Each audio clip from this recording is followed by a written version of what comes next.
stories. He is quite a guy. Sit around the campfire and hear him tell his tale. Some may be able to relate to him quite well. We're all just people looking for a place to go. Well, Sty has made one, and it is quite a show. Come meet Sty. He's quite the guy. If you're feeling lonely, come and make a friend. If you need a story, on Sty you can depend. His voice is soothing like a lullaby. Sometimes he brings a tear to my eye. Sit around the campfire and hear him tell his tale. Some may be able to relate to him quite well. We're all just people looking for a place to go. Well, Sty has made one, and it is quite a show. Come meet Sty. He's quite the guy.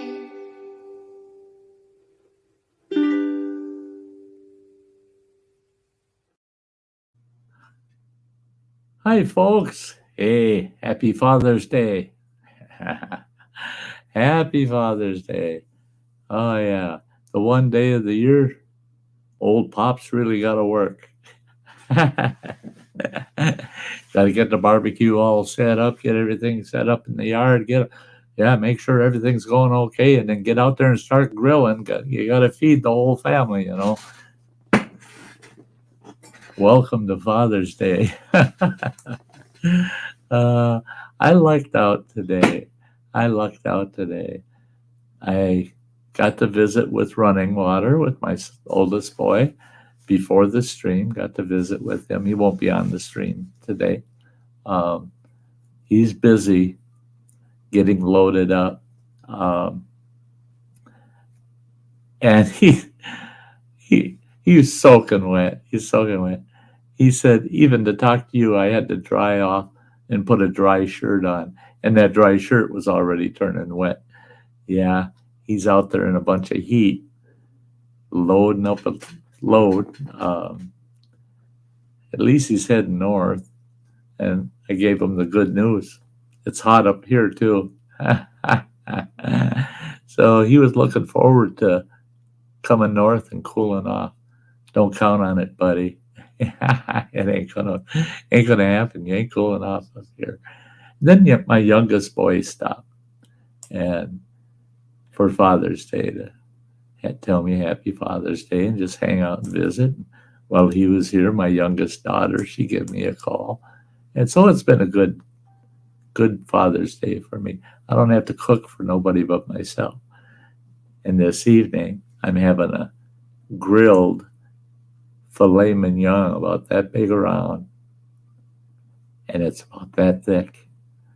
Oh, I grilled that up just perfect, medium rare, and I'm baking acorn squash to go with it. So I'm going to have green beans, acorn squash, and filet mignon for my supper tonight. I have another good piece of news I'll tell you here in a moment. I want to shout out these folks out in the chat. There's Old Country Homesteading saying, hey, y'all. He's take a look in the chat and read his long comment there. It's 2 comments in a row. It's a long statement, but he's absolutely right. I'll say that much up front. And then there's Metal Music Maniac. Today is a great day for grilled bacon burgers with grilled onions. I would totally agree if I didn't have that filet mignon. Oh, I totally agree. I got that filet mignon as a treat. I don't buy them. No, not at what they cost. No. Father's Day this year, for all I know, this could be my last Father's Day, so I'm going to live it up. Hey, June Carden. Oh, it's so good to see you.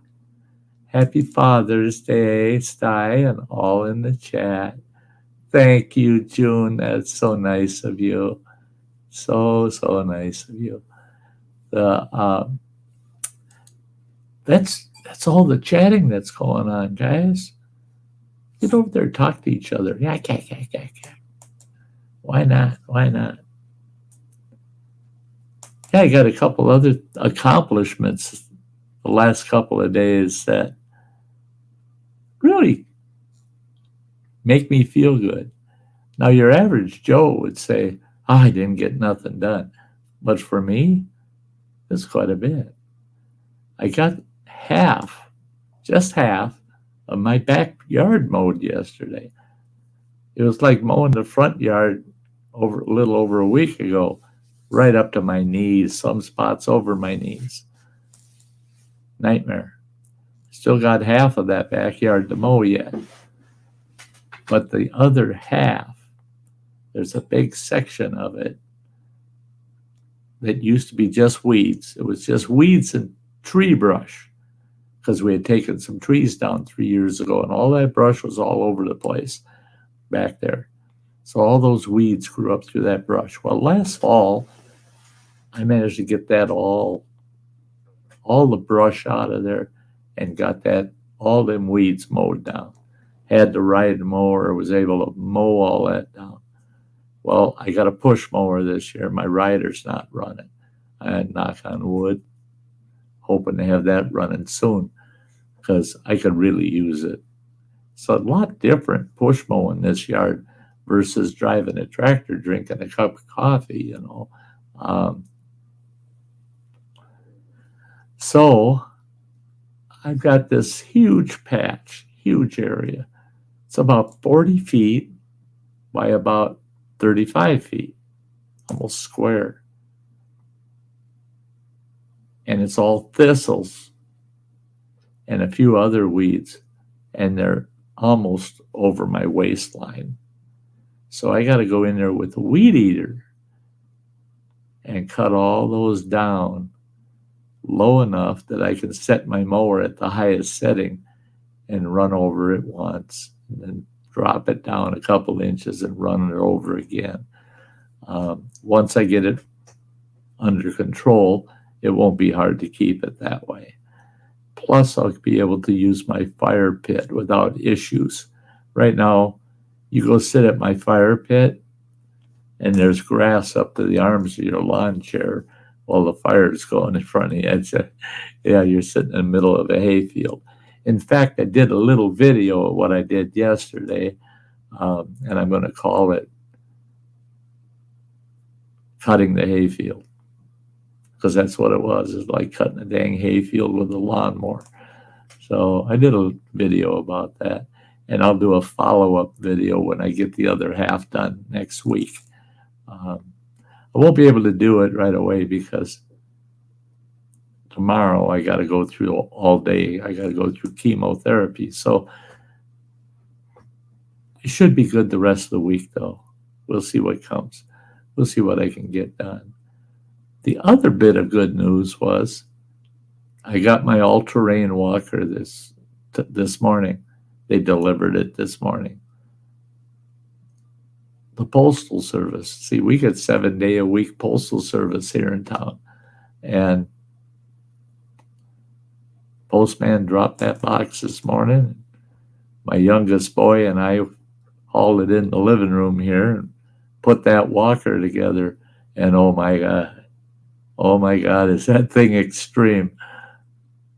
Now, I have trouble walking long distances without being able to stop, take a break, sit down, take a break. Well, it's a bummer because if I got to sit on the ground, it's a lot of work just to get off the ground. Then I'm going to walk again. So they convinced me to get this walker. And it's literally, they weren't lying, it's all terrain. I'll do some video of the new walker I'll either do that this evening or someday next week. But that thing's sweet. That's a sweet walker. It's got the front wheels on it are 12-inch wheels. Back wheels are 10-inch. That thing will go up and over anything. The trails I want to go hiking, I can use that walker. And when I need a break, set the brakes, sit down. It's got a nice big bag mounted on the front. I can put drinks and snacks, everything in it. Yeah. And I figure right on top of that bag, in fact, I can clip my day pack to it. If I get stuck out there, I got to spend the night. All will be good. I see people rolling into the chat. Metal Music says, send some of that rain this way. Our grass is turning brown. It looks like starting up a marshmallow farm. Hey, we haven't had any rain here either. And all they got forecasted for now is a 24% chance tonight. That's the best chance we have of rain until Friday. And then 22% chance on Friday. We haven't had rain either. This grass in the back, though, is so thick and heavy. I think it's providing it's holding its own moisture in because it's so thick. Because the front I mowed 3 weeks ago, and it should to look nice, to look like a nice groomed lawn. It should be mowed again. By the time I'm done with the backyard, I'll mow the front again. But there's spots in the front, spots that aren't protected by any of our shade trees are really showing the wear and tear of no rain.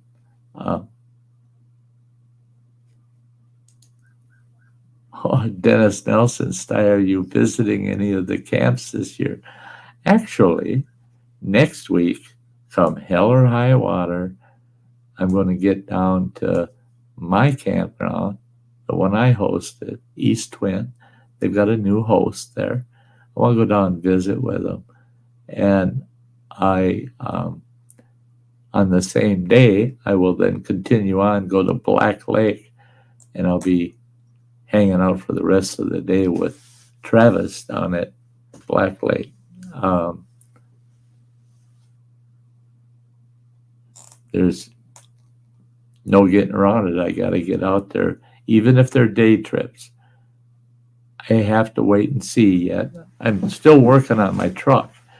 My truck's not finished yet, so I'm hoping that I can have it in the shop by the end of next week. End of this coming week. Finally got enough resources together, get the truck done, get the new tires on it, and hit the road. Hey, there's Justin Anderson. Good afternoon on a happy Father's Day.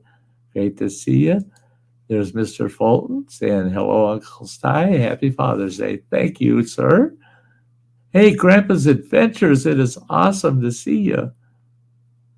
Hello, I hope you've been well. Grandpa's Adventures, I don't know if you're aware or not. I've been well lately, but I've been diagnosed with stage 4 terminal cancer of the liver. So they give me, at this point, they're saying 6 to 18 months. I'm going to see if I can beat that. The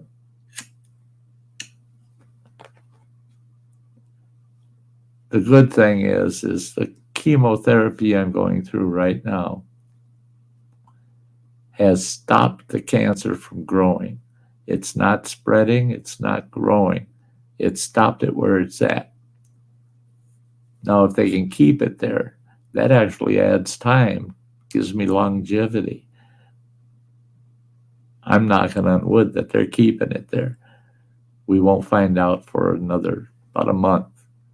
and then they'll do the another scan on me and see how things have progressed. But yeah, I'm on a weekly chemotherapy routine, but it's only 1 day a week that I got to go deal with that. And then there's some side effects that can make things pretty miserable for me to go camping or do anything like that.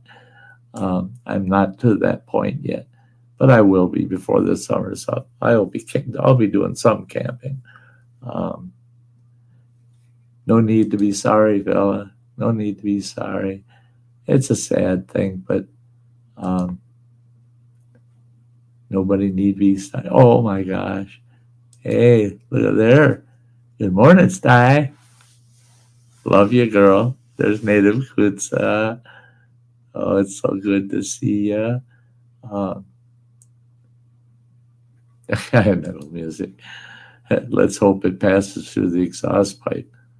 I don't think that'd be so fun either. Hey, Freeman James. That's my brother-in-law. Good to see you there, bud. It is good to see you. Say hi to Sis for me, his sister. That's a trip I gotta make. That one I'll be probably staying in a motel. That trip down to see them. They live in the Minneapolis, St. Paul area. Justin Anderson. Groceries all put away. Pork chops on ice. There you go. Yeah, Grandpa's Adventures. The chemotherapy wiped out my beard. I got down to the point where I looked worse. I got worse looking than a dog with mange. You could see right through it, like it wasn't even there. I turned sideways and you could barely tell it was there. And it had gotten so short and shabby, nasty. And it was still coming out by the handfuls every day. So bit the bullet, had to shave it off. Unless I, by some miracle, beat this cancer, I won't have a beard back. That won't be coming back. I mean, even my mustache is so damn thin. But goes along with it's part of the game, you know. You ain't going through all that chemotherapy. We were talking about that, my son's youngest boy and I, this morning. I started that chemotherapy back in April of 2022. And the only time I've been off of chemotherapy was for a few weeks before I had the surgery done to remove the esophageal cancer from me. And then I didn't have any chemo for a couple months after that. So I had about 6 months without chemo. Otherwise, in the last over a year, I've had chemo all the way through. The first bout was chemo and radiation. And that crap, when you combine those two together, oh my God, that makes you miserable. Yeah. Freeman James just got back from Pennsylvania. Hope you had a great trip out there. Grandpa's Adventures says he'll keep his in my honor. Thank you, brother. Thank you. That's kind of you. You do that. You do that. Yeah. There's days I look in the mirror and I go, damn, I wish I had my beard back. And I show this to folks. Here's the beard we used to remember. There we are. Yeah, that's Sty on a different day. Yeah, those days are gone. No more of the thick curly beard. All gone. Hard to believe. Hard to believe. I look at some of my old video work and And I tell myself, you got to be kidding yourself. Look at you.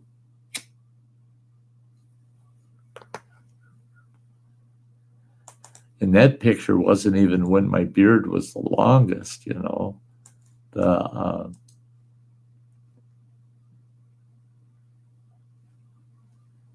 it's saying, wife and I will be out there the 29th through the 5th, hoping that our favorite campsite will be available.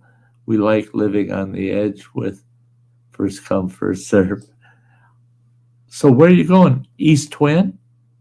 Are you going to East Twin or are you going to Black? That's one thing that amazed me. I guess I did a good job hosting. The Forest Service, our Forest Service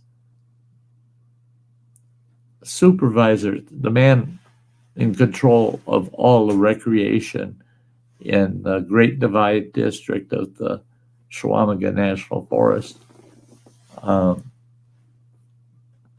said that I can pick any campsite out of all the campgrounds in the Great Divide.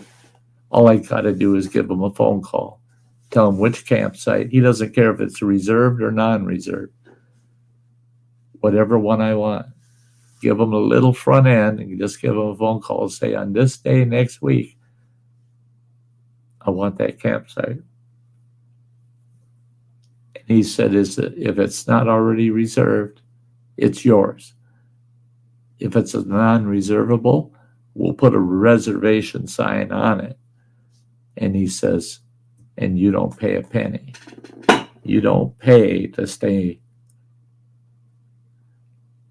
in the Chequamegon National Forest. And he said, if you go to any of the other two districts, he said, you give them my phone number. Tell them you want such a campsite and that you looked it up, it's available. Give them my number. I'll make the arrangements. You will not pay in the Chequamegon National Forest. That's pretty awesome. He goes, that goes for day use too. He says, you're not paying for day use, he said. Because I was buying my annual senior pass every year for 3 years. Well, this will be the 4th year. I get a lifetime, right? Well, my lifetime's only going to be another year and a half, maybe 2 years if I'm lucky. Will I be able to camp next early summer? Throughout the summer, maybe? Maybe. So having a lifetime really comes in handy. And he said, go ahead and get the lifetime if you want, but you're not paying the discounted price. You're not paying nothing when you use the Chequamegon National Forest. I couldn't believe that. I could not believe that. What an honor that is. I don't know. Like I said, I must have done a good job hosting out there for them to go that far out of their way. And I asked him, I said, Morgan Falls is in Chequamegon National Forest. It's only a 20-minute drive from me. And it's the last few years has had a beautiful maintained trail out to the falls. It's a little over a mile hike. Well, it'll take a while to get out there for me. 1.5 miles. With my breaks, it'll probably take me 1.5 hours, 2 hours to get there, to hike in there. But I got her planned. I hike in there and I just hang out, eat a sandwich, drink some coffee, kick back and just watch them beautiful waterfalls. Watch them for a couple hours or more, then start my trail back. And I don't give a shit how long it takes. Just get me outdoors, back to where I want to be. Oh, you're going to be out at Birch Grove. Wow. 29th through the 5th.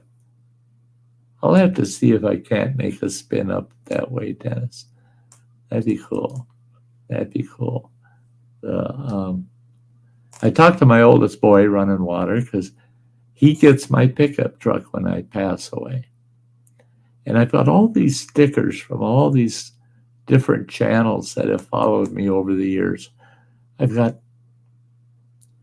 dozens upon dozens upon dozens of them. I don't know. I got to have close to 100. Those are going on my truck. I'm going to put them right on my damn truck.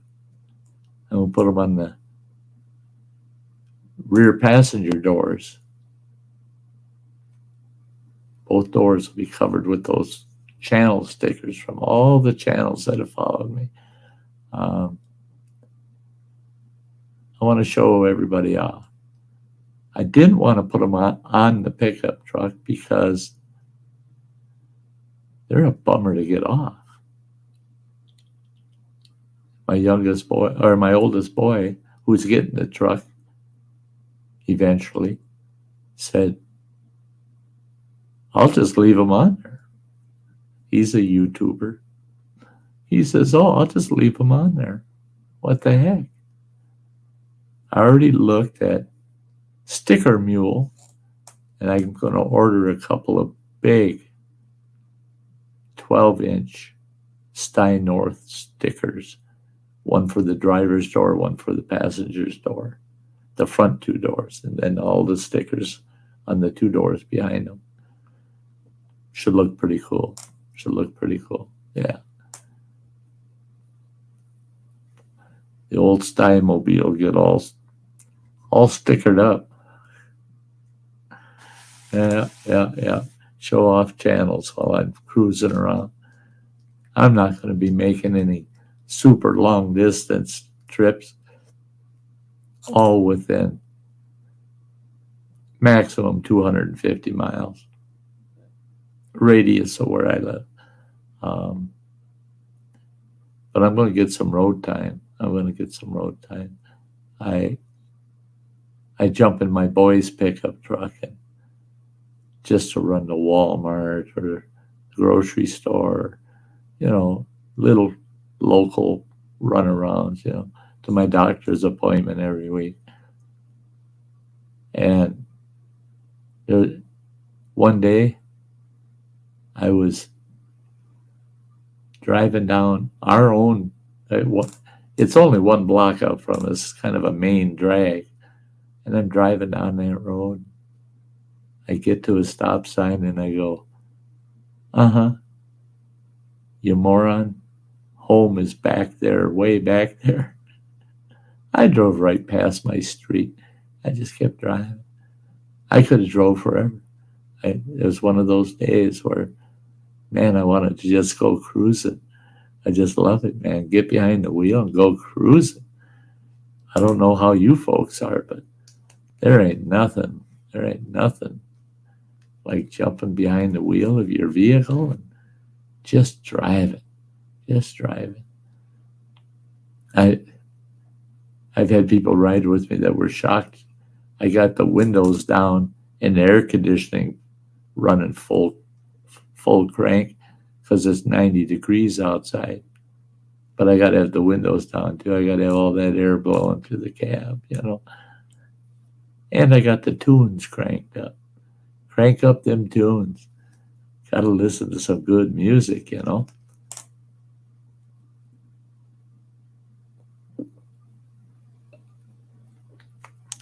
Excuse me while I try to remain hydrated. Them dang doctors are yelling at me all the time. Drink more, right? So I'm doing what they tell me to. Jacking up my fluid intake. Drink more. 3 weeks ago, they go, whoa, how much are you drinking? And I told them. He says, I want you to cut that back by 2/3. Only drink 1/3 of what you've been drinking. I said, well, you guys are the ones who told me stay really hydrated. And he says, you're retaining fluids. I can tell your ankles are starting to swell up a little bit. So he puts me on a water pill, right? Well, those things, you take those, and for the next 6 hours, you're running to the bathroom all the time. You got to pee all the time. Well, that didn't work on me. I peed like usual, so nothing was new. But I did cut my fluid intake back by 2/3, maybe even more than that.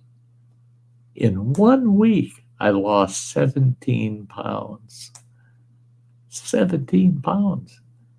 It was all fluids. The following week after that, I lost another 6 pounds. Now I quit the water pill a full week ago. Quit the water pill. No swelling going on, none of that crap. Still not drinking as much fluid as I want to drink. I like to drink coffee and the like, I like my soda. Well, I'm making sure don't drink too much. And I gained some of that weight back. So it was a setback, then a gain. So that was cool. Yeah, Justin, a nice cruise around the lake.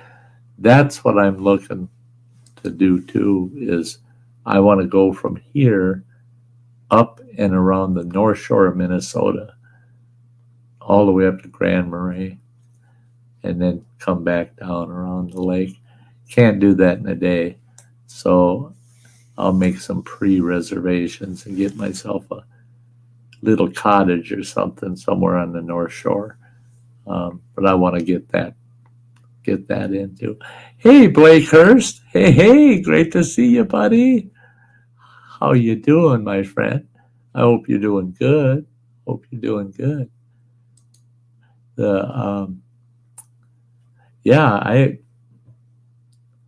I got a lot done around here. I'm real happy. I planted my tomatoes, only 4 plants, 2 red and 2 of the yellow cherry tomatoes. And I planted, oh my gosh, 3, 6, 10. Yeah. I planted 10 bell pepper plants out there. I got 3 reds, 3 orange, and 4 greens, I believe. Oh no, I have 6 greens. So I got a dozen plants out there of peppers. And looking out there yesterday, I've got peppers. I got peppers. Little peppers started. I've got good-sized cherry tomatoes. I mean, they're about halfway to maturity, So, yeah. I got some reservations for you. Hey, buddy. Hey, Cheesehead. We're going to have to make some arrangements next week or whenever, because I'll have your screen house, your clam, out of that trailer probably by the end of the day, Tuesday. So, yeah, we got to get in touch. I got to pull my Jenny out, my kayak. I'm selling both of them. I was going to kayak this year, but I got to have water temps at about 75 degrees just to be able to be in the water.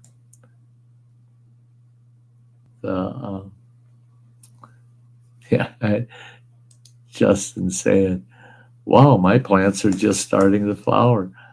I was amazed. I got these at a local nursery, and they weren't very big plants. They weren't very big, maybe about that tall, the tomato plants.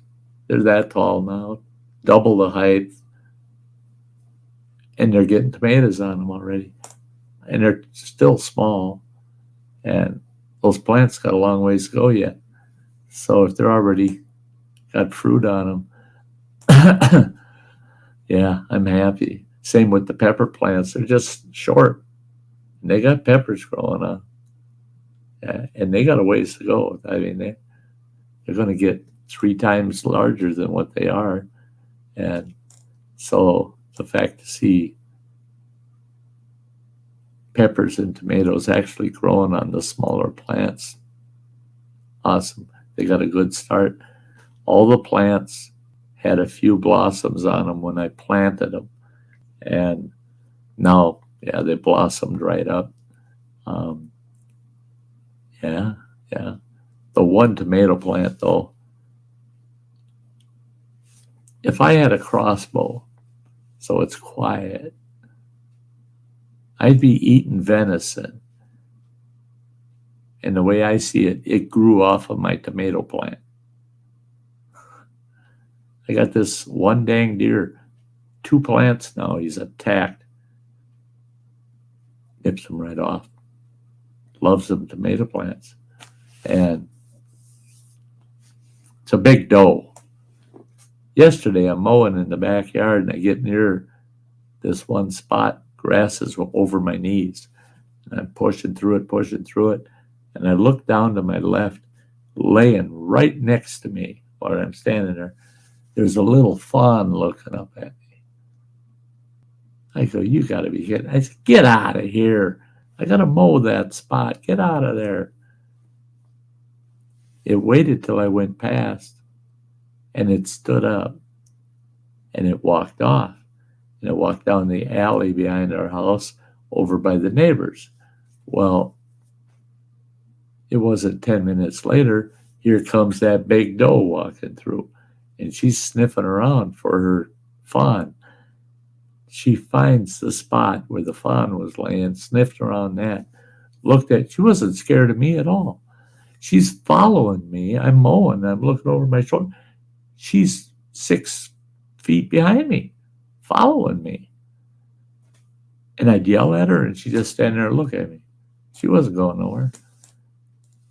Finally, she walked off down the alley.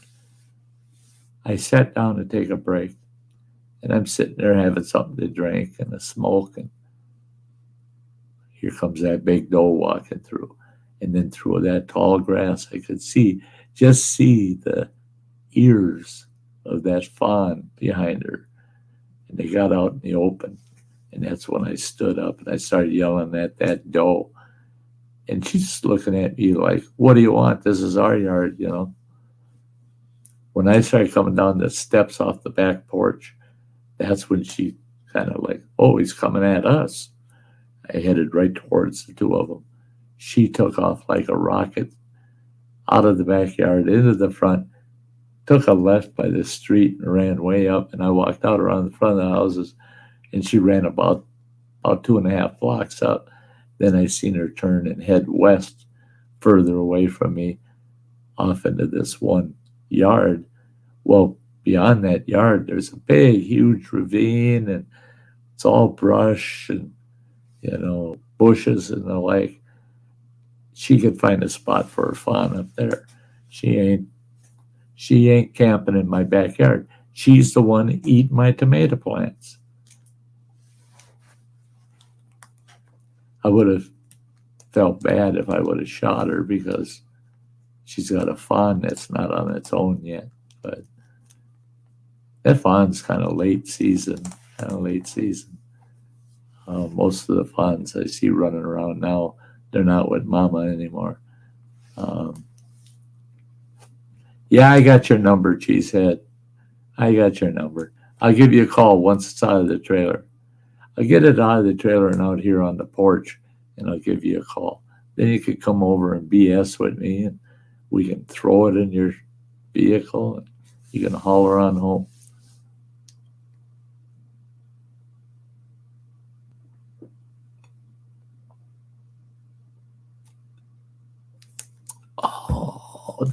tastes good. Gatorade. I drink a lot of it. It's full of electrolytes, helps keep you hydrated. That walker I got, I can't wait to get out there and do some videos on that. I got to figure out how I'm going to get my Sty North stickers on there. I probably should get a couple of Sty North iron-on patches, because that they'll stay put, and looking at it, it's all black. The name brand of the thing is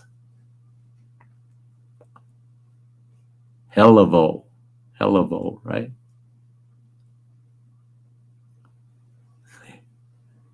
You take that O, turn it into an A, and it's Helleva. I'm going to do that. I got to go get a white fabric paint pen. All I got to do is put a tail on that O, and it'll look just like the A that's on there, because it says Hellevo just big across the back of the backrest for the seat. But that's what you see if I'm walking towards you. You'll see that Hellevo. Well, I'm going to change that so where it says Helleva, because it's one hell of a walker, man. That ain't something you see your grandpa shuffling down the hallway with. Now, if I take that place in a building, I better put a horn on it. Get the hell out of the way. I'll run right over you. That thing is like a monster truck next to any other walker I've seen. And I've looked at a lot of them. I was so up in the air. What walker do I want? What will work for me? And I saw this one, and I'm going, yeah, but it's pretty expensive. $250. Oh, Jesus! I didn't even hear the blurp. Look at this. I'm not alone.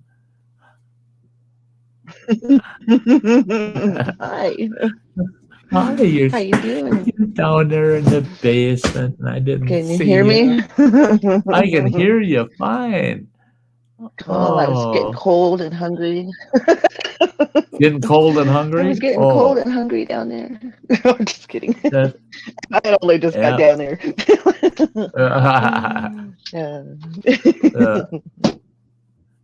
most of the places I've had over the years, the basements you wouldn't mind being in. Yeah. The one, I'll never forget, the one big house we had what they called a mother.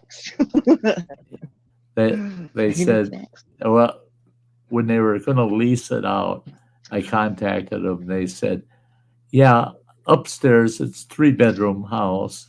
It was a big house, 3-bedroom house upstairs, and big kitchen, formal dining room, big living room. And I said, is the basement finished? They said, well, the basement's got a mother-in-law in it. I said, I don't need another one. I got one already. They said, no. It doesn't have a person in it. It's what they call a mother-in-law basement. It's a full apartment in the basement. It's got a bedroom. It's got full kitchen. It's got living room and bathroom and all that. I said, oh, well, okay. So we went and looked at it, and we fell in love with it. Justin, let me out of here. But we got that house, and I'm going, oh boy, have I got plans for the basement of this house. I took the living room and turned it into an office for myself, for a home office. Awesome office. It was great. Had a gas-fired fireplace, and it was beautiful for an office. Had people come over to do business. They walk in, they go, wow, this is sweet. And then they see that full kitchen off of the living room. They go, what the hell? And then what really caught their eyes was the big popcorn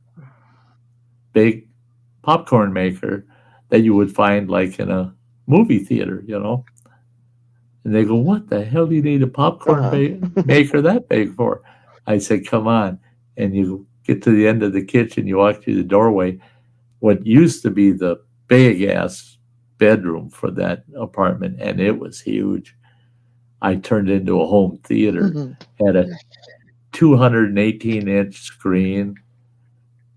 It was awesome. It had the rocking gaming chairs. I think I had 6 of those. Yeah. I had 4 big bean bags. Jeez. And then I had two of the folding hide-a-bed kind of deals. 2 of those couches side by side with the projection system all mounted on the ceiling. And that's back when I had over 2,000 DVDs and VHSs. It was insane. People would come there and they go, wow. well, what did you got for movies? And I'd say, open the doors, because at the back of the theater, there were cabinets. You open the doors and it's just solid movies. And they're all grouped like in series, like every film for Pirates of the Caribbean, every film for Star Trek, they're all there. They're all there. I bet you I spent $30,000 on movies to fill that thing. And jeez. But I love that basement with a passion. I'd have friends come over that never experienced our home theater, and full surround sound, big bass speaker up front. And I had this one couple come over to the house, and we watched Titanic. And when that boat is sinking and it starts breaking in half, when that boat was breaking in half, you could hear every board popping out and breaking. It freaked the guy out. His wife was just in shock, just staring.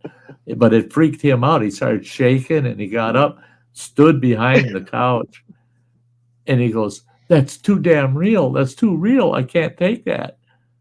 I said, oh, there's some movies that'll really get you going. Yeah, you can hear bullets buzzing past your head, Yeah, it was pretty key. Yeah. And the grandkids loved it because the doorway to my home theater went right out to the kitchen. One kitchen wall didn't have anything along it at all. And the long counter and everything and the fridge and the stove were against the other wall.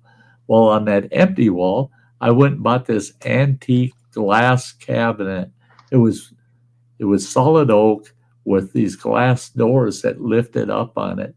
And I had every frickin' candy bar that it looked like a theater candy display. It had every kind of candy you could imagine in it. And the freezer was packed full of frozen pizzas. The fridge was packed full of every kind of pop on the market. And if they were going to come and hang out and watch a movie, I'd make them some popcorn in the big popcorn maker. And yeah, them kids, Mom, let's go to Grandpa's. What for? We want to go to the movies. Well, I'll take you out to the movies if you want. No, we want to go to Grandpa's to watch movies. We don't want to go to the theater. Well, yeah. The only reason they liked my place better than the theater is they could have everything for free, Little monsters. Hey, James Gipes in the house. Smash the like button. Appreciate it there, brother. That's awesome. Yeah, boy, I miss those days at home theater when the ex-wife was acting like an ex-wife. I'm taking off. I'm going to town. I'd go out the front door, and then I go around the house, and we had a outdoor entrance that took you down to that home theater and apartment. I just go around the house and go down to the home theater. It was all insulated. You could be down there, have that thing cranked up, and nobody upstairs would even hear it. And I'd be down there for hours watching movies. Then I'd say, well, I'll get brave, go back upstairs. Where have you been all this time? Chasing women. What do you think I was doing? I knew it, she'd say. She always said that. I'd say, I was out chasing women. Gee. I knew it. I knew it. She says, she told me, she says, fine, just don't bring anything unexpected home with you. I said, so the women are fine, right? She goes, yeah, but don't bring anything unexpected. I said, good, then I'll just bring the women back to the house. If you expect me to be doing that shit, I'll just bring them back to the house. As long as the And women we'll hang don't out have now. anything on them. Yeah. They ain't got nothing on them. So, yeah, we're going to go hang out in the theater. Yeah. Oh, those were the days. Holy shit. There we go. Yeah. Okay, share it out all over the place. Share it out. Well, all share it over out the here and place. there. Here and there. Bounce it around. I might need. Yeah. I might. Did you hear might me? need to hook up to my. I might need to help put on the phone. Did you hear me What's talking that? about my new walker?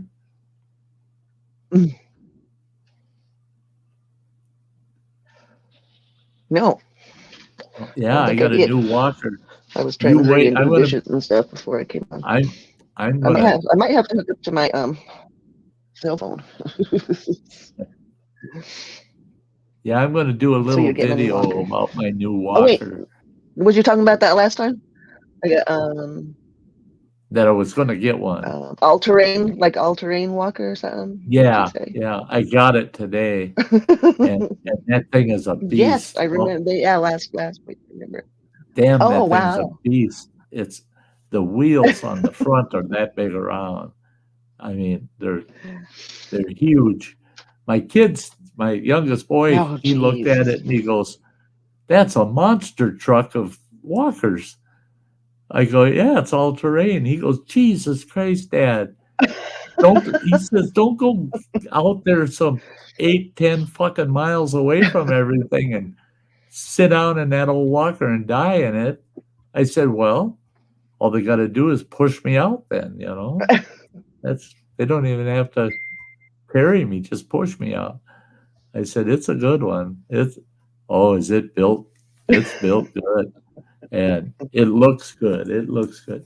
And carries my hiking stick. It's got a cane holder that's I can put my walking stick in there, my hiking stick. And it's got a big canvas bag on the Oh, that's front. cool. Yes. And looking at that canvas bag, it's as big as my day pack that I'd haul shit in. And I kind of tested it out around the house here, and then front wheels will go up and over almost anything. So I plan on. I think I might have to testing. go back and hook up to my my cell phone. Oh yeah, that's okay. The hotspot still. However you want to do it. Is it like being weird? Just a little on and off. Well, I got to go get a sweater on first before I do anything. Yeah, like just 58 degrees. oh, Yeah, chilly, a little chilly. Yeah, Justin, I gotta, freezing yeah, it's up a little bit chilly out. more than one way. More than one way. Not just YouTube.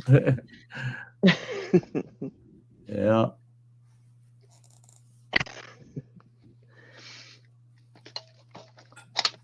Yeah.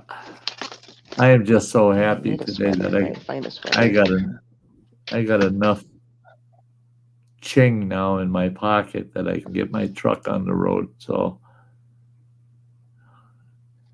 that's a big thing on Tuesday is Awesome.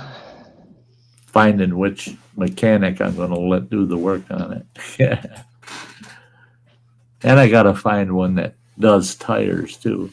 I want them to fix the truck and put the new tires on it at the same time.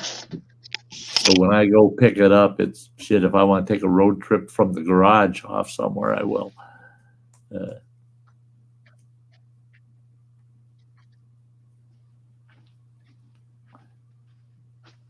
Off and on audio good.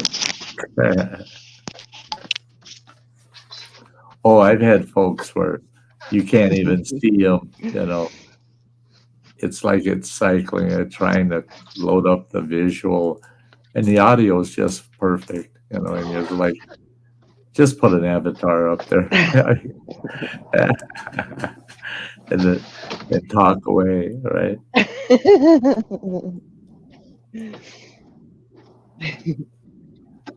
I've had a couple of people tell me that. Yeah, I had to hook up to my my data the other day too. Our Wi-Fi, something's going on with our Wi-Fi. So I've been hooking up to my data. I even hooked the TV up to the data the other day. So Oh, did you? could play YouTube on there.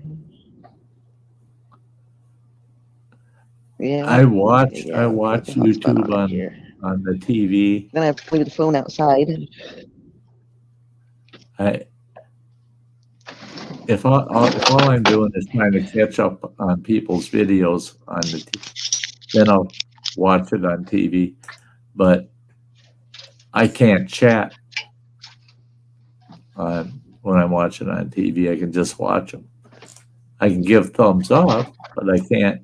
It won't let me chat. Yeah, that's what I do too. Yeah, Justin, Starlink. Yeah, at least I can leave a thumbs up. Starlink ain't cheap.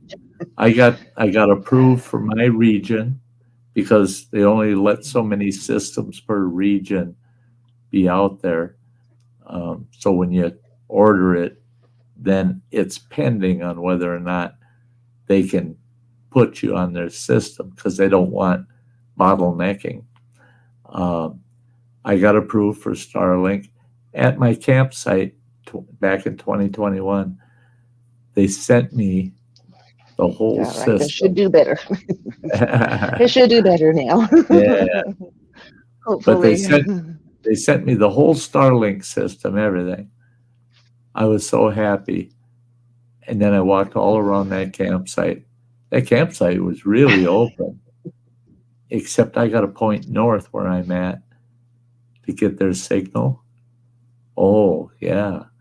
There's 5 ancient, these buggers are 2 men around Douglas fir trees that are about 130 feet tall, 140 feet tall on that side of my campsite.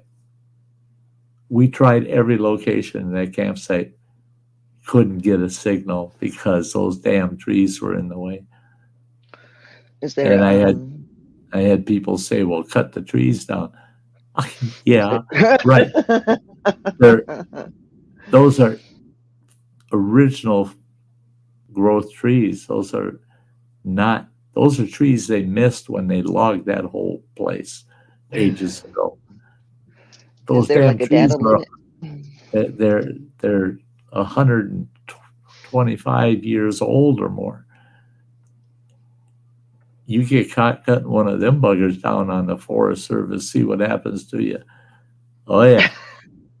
Oh yeah. Not only do they fine you, they make you pay the market value of the board feet that are in that tree. Yeah. Jeez. You got to buy the tree and you don't get to keep it. Oh, wow. And there were 5 of them.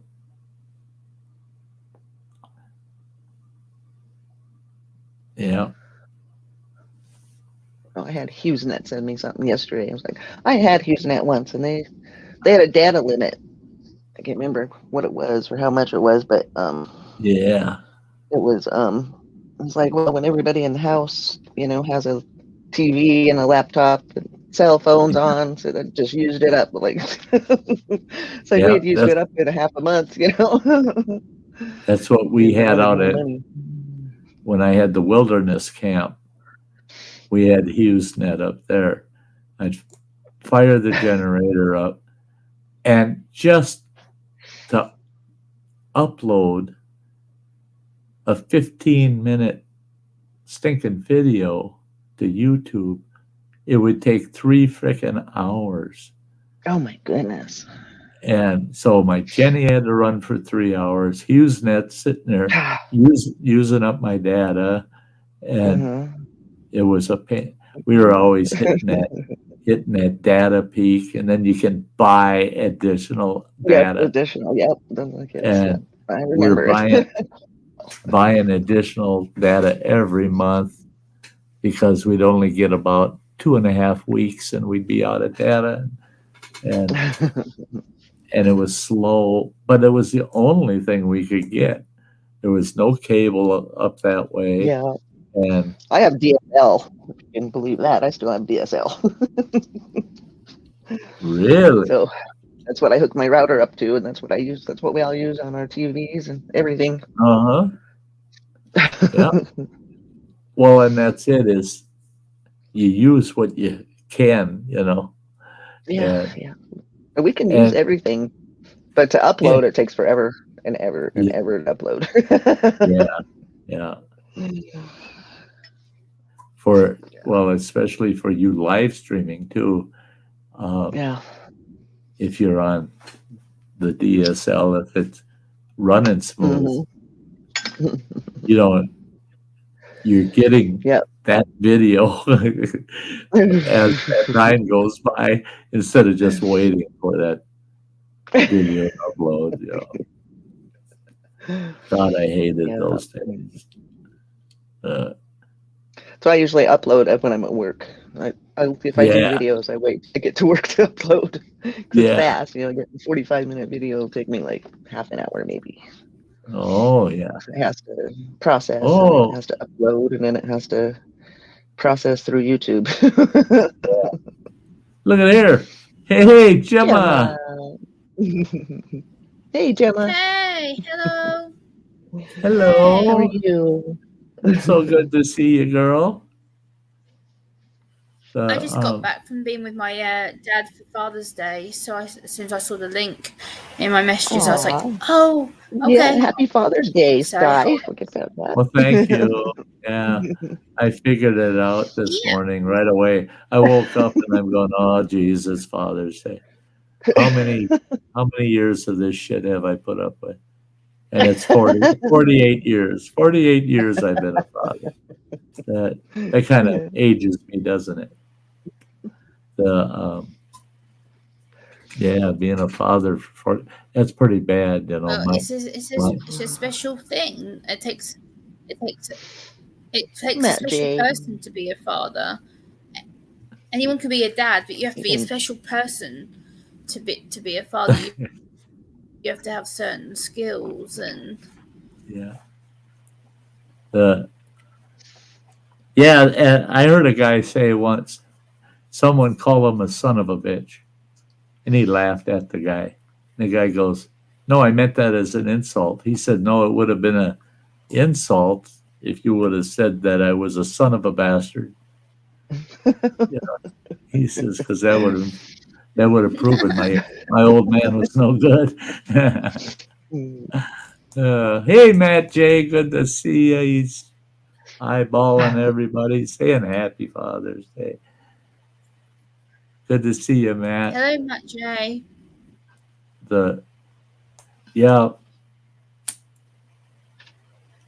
Yes, I said it right at the opening of my stream. Yeah, Father's Day, the one day of the year when actual active fathers, that's the hardest day of work they've got, because right away somebody bottoms something that has to do with grilling outside, so they got to use it. They got to get the barbecue set up, make sure the picnic tables and everything are ready and set up. Then they got to go and haul all that expensive meat out of the fridge and put it on there and cook it all and make sure everybody gets to eat well, and the father gets to eat last, and Yeah, Father's Day is a lot of work for a guy, you know. I mean, and my youngest boy, I was telling him about it. I said, he doesn't have any children. I told him, you're lucky, man, uh, not having kids, because Father's Day can be a lot of work. I said, it's Yeah. when you guys grow up, then I get to sit back and let you guys do the worrying about cooking and all that shit. I said, and he goes, why is it that Yeah. Mother's Day, he had his sister on the phone talking with us, and he said to her, why is it on Mother's Day you gals don't do nothing? She goes, you're damn right, it's Mother's Day. And he goes, well, but Father's Day, Dad always was busting ass to make sure that our big cookout and everything always went well. Everybody was happy. And he was beat up and wore out the next day. And she said, well, that's because that's Father's Day. Okay, I guess that's the rule. I don't know. Because yeah, Mother's Day I did the same damn It was a thing. really relaxing Father's Day. I, yeah, Mother's Day I did all the cooking and all Yep, that. we're reclining with our feet up. Yep. Yeah, Vodka We, and that's cranberry. we took my dad to a Freddie Mercury tribute today. We took him out to a Freddie Mercury tribute, and I actually made friends with the impersonator guy, and it turns out we've got a lot more in common than what we thought. We're going to be doing some work together on YouTube, so oh, I managed to get fun. another YouTube friend, so that was good. There you go. There you go. Fun. Cool. Sounds like And fun. I took some photos of him. And yeah, I'd spent most of the evening doing some photography for him on my This is one of the pictures that I took of him on my phone. Oh yeah,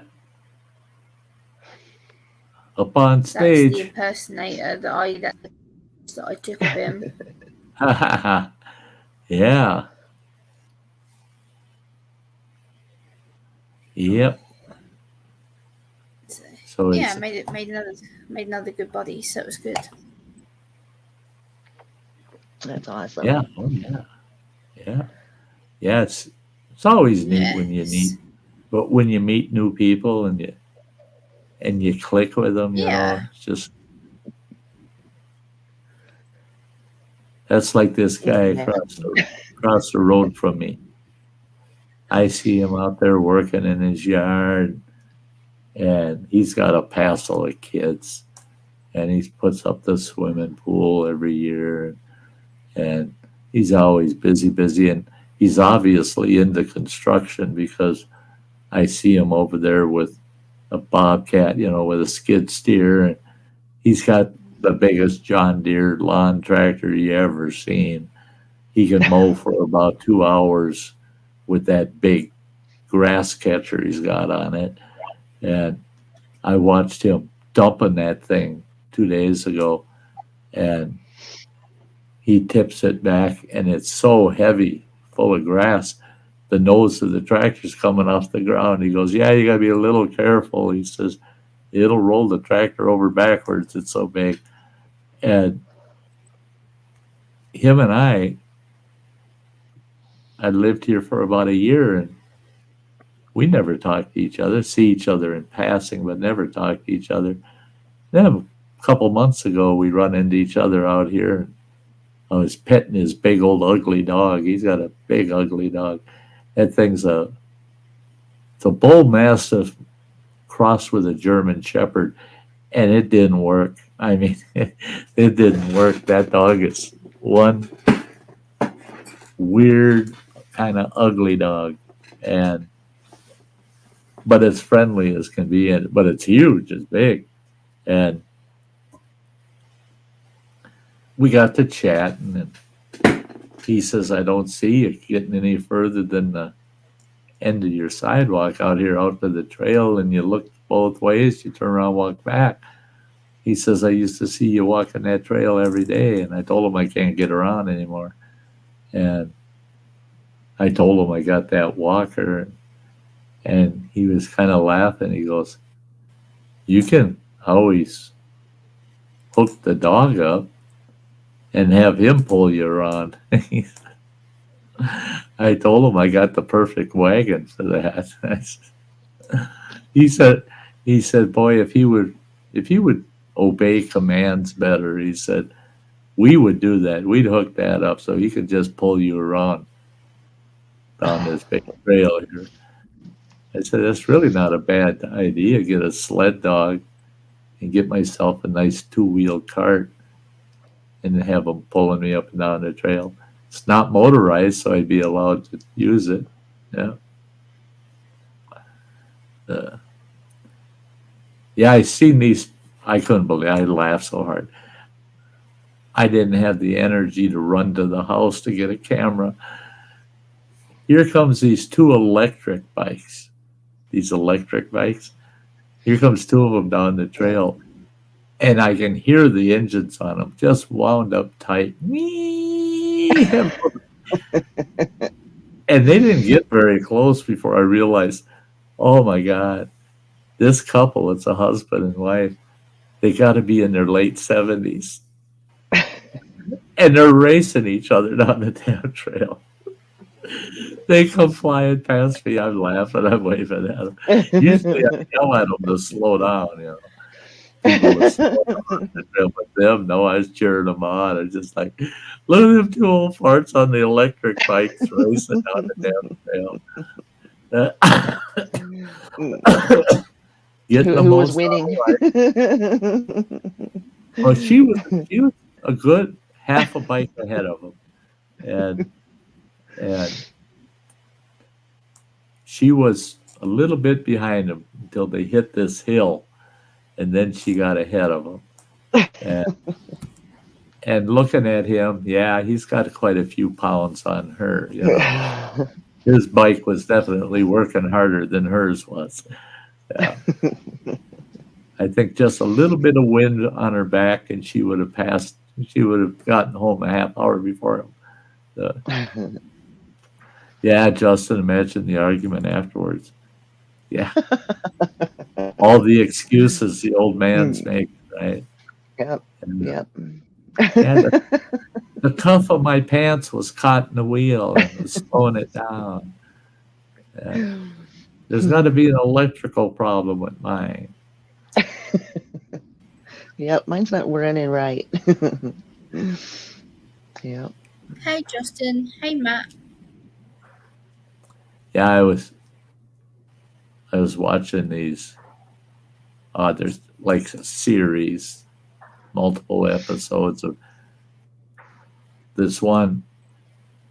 It had to do with, it's called Fastest Car. And what it was is they take 3 home-built sleeper cars, you know. These guys would hot rod them up, but they'd leave them old and ugly looking and beat up. So when you look at the car, you go, yeah, that's a piece of junk. Well, don't race them. Well, and then they'd have those 3 cars racing against a supercar like a Ferrari or, you know, all these high-end, super fast cars. I couldn't believe how many of these old home-built junkers beat the pants right off of those supercars. Well, they had every single one of those races. I can't remember how many total there were. 9, I think. There was a gal in every one of those, building her own car, driving her own beater. You know? And this one gal, God, I was cheering her on when I watched the last episode. And that, I think it was, I don't remember which supercar it was. Oh, Gemma's dropped. But that supercar was, I mean, like only half a car length ahead of her at the finish line. She damn near had him. I thought, yeah, go, girl, go. And some of the gals They had one that was she was pretty odd. She had in fact, I think she had a Ferrari that she had it painted up Batman style. And she dressed as Batgirl. Well, she was as big as 3 Batgirls. Oh, and jeez. most of it was above her rib cage. She did not need airbags in her car. There's no way in hell that her face would ever reach that steering wheel. Her chest would be sore for a few weeks, but she'd survive it. And she shows up all dressed up like Batgirl and shit. And she's got that super fast car. And now they beat her bad, yeah. But I love watching them shows, especially these gals that are grease monkeys. Why, they just jump right in there. They're working on that shit. They don't care. And then they clean all up to go to race their car. They're really attractive gals. You would never know that they're grease monkeys until you see their hands close up. You know that their nails done. You can just see the calloused hands, you know. Yeah. And, Sam, how you doing? oh, Samantha. Oh, hi, sweetie. Thank you. Yeah, this is my 48th Father's Day. And I think I'll survive this one, too. So sad. This is my 48th Father's Day. The 48th Father's Day. But guess what I'm having for supper? A filet mignon that's about that big around. Oh, and it's about that thick. That'll grill to a perfect medium rare. Oh, my God. And I'm having baked acorn squash. Country homestead. There's Alexander's back. You got to smell their hands. You get my cushions break clean. Yeah. Or the smell of Gojo, right? Yeah, if the girl's got a smell of Gojo on her, yeah, she's scrubbed all the way to the elbows, right? Yeah, that's funny. Also, I'm back. Okay. Make the comment before you're saying you're back.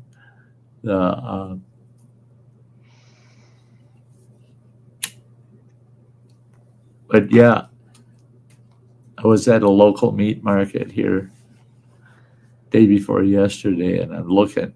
They got fresh filet mignon they put out, and I'm going, damn it, that's gonna set me back. Whoa! I bought all kinds of stuff to barbecue today. Did you? Yes, I was out. I barbecued all week last week. I had 4 days. Yeah, I barbecued every day. Well, yeah, that's I ran right. out of stuff, finally. I'm all set up. I got burgers, brats, ribs, chicken. Wow. I've got my grill is all set up. Charcoal's all ready to light. And I'll get that charcoal lit, then I'll take a walk. I haven't had trout forever. I'm having trout. I usually buy salmon. This time I bought trout. Well, it's been forever since I've had trout. I need to. I was off by $75. Yes, it's only $340. You can see all the stupid little things about them here. Girl stuff, like face stuff. Some stuff for the kitchen. Yeah, she was online with me last Sunday, and she was grilling while she was on the panel. She comes out two nice steaks and a bunch of brats, and afterwards I'm looking in my kitchen and go, shit. I know I got ribeyes this time too. I don't know if I should cook them today though. I might wait till tomorrow. I might have to do the fish today. Hey, Peppers. No, and I stocked up on kipper snacks because I ate my last kipper snacks yesterday. I was like, oh my God, now I Oh, have to go to the store. Now I have to can't go to the run out, store. can't run out of skippers, you know. That's a problem I'm having is the smoked fish. All I get the flavor of is smoke, Oh, not the fish. not the. My taste buds are all screwed up. So that pisses me off. And yesterday, I had bought a big container of pickled herring, and I put a bunch in a bowl, sitting there watching TV with a fork. Popped the first one in my mouth. I go, whoop-de-doo.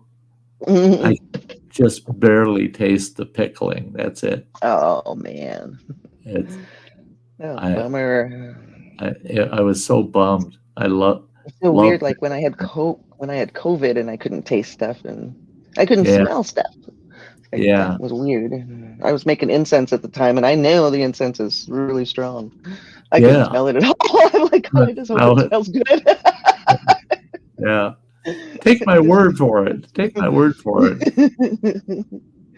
I'm pretty sure it smells good. I'm pretty Does sure. this smell good with this one? How about this one with this one? I don't even know if I mixed them together. I mixed the ones that I knew would go good together. I was real tempted to make some jerky in the oven. I've done that in the past, you know, but then I thought, you know, I was going to use my maple syrup, my spicy maple syrup recipe. And then I thought, shit, no, for what beef costs, I'm not going to take the chance. Could end up just wasting my money. But then if I make it and all I got to do is say, well, I made some. Oh, yeah, people I haven't seen in years show up. Can I have some of your maple jerky? Fuck off. Go make your own.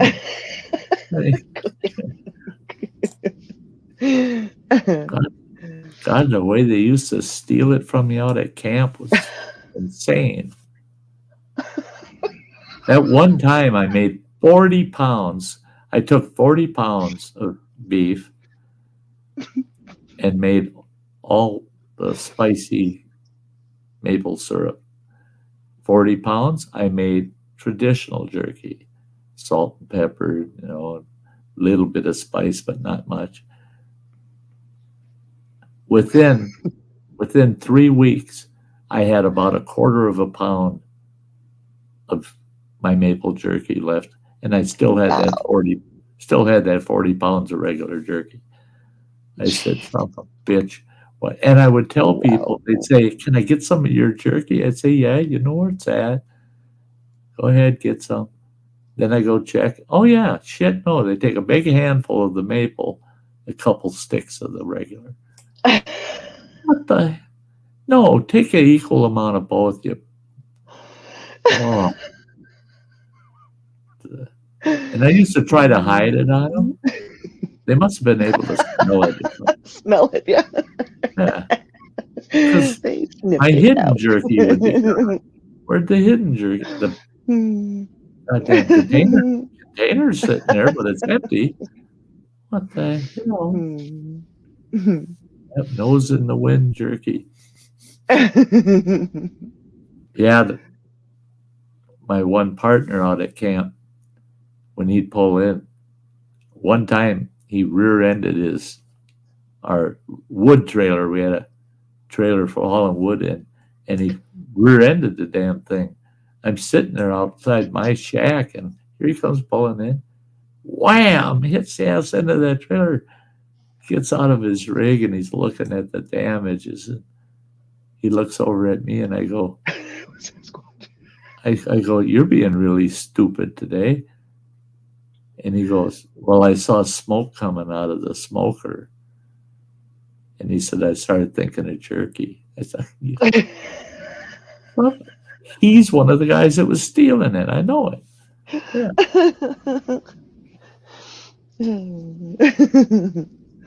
Campfire The jerky, Sasquatch. mac and tunes is pretty good. That Sasquatch. He's pretty sneaky. Dr. Sasquatch. Smith. Yeah, don't piss off Sasquatch. I mean, yeah, don't be driving in his neighborhood either. You don't like that shit. You do that to Rashi, no problem. And after he knocks you on your ass, he's got to do the "I got her done" dance, you know.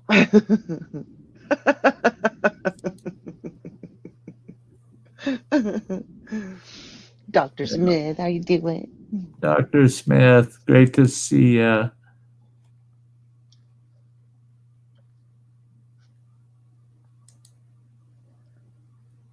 Need a faster golf cart. I need a faster golf cart. Yeah. Yeah.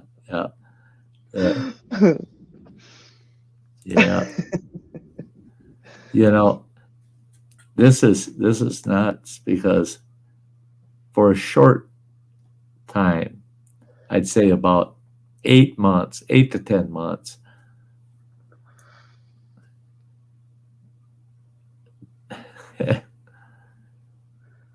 you know, the owner of Jack's, his son got the company. They went through lawsuits, all this bullshit. His son ended up getting the company.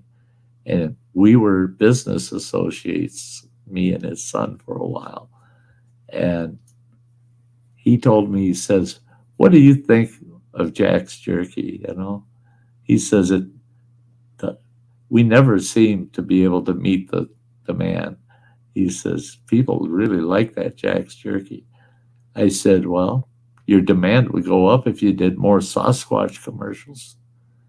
He goes, what? I said, shit, half the people that eat your damn jerky are doing it because it's Sasquatch, you know. Those you know, don't mess with Sasquatch. You got to do more of them commercials. I give them shit about it all the time. Yeah, he was kind of neat to work with. He had a private plane, and he bought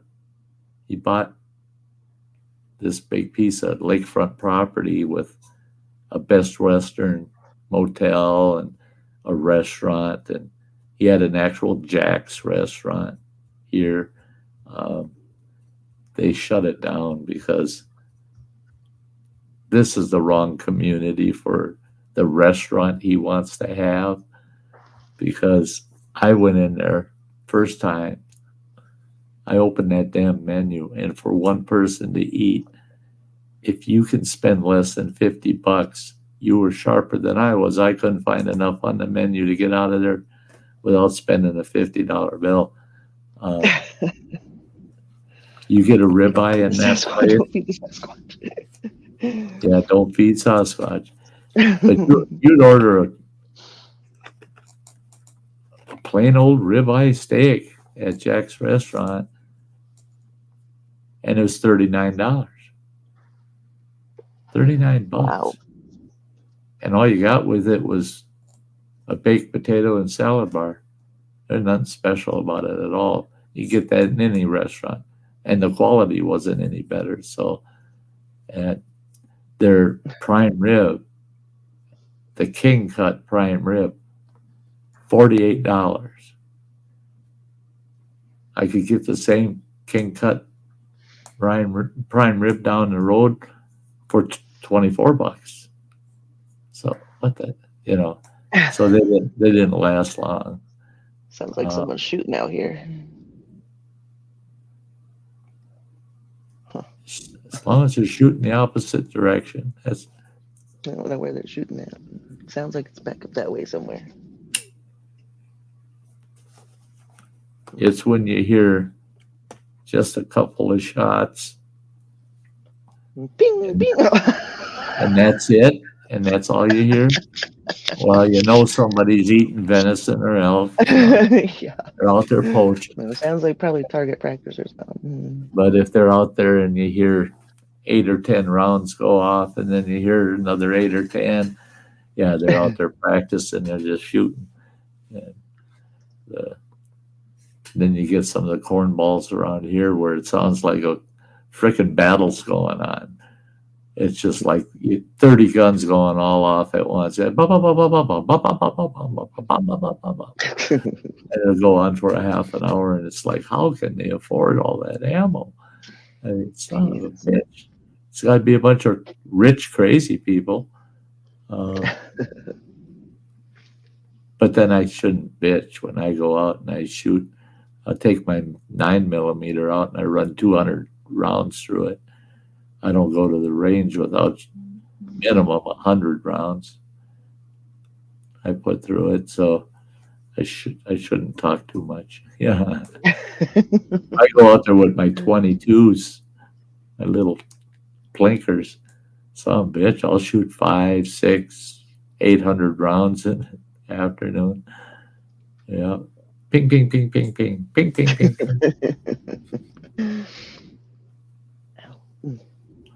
That I gotta I'm gonna have do. to run out and get my cushions. Don't have enough meat on my ass for this. You gotta chair. get one. You gotta get one of these that I use. This Comfy Life butt cushion is the best freaking thing they ever invented. I mean, I busted my tailbone so many times over the years that I can't sit anywhere for 10 minutes and I'm starting to ache. I got Running Water bought me this Comfy Life pillow cushion, and it's horseshoe. It's a weird cushion. Yeah, so you don't have pressure on your back and your tailbone. Yeah. Right. It's all gone. I can sit for hours on this thing. And it's gel, and memory foam and gel. And, actually, I have 2 of them that I use. They're both like, one's purple. The people that make the purple mattress and all that. And the other one's gel. The other one's gel. Yeah. Anyways, I'll be right back. They're out in my car. I have bet. to use them in Rashi or I'm too short. I'll be right back.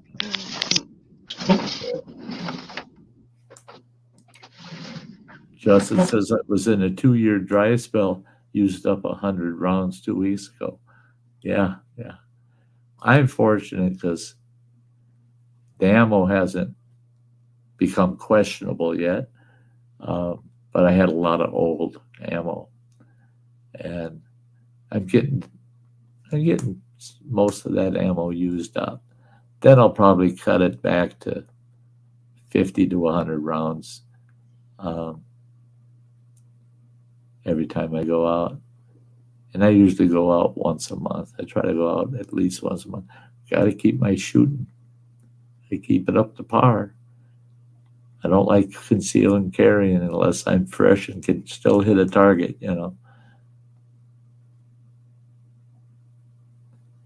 Yeah, Matt, sounds like a hemorrhoid pad. Actually, this pillow probably would work kind of good for people with hemorrhoids, but it's narrower than those hemorrhoid ones, those big C-shaped ones for hemorrhoids, Keep all of your ass off of anything. That's one thing. Oh, shit. I'm not even talking about it. If there's any kind of illness or physical malady out there, especially odd illnesses, I don't talk about them because I'll end up with it, man. I'll end up with it. I don't want to catch no other shit. And hemorrhoids are definitely not in my fucking book for nothing. It's way better. Way better already. my palliative nurse that comes and sees me twice a month, every 2 weeks. Last time she came to visit, I said, I was already out on the porch. I said, do you mind if we sit out on the porch instead of in the house? And she goes, oh, not at all. I'd rather sit out on the porch. And I said, I'll be right back then. I come in the house and because we got 2 of these Comfy Life cushions. grabbed one, brought it out. I told her, "Whoa, get off of that," because they're the old-fashioned metal lawn chairs. And I told her, "Get off of that stinking sheet of metal here. Put that."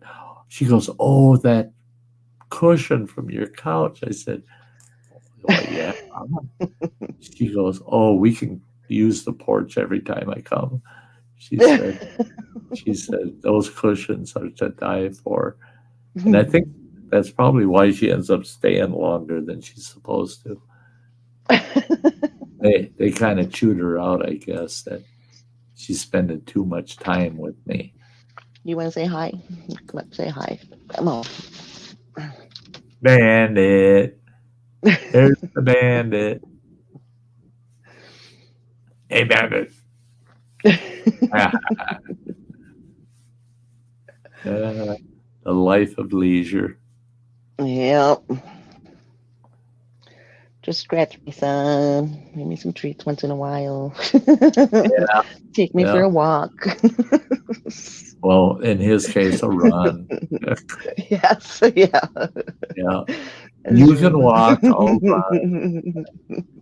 And when it's too warm, he just runs shade tree to say shade tree. Poor thing. It was too hot the other day, and as soon as he started running tree to tree, it wasn't time to go home now. Too hot for him. Yeah. Then he starts digging for the cool dirt. Yeah. Yeah, I had he was an oddball. It was a black lab that mixed with a what the fuck, dachshund? Short-legged, one of the short-legged beagle-looking dogs. Well, he ended up being the biggest black lab I ever seen, but his legs were only about that long. He had these short, stubby little legs, and he'd run like hell. God, he had to run twice as fast as any other dog to keep up. And on those hot days, and he was black as coal. And we go out, and he'd be running, and he'd be chasing grouse and having a good old time. And then all of a sudden he'd disappear. And I had a couple of friends. We'd go for a hike, and that damn dog would disappear. And he'd go, "Your dog's gone." I said, "Oh, shit." I said, "I know where he's at." Because it was always areas I knew. Head for the nearest creek or nearest pond, and there he is laying in it. He's laying right in the creek, letting that water run over him. Oh. And when he gets overheated, that's the first thing he looks for is water to lay in. He's goofy as sin, fat little thing. I shouldn't say little because he was big. He was damn like 80 pounds, but had them short little legs. Yeah, he looks for the cool grass if he doesn't have water, he'll look for the cool grass, or he'll start digging in the dirt. Yeah. I had a Alaskan Malamute Timberwolf cross, and he was I set him up with a dog house for the summer. Nice long lead on him so he could run around. And within 2-3 days, all of a sudden you don't see him out there. And the way the doghouse was made, I could see if he's in the doghouse. And you don't see him out there, and I'm in a panic. Oh, shit, did he get loose? And I'd run back there. No, he'd have a big hole dug, and he's laying down in that hole, and just his face looking up. Hotter than hell out, and he's happy. He's down in his hole. Yep, just when I think he's after something or he found something, he just digs a hole and then he just lays in it. He's just hot. Poor baby. Yeah. He knows where the cool ground is. I get down to that nice cool dirt. Like how much energy you spent doing that. Yeah. And that's not a dumb idea. I mean, They know where it's cool. I seen where this one guy built a survival shelter. He built it. He just dug it. Looked like a damn grave, like a double wide grave. And he just put logs over the top, and then small brush, and then he took all the dirt that he dug out and put that on top of it. And he said, it's 50 degrees in here all the time. He said, even in the winter. Wow. He says, I come in here and all I do is light a oil lantern and it warms it up to 65 in here. He said, yeah, build your shelter in the underground level. And I said, I get the idea, but boy, that's a lot of digging, man. That's I remember, I don't know who it was that was getting buried, but a buddy of mine asked if I wanted to make a few quick bucks, you know. I said, doing what? And he says, digging a grave. I said, no, fuck you. I ain't digging no grave. Boy, I kicked myself in the ass later. They got $300 a piece, these two guys that dig damn grave. They paid him $300. They said, Marine Mom. Hey, Marine Mom. Great to see ya. Great to see ya. Yeah. Oh. It ain't my ass that hurts, it's my hips. That mowing, trying to mow that backyard yesterday, that took the wind out of my sails, but I only got half of what I wanted done. And thanks a lot, Marine Mom. Yeah, I've had 48 of those. I can't let everybody know that. Yeah, I've had 48 of those. Well, no, technically, I take that back. I believe it's 47. I've been lying all this time. If Running Water's listening, he should tell me whether he's 47 or 48. However old Running Water is, that's how long I've been a father, as far as I know.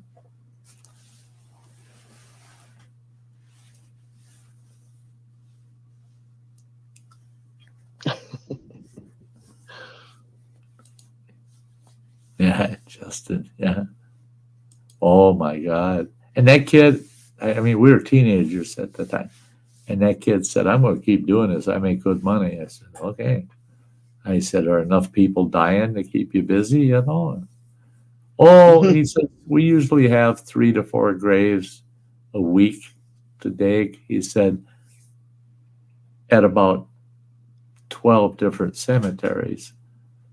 And Marine Mom thinks he's 47. So it's 47 years. What the heck? I squeezed a year in on him. But he said that summer went by. Well, he was in the womb for 9 months. Yeah. And see, that's, I counted back to when I got married, and he was born at, after we were married, so I went too far back. So it's 47, yeah. But this poor kid made good money all summer long. Boy, did he build some muscle doing that shit too. Winter came along, and I said, I bet you like winter. You get laid off for the winter, right? He goes, no. Them sons of bitches make us go out there with all these huge bags of charcoal, and we lay them down and light it all on fire to thaw the ground out so that we can dig.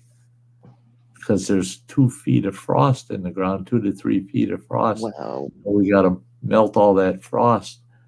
And he said from heating it up like that with all the snow around, all that meltwater is getting in there, so it's muck and it's freezing cold out. Oh He my said, gosh. so I ain't doing it anymore. He said that I don't like the winters. He said, I said, well, you're still making money, right? He said, well, a lot of people, they decide that they're gonna, because he did say they made more digging the winter graves. And he said a lot of people just keep them on ice. We'll bury them in the spring. I said, yeah, I suppose that makes sense. Justin used a propane heater to thaw the ground. Yeah. Yeah, I've seen where they've tented the grave site with a propane heater in there and thaw the ground out. But now, I dug probably, I don't know, 15 or 20 graves with a backhoe tractor. But it always freaked me out because they go out and I tell them, I insisted, you mark that son of a bitch real well. And if I dig anybody up, it's your fault. I want you to actually have it marked out so that I can prove I stayed within your markings. And I ended up with a skull and one scoop and a foot another. Yeah. No.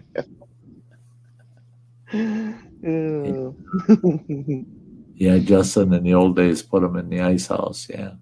That's it. Is just stuff the corpse in the ice house. And while you drop them off, you go, well, I'm here. I might as well grab a block of ice. And that's true. They used to do that. The logging community my grandfather lived in for many years, they put anybody that died over the winter got put in the ice house until the ground thawed out. Well, they used every block of ice out of that ice house for their kitchen fridges and ice in their drinks and in there with the dead guys.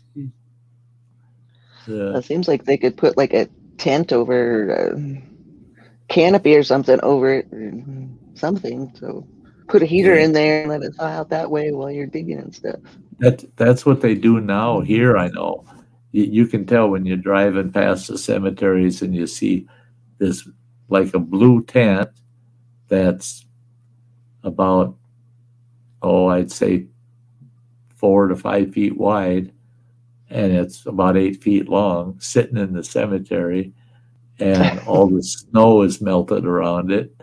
And yeah, they're thawing out the ground. They got a heater under that tent, but they ain't got no legs to speak of. It sits, just the canopy part sits on the ground. So they don't let it heat out. Close. Yeah. Otherwise, they're thawing out the neighbor. Yep. Whoever's buried next to You'll see someone coming up. Yeah. Pushing the old box out of the ground. Yeah. I'll never forget, my sister went to college and where was that? Oh, shit. It's over in North Dakota anyway, right on the river. She called us up. They were having flooding that one spring. And she says, I'm so glad we got an upstairs apartment, because she said they told us that if we waited if we could, that we could wait for 4 days and then the water will be down. But she said the water's 1.5 feet, 2 feet above their doorway at the entrance, and that's 3 feet from the ground level. So, I mean, that water was deep. And she said, I want to get out of here so bad and just come home till the flood's over. And I can remember my mom asking her why, and she said, if you sit in our living room and you just look out the window, about every 10 minutes a coffin goes floating past their local cemetery. They had coffins coming up out of the ground all over the place because it's an old cemetery, so no concrete vaults, and the coffins are just popping out and floating away. They had that happen in Bayfield here. How would they know who's who? That's it. I mean, put their name on the box, please. You have to put it on the inside or something, something. Yeah, heck, where it would stay safe on the inside. Figure out, stuff a name tag down their throat or something when they go, Yeah. I mean, for Christ's sake, nowadays, false teeth.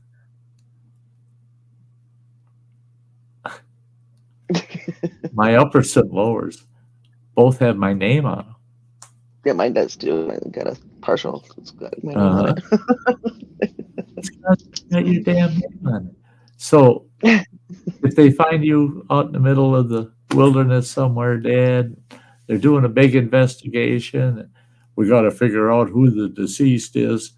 Pop his teeth out, take a look. You'll know exactly who the hell. You think he stole those? Oh, that's who he is. You never know. Hey, Kimberly. Great to see you, Kimberly. Thanks for the happy Father's Day.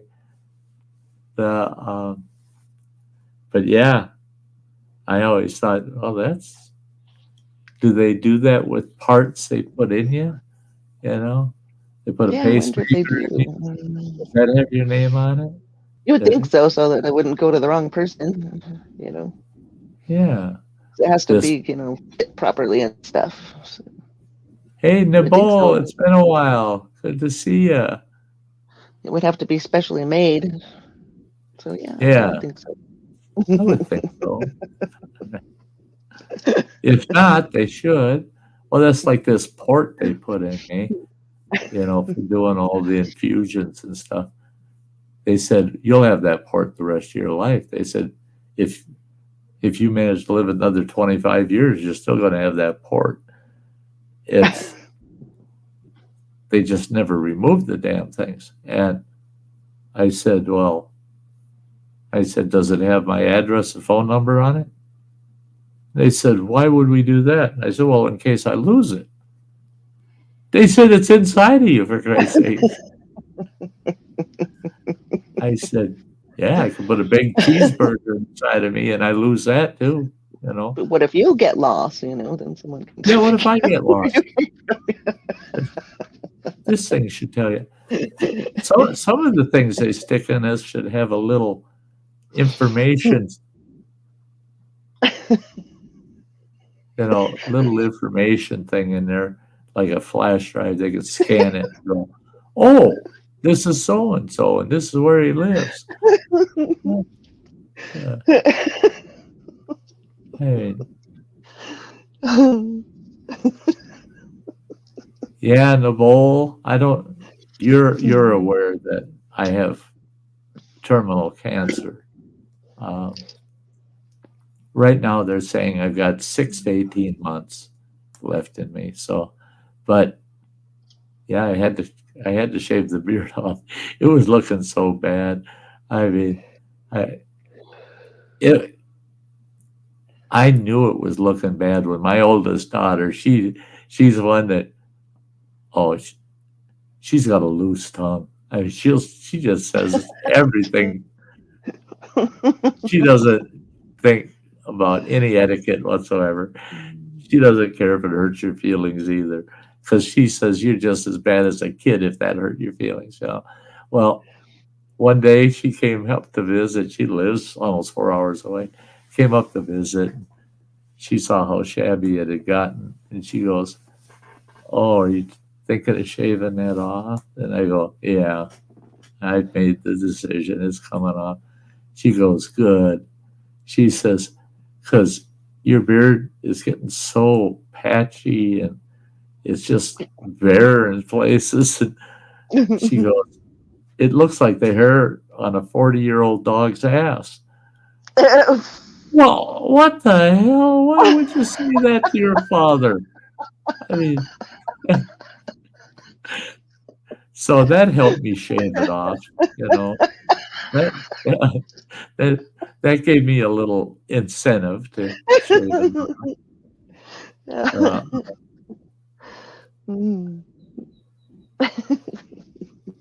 Wow. Oh, yeah. I'll stay positive, Nicole. I always do. Right up to the last breath. Yeah, Marine Mom. Dang that girl. No, she is hilarious. She is hilarious. But she can be very embarrassing.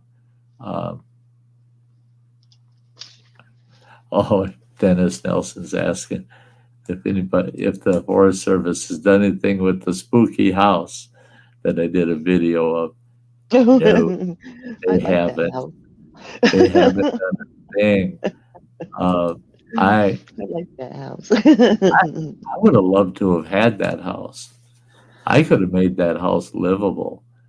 It was a weird house, and that's what I think I liked. Oddly shaped. Yeah, I like that. That was cool.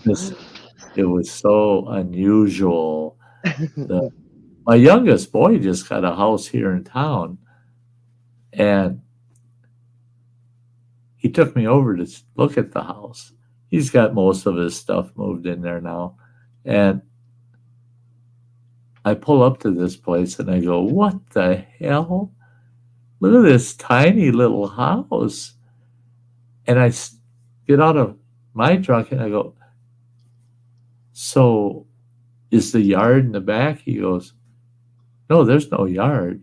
He says, the yard is only 3 feet out from the outer edge of the house all the way around, except the one end is a parking spot for your vehicle.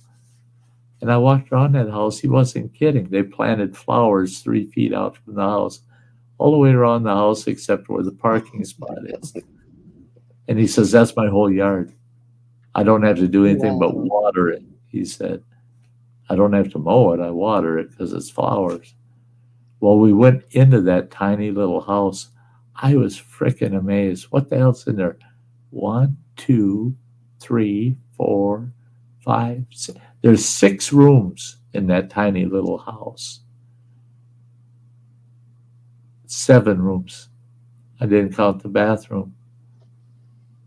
It's a 1-bedroom house, and there's 7 rooms in that house. Wow. And none of the rooms are tiny. They're spacious and roomy. I had, after looking in the house, I walked back outside and I'm looking at the outside and I'm going, that don't fit in there. How? I went back in, looking around and I'm going, this stuff don't fit in that size house. And he's laughing. He goes, it is a little weird, isn't it? The optical illusion. Yeah, I mean, bandit. It from the outside, you'd never get that house had that much space in it. The kitchen is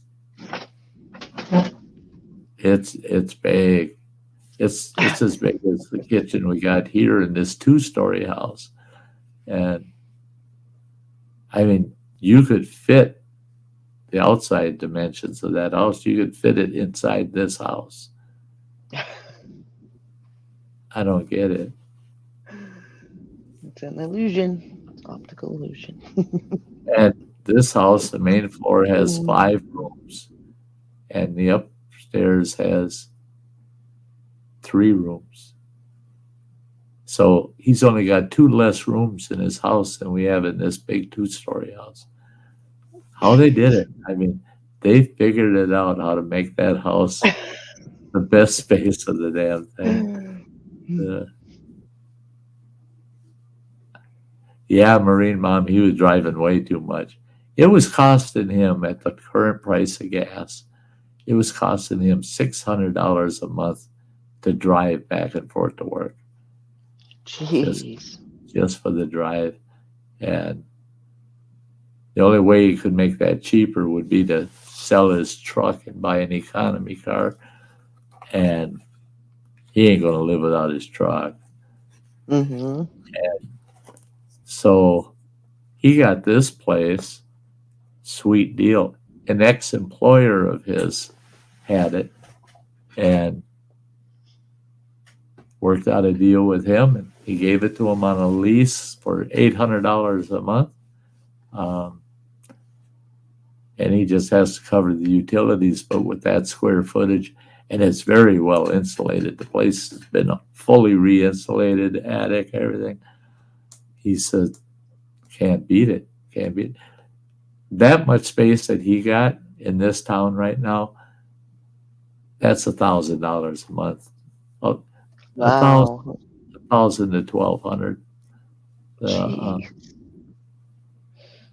Big full-size houses are going for $1,500 to $1,800. Wow. I don't know who the hell they're renting those to. We only have a couple of places in this town where you can make big money. Otherwise, it's all, yeah, let's work at McDonald's, you know.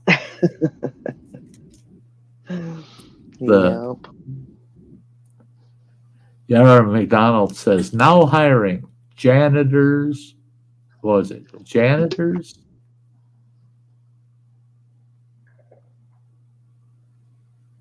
There was one other one. And managers. And I told my kid, I said, that's pretty cool. McDonald's will. I said, that's the only place in town you can just go in and apply to be a manager, but you're only qualified to be the janitor. You know? Or if you want, you can apply as the janitor. And if you stay with them for 3 to 6 months, they'll make you a manager. Yeah. Everybody ends up being a manager there. Because the managers come and go so fast, they just keep pulling them off the staff. You're the new manager. Wait a minute. Are you sure? That's the Down syndrome kid that's here on a volunteer program. He don't even get paid. He's here for 2 hours a day. Yeah, He's a manager. was making my grandson a supervisor when he was 17. He only worked there for like a few months. Yeah. Boy, it's a different world. I'll tell you what. I remember the days when, yeah, you might become a manager in 5 or 10 years. Okay. Well, that's if that person dies in that amount of time that's already the manager. Yeah, managers were in that position until they died, you know. Not anymore. Boy, I'll never forget when I worked for Taka Toys, Mound, Minnesota. And we all got the announcement, oh my God, we're going to be shutting the plant down. We're moving to Mexico. Anybody that wants to keep their job can keep their job. Yeah. Don't worry, we're not taking your jobs away from you. You can keep your job, but you got to move down to Mexico. And we're willing to help you move. We'll give you $600 to move down. Well, what the hell? I'm not kidding. Half of the people that work at Tonka Toys were the wives of a local farmer. Yeah. They're all farm wives. And they've been working there for ages. We had 5 gals had gone over the 40-year mark. Literally had worked for Tonka Toys for 40 years. You know what they got for their for working for, because they weren't going to go to Mexico. What they Yeah, got for working obviously. there 40 years, they got this cheap cake made by a local grocery store. And they Oh, got this, goodness. they got this nice card that said, "Thank you for your service." That's all it said on it. Wasn't even Wow. signed, wasn't even signed by one of the executives. That's all they got. Wow. Tonka Toys doesn't have any retirement plans or anything like that. And but those gals worked for 40 years and basically were laughed at and said, kiss our ass, you're gone. And Wow. there was a lot of people in that town went berserk over that. And they said, good for you, go to Mexico, you assholes. Well, Tonka Toys isn't doing so well anymore now Yeah. that they're in Mexico. Yeah. That they still have their Canadian plant running, but that downsized by 40%. The one in Mexico, they downsized by 60%. They found it was hard to keep employees. They would only work for a week. They'd bring them on, they'd work until payday, until they got a check, and then they'd never show up again. And so they had this big, huge pool of people to fill these positions. And their personnel department couldn't keep up with all the employee changes constantly. Just constant. That they said on the average there were 150 employees a month would change out, would roll over. So they had to hire someone every month to replace someone. And Crazy. yeah. So they found out they had to hire a bunch of trainers. That's their job, is to train all new positions. And they had to hire a bunch of people to do that job. Oh, that helped out a lot, didn't it? Now you got another whole department you never used to have. Yeah. I didn't mind when I worked for them. The work, it was assembly line kind of work, but it was really fast paced, and they're screaming, hollering about quality control all the time. And it's the kind of place you punch in and your 8 hours goes real quick because you're just working your ass off for 8 hours, busy. So I didn't mind it much. Well, and then I upgraded to forklift operator, tripled my pay. Christ almighty, I couldn't believe that shit. Make 3 times more than somebody on the assembly line. I was a spot welder before that, just on an assembly line, spot welding toys together. Yeah. And driving forklift was a blast. I loved it. Break the rules. All of us drivers breaking the rules. Back in the day, that's back in the day of the old Walkman, Pop your cassette tape in your old Walkman. Put your earbuds in, and we're driving them forklifts all around that place. If you run somebody over, you can't hear someone yelling, "Stop, you're running them over." You can't hear that shit. You can't hear nothing. So people that work there got real wise. Don't step over the yellow lines. Don't do it. Forklift operator won't see or hear you. We were constantly having people getting their feet ran over. And once in a while, somebody pinned against the machine because the forklift backed into them. I never hurt nobody. I had a couple of bad boo-boos, but big old crate full of metal parts way the hell up in this warehouse, lifting it, get out, and then some bitch, there's a spike hanging out of the bottom of that crate, and it caught on the top crate. All of them crates tipped over. All the metal parts splashing out on the floor. I parked the forklift, went over to the intercom, and I yelled in the intercom, "Clean up on aisle 3." I was gonna say, clean up on aisle something. And I got chewed up pretty good by the bosses.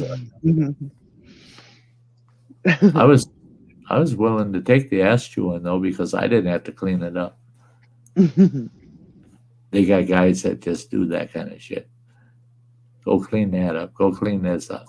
Yeah, I didn't have. Yeah, my bad, but you can clean it up. Yeah.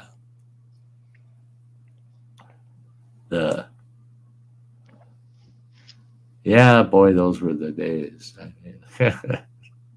And I see this shit on YouTube, and I go, it's funny to watch, Oh, no, don't do that. Oh, shit, everything falls apart. You know what's gonna happen. Yeah. But I'll let the whole world know that shit ain't new. They're just doing shit everybody's done for the last 100 years. Fucking up. Yeah. It's not as if we didn't fuck up years ago. Yeah, we had same shit happen. Yeah, just a different year. That's. I got such a kick out of it. I don't even remember which one of my kids it was. And I don't even remember which song it was. Boy, did we get into a hell of a family dispute over that. That's a new song. And I'm telling them it's not a new song. And this is before the frickin' internet. So I took the kid that was challenging me about this new song. I don't remember who the artist was on it. But I hauled their ass to the library, and we started digging. And we found the original date that song first was played, and it was like in 1964, and they're saying in 1984. That's a new song.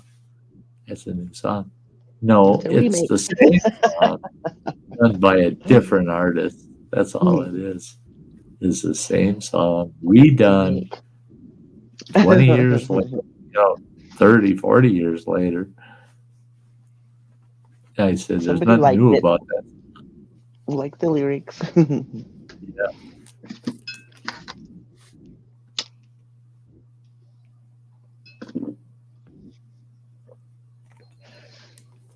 Oh, yeah. Last night for a while, I was watching the news. All the BS going on. And this crisis, that crisis, the other crisis. There's enough crises going on in the world right now. You can't keep up with them. Mm-hmm. And I said, oh, the hell with that. I'm going to just kick back, relax, snack a little bit, listen to some Spotify. So I kicked on Spotify. First fucking song that came up was in the year 2525. And by the end of that song, I go, Jesus Christ, I got to listen to the news on Spotify, too. It sounded just like the news. Yeah. Yeah. I think they changed the years, so if they redid that song, we sped up a little bit. Samantha Lee, Running Water is working today. He popped up before the stream, and we chatted for a while. And he's so nasty. He's so sweaty nasty. And he wasn't even halfway done tarping his load. He said it's hotter than shit where he's at. I don't even remember where he's at, but it's down south somewhere, hotter than shit. And he said it's going to take him 45 minutes to an hour to get his load tarped. And then he says, I got to try to clean up a little. And he said, I changed shirts so that I wouldn't be on here soaking wet in the shirt. By the time he jumped off, he was soaking wet already again. It was that hot. Justin.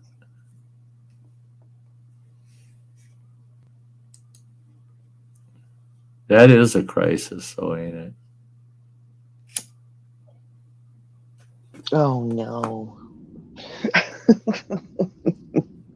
I've had to grill frozen steaks before. That's tricky. That's tricky. To not end up with a tough steak or something that's well done all the way through, you know. Well done on the outside or on the middle.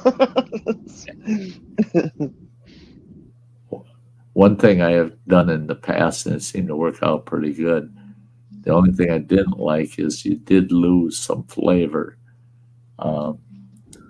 And that was, I would pre-boil frozen steaks, throw them in a pot of hot water, boil them for about 10 minutes, 10, 15 minutes, and then let them sit for a while in that hot water, then pull them out, pat them dry, and throw them on the grill. Always, you got to put them on the grill when you do it that way. And you get the good burnt grill marks on them. It adds the flavor. And the grill's hot enough, you can pull what fat's left in there out. And you can get them pretty close to medium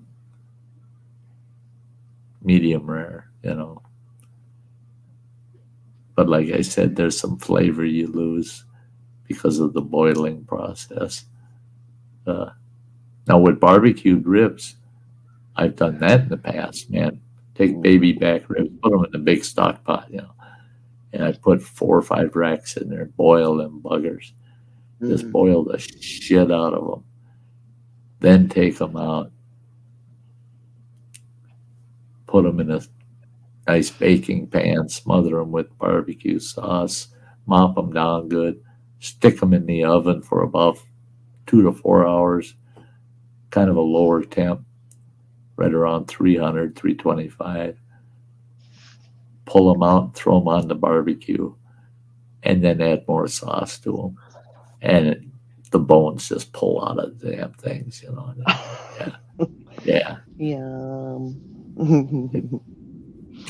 Turn out super tender.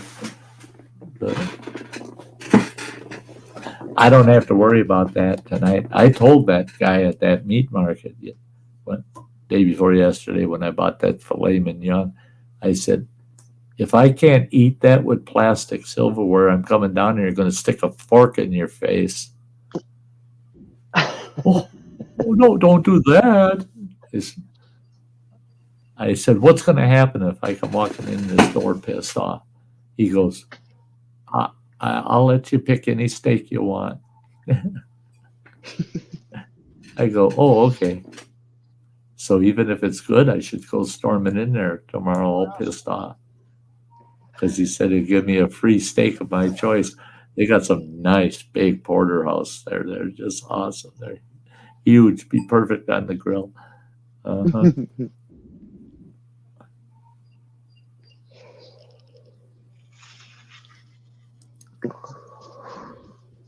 Hi, Uncle Sty. Happy Fathers. I have a great Father's Day joke. What do you call a cold canine? A cold canine? I don't know. You got me, kid. You got me. I don't know. I don't see the chat exploding with answers either. What do you call a cold canine? Oh, Jesus. That's too simple. You call a whole canine a chili dog. Now I was thinking it can't be a hot dog. Would it be? Right. And I was trying to think, that is such an obvious answer. Of course you'd call it a chili dog. That's a good one, Mr. Fulton. That's a good one. You get a gold star for that one. Yeah, yeah. And I agree with Justin. With cheese. Yeah. I had chili last week. My youngest boy took me out for a late lunch, and I ordered a bowl of their chili deluxe. That means it's covered in onions and extra cheddar cheese.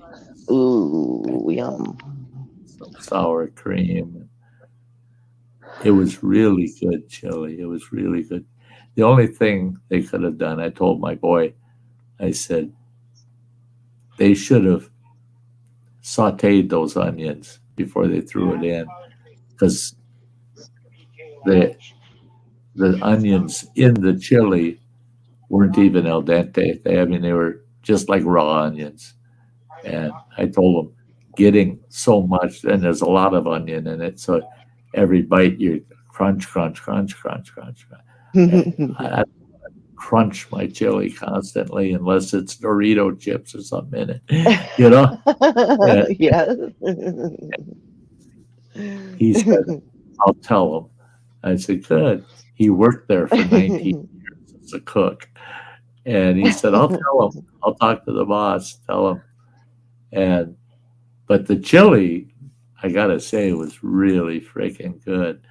Well, he ordered chili fries. Well, that's what I'm going to do next time. Those chili fries were to die for.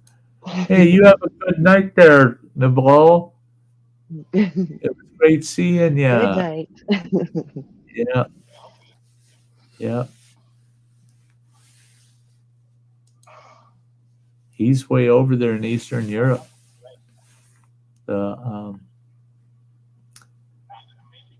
It's nighttime for Nabal. Betty, bye. Good time to call it a night. Good night, sweetheart. Good night. It's time to go. Yeah. That's one thing I've been getting the last 3 days. Good freaking sleep. I slept for 9 hours last night. I could not freaking believe it. Getting 9 hours is insane. That would be. I don't know. I'd probably feel tired when I woke up. Getting too much sleep. I've been getting these 3 and 4 hour nights and then I feel like I'm dragging all day. And then I get a 6 to 8 hour night. Boy, yeah, I feel pretty good the next day. That 9 hours, holy shit. I could go back to bed. Oh, Teresa. Yeah. It's so good to see you, Teresa. Yeah, it's gone. It's gone. The chemotherapy wiped it out. It's like my daughter said, Dad, you got to shave that off because it looks like a 40-year-old dog's not so hairy ass. It's like I told Grammy. I said, I'll tell you what, that gave me some incentive to go ahead and cut it off. What was left of it. But it was down to nothing. It was so terrible. It is so good to see you, though, Teresa. You going back to work tomorrow? It's Juneteenth tomorrow, It's a national holiday now. Post is. office is closed. The banks are closed. What is it supposed to be? Juneteenth? What? Juneteenth, yeah, Juneteenth. Wow. It's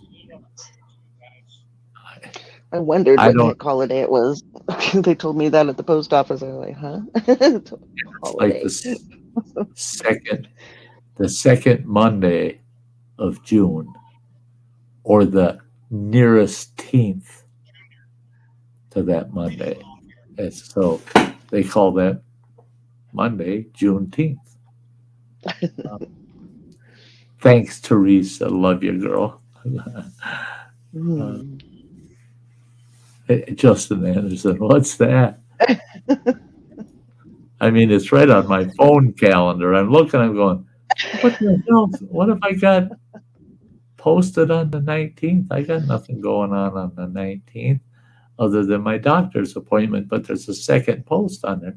So I open it and it says Juneteenth. Yeah. It's Juneteenth tomorrow. That's weird. That's weird.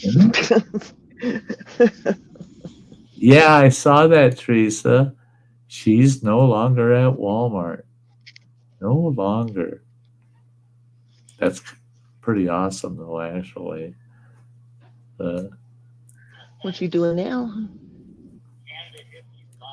I don't, Teresa. Yeah, Teresa, what are you doing now? Hey, there's Cassie. Hey, Cassie.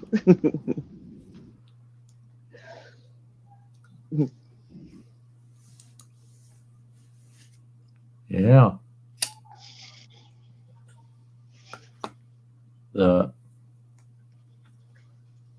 When I post a video of my new walker, this old man has to get a walker, and they've been fighting with me for 3 months.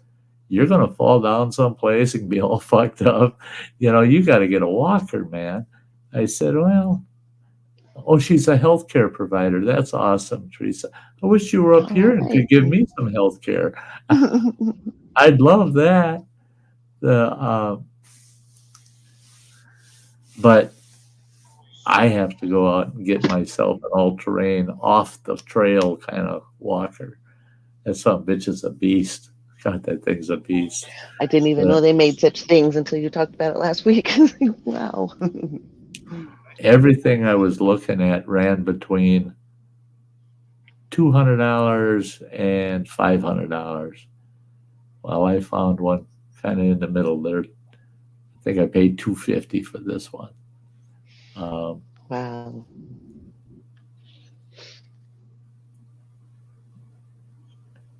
Teresa says, and I would. I'd love it. I would love it, girl. You would. Oh, man. If you were up here, even if I could get you every other week that my palliative nurse isn't here. My palliative nurse watches these live streams, but she doesn't say a word in the chat. She really doesn't want anybody to know. And she said, because she's got 2 clients of hers that are watching the channel too and never say anything, but they watch. They're clients of hers. And she said she doesn't dare say anything because if somebody, they'd say, well, she's violating HIPAA or some shit, they'll figure out something to complain about. Of course. Yeah. And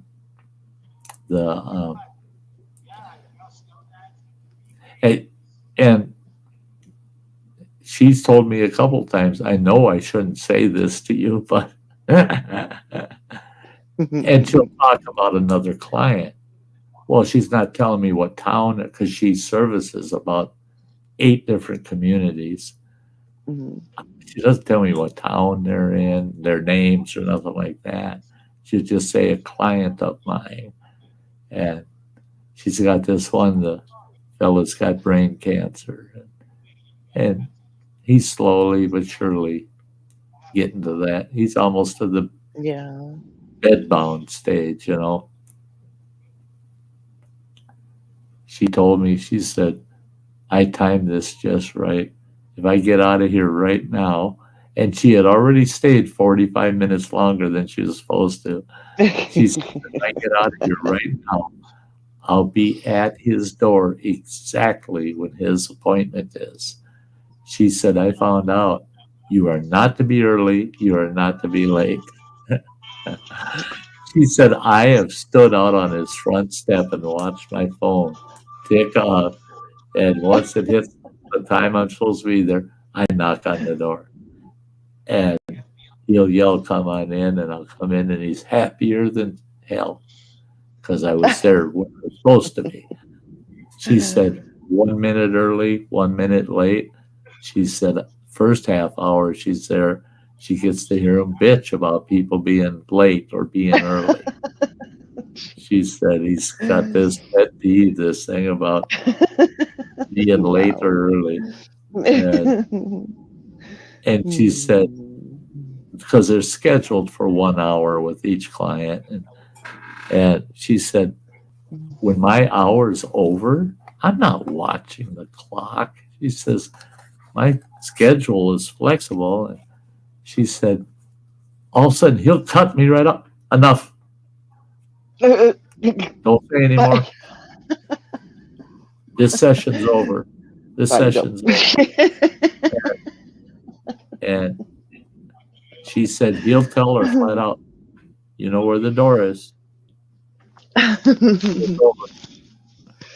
She said they can be in a really good conversation, and he seems like he's happy, everything's cool, and it's stop. Oh, no, can't say anymore. It's over.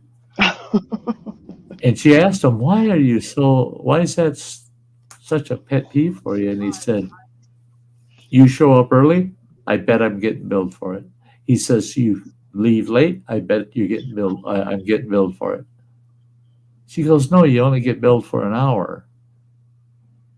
She said, so if I'm late, I can understand you being upset unless I put in a full hour.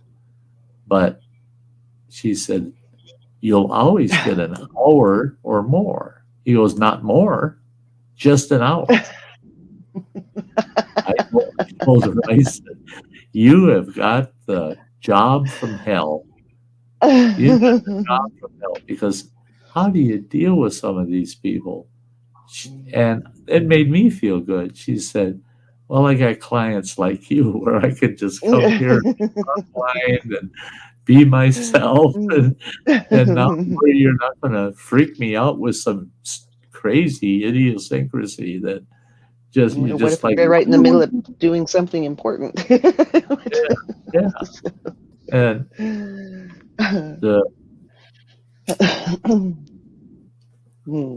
she said the only thing that I frustrate her with is I won't let her do anything. If she wants to see if my ankles are swollen, check my blood pressure, listen to my heart, my lungs, go for it. I don't give a shit. We're sitting out on the porch, and I told her, yeah, that wooden planter, that 8-foot long wood planter, I'm going to put that right in front of the porch here. But I got to get something to put on the ground under it. And she convinced me I'm going to just put cardboard down, because that kills the weeds right off. And she goes, well, let's do that. She said, I'll drag that out there for you. I said, no, you're not. You're here. What the hell does that have to do with providing me with medical care? She said, what does us spending half of the time that I come here bullshitting have to do with medical care? She says, let me help you set your planner up. I said, no, you're not doing it. You ain't here to do physical labor. Time before she used the restroom, she comes out, she goes, I see you're still very fastidious about your bathroom. I said, oh, shit. If you can't eat in a bathroom, I don't want to. Yeah, it's not my bathroom. I said, bathrooms scare the hell out of me, so I scrub the hell out of my bathroom. And she said, but I see there's some dishes in the sink. And I said, well, yeah, so what? I said, it's only 2 days worth. I said, take me about 20 minutes. Set up, all washed, done, dried, put away, 20 minutes. And she goes, I can do it in 10. I said, I know you can. I said, but you ain't. Don't even. She goes, I'm going to do them damn dishes. I know you're not. Do my goddamn dishes. I didn't see that anywhere in the agreement of you coming here that you're going to be doing my damn dish. Get the hell out of here if you're going to think you're going to do my shit. That's the.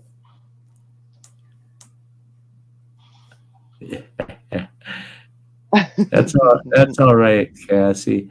When you hang out with a bunch of crazy people, it's just another weekend, right? You don't know the half of it. And that is we really. we get that way. It can be that way. Uh-huh. It's a blast. So we have fun. We have a lot of fun. Sorry, everyone was on the phone with my dad for Father's Day. I'm sort of happy. Oh, Sure. okay, Matt. Sure. Why apologize for that? Finally found a good excuse. That's we're I proud went of in. I asked my son, "So did you call your dad today?" He's like, "Not yet." you. Yeah. Get to calling him. So cute. Oh, Marine Mom saying running water doesn't have any service. That means he's moved his truck. Because where he was at when I talked to him, well, 2.5 hours ago, he had good service, but he had a shit job he had to do. So, Oh my God. It's Auntie's chat over here. Native, are you single? I'm single now. Are you coming to Scotland? No, I'm not going to Scotland. No. oh, yeah, I'll just jump in my car and head right over there.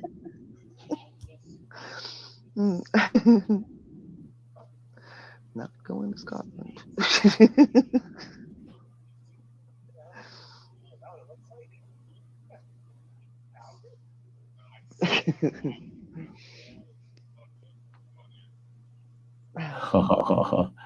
Nah, I get it. Not fun, Cassie. Yeah. That's the nice thing. Well, in that's my, because it's now the weekend for me. It wasn't before. if I tell you what, if I would have known the freedom it would have given me, I would have lied about it. Said I had cancer years ago. Because now I just tell people, hey, you're just an asshole, and I don't want nothing to do with assholes, so go away. And they try to follow you around. You just tell them, hey, go away or I'll piss on your boot. Well, you can't do that. That's illegal. You think I give a shit? What are they going to do? Give me the electric chairs? What the fuck? And people get a little nervous around people that have been given a death wish, right? Because they don't know what they'll do. Here's a good example. I went to the pharmacy yesterday. I called in my prescription for my test strips for checking my blood sugar. Called them in. No call back. So, yeah, told them I'll pick them up. And before noon on Saturday, run over there. We have a problem. The new owners of the pharmacy are fighting with Social Security, with Medicare, to get the contract renewed because the previous owners didn't make them aware the contract was running out. So they have to go through this whole process to get Medicare to approve Medicare purchases, right? And I said, okay, sounds like a personal problem to me. Where's my test strips? Well, we can't get them because Medicare won't pay for them because we don't have a contract with Medicare right now. But we could get them prescribed through a different pharmacy. I said, okay, I've been coming to this pharmacy for 18 fucking years. And I've never had issues until the new owners took over. First, I couldn't get my insulin. Then I couldn't get my oxycodone, my gabapentin. I couldn't get none of my meds, right? I said, no, it's the test strips. I can't get the test strips. And they said, well, you can get them, but you're going to have to go to Walgreens to get them. I said, so I got to go across town to go get the test strips. Yeah, but you won't be able to get them till next Tuesday. I said, I'll be out of fucking test strips on Sunday. And I said, I got to keep close watch of my blood sugar. And they said, well, there's nothing we can do about it because Medicare won't let us process it. And I said, you people know, and there's other customers standing behind me. I go, I'm dying. I said, and you don't want to make a dying person upset. I said, because I ain't got nothing to lose. I said, this is really starting to upset me. The new manager come running out of the back, grabbed a box of those strips off the shelf and said, these are complimentary. These will get your prescription at Walgreens. Well, thank you very much. Now I'm not as upset as I was. Doesn't mean I'm not as upset. And so what about all my other meds? They said, no, you get them all here yet, but you can't get the test strips. Okay. Something is wow. And I said, I don't know what you got to do to fix it yet. But I said, I'm going to expect to be able to come here and get all my meds at one place. I don't like seeing the test strips sitting on the shelf. You've got my prescription for them, and then you tell me I can't have them because Medicare won't pay for them. You want me to pay full price, $28 for that box. I ain't paying it. Oh, we totally understand. Blah, blah, blah. All of a sudden, they're just like, hey, do you want a candy bar or a bottle of pop on the way out? Help yourself. Damn right. I grabbed a bag of M&Ms and I went over and got a Sprite out of there. I said, I hope you all have a better day than I did. Thank you very much. So I cashed. Popping the M&Ms help. Yeah, popping M&Ms. That all right. Got the test strips, my pop, my M&Ms. I'm happy now. Yeah, so I sat there last night eating M&Ms, thinking, boy, when you don't have to pay for them, they taste so much better. Yeah.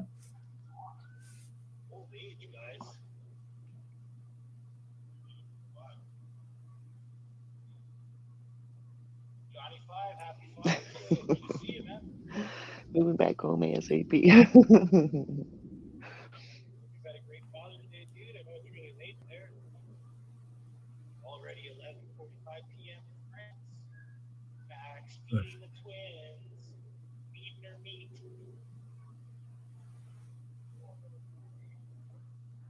Yeah. All right, Cassie. Well, that's when me and my son's. No, I'm not even going to talk about that. I forgot about this. The TV's on in the house.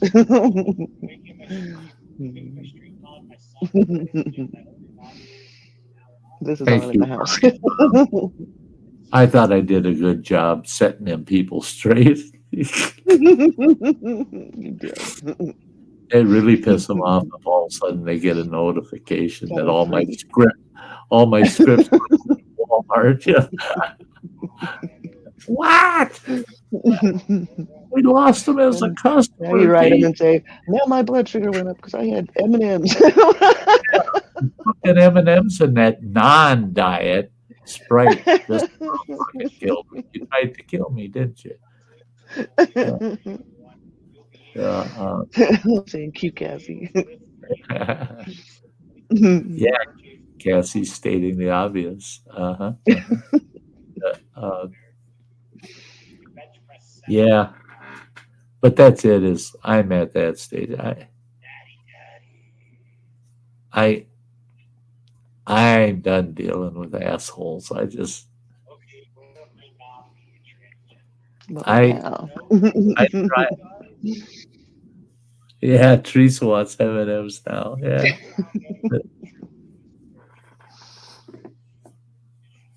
The yeah, I always was a cynical type. Sometimes said too much at the wrong time. But now the difference of back then and now is back then I cared what I said. Now I don't give a shit. I really don't much give a shit if someone don't like that. Well, I don't know. Is there a pill for that? Get the fuck out of my face. Go away.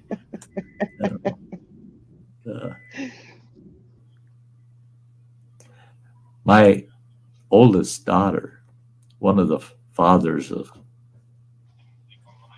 3 of her children, I believe. What a mess, that family. So he's living with her. And I thought, well, that's nice. He should be picking up part of the burden. And I find out, no, he's making money, plenty of money, but he's not supporting the family in any way whatsoever. He's not spending a dime on anything. You don't help pay the rent, the bills, nothing. He's just living there for free. And he doesn't even make a decent babysitter, right? Well, they came up one Thanksgiving. We were living way out in the woods at the time. They came up, spent Thanksgiving, basically unannounced. They tell us the day before Thanksgiving we're coming up. Oh, okay. Well, we got a big bird we're cooking. Yeah, we can feed them. Well, they show up and they said they're going to spend a week. I said, well, how the hell can you spend a week? He's got to go to work. And my daughter said, no, he's got the week off. And we're sitting there, it's Christmas time. And we're sitting there in the living room. And there's this guy's name is John. And he's sitting on the couch. He got a kid on either side of him. And, it's Christmas time. So you bust out in a Christmas carol. So I sang a very inappropriate song. Johnny the retard had a 6-pound water head. So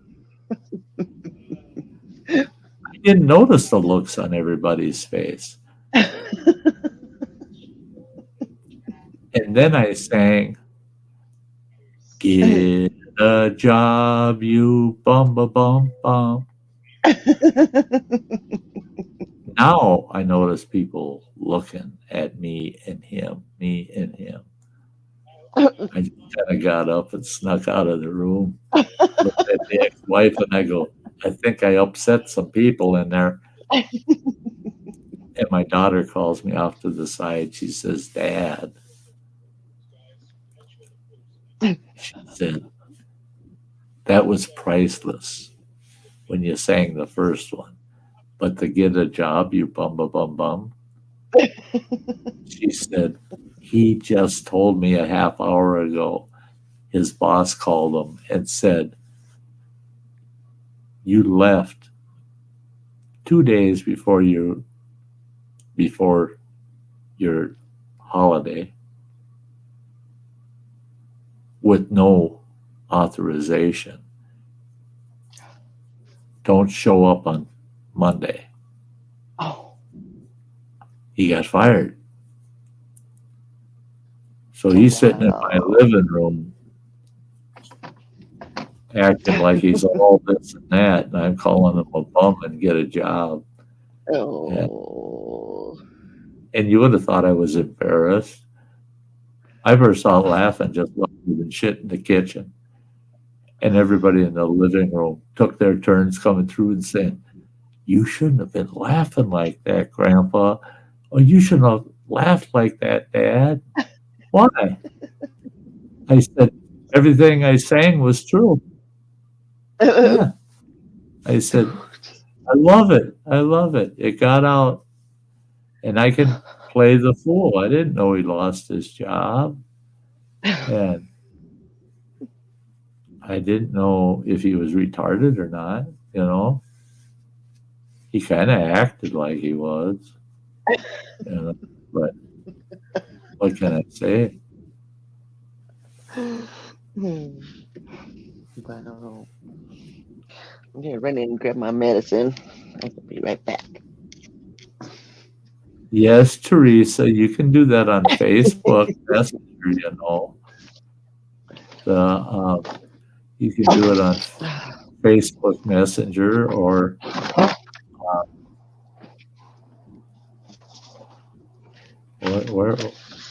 where are you?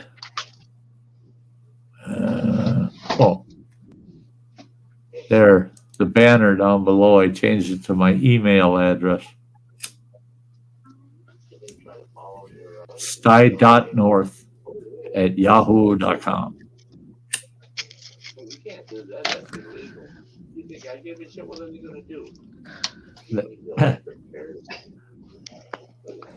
But yeah, Dr. Smith is still here.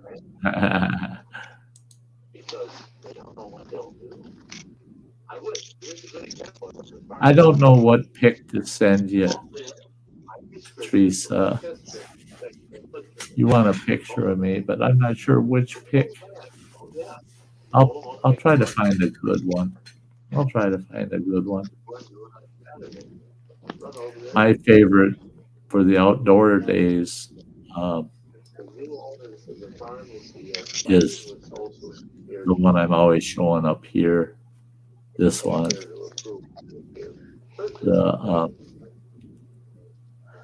And I said, okay, sounds like a personal problem with me. We're listening to my show after the fact. Because we don't have a contract with Medicare right now.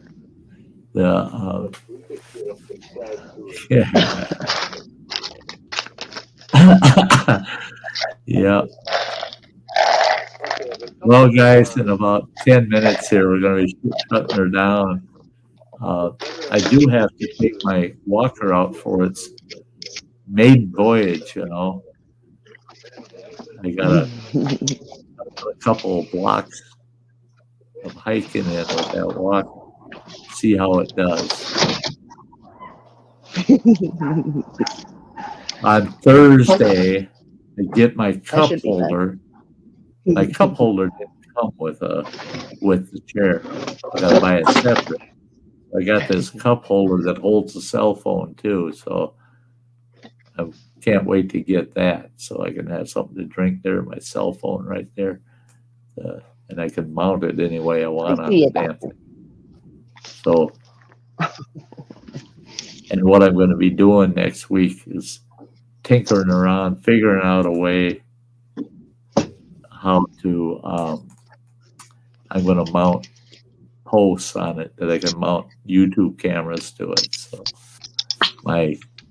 get my GoPros mounted on it. It's a lot easier to let that thing carry my GoPros around for me.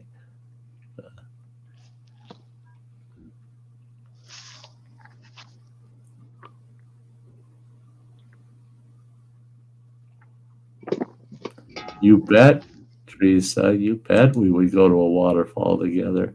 Oh, yeah. My new chair, I can pack a hell of a picnic basket in that son of a bitch. It's got a big, big bag.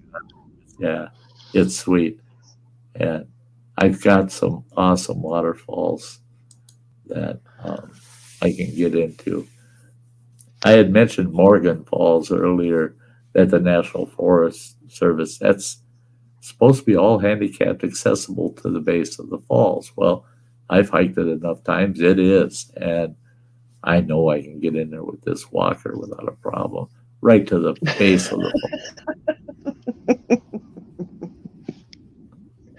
You're gonna have a lot of fun with that walker. Oh, yeah.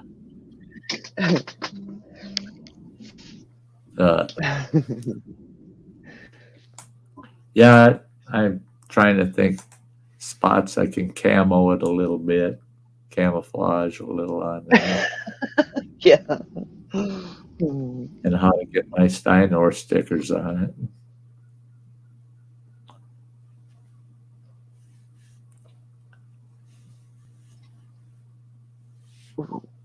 Man. Oh. Yeah, waterfalls with Sty North and Teresa LaGuerre.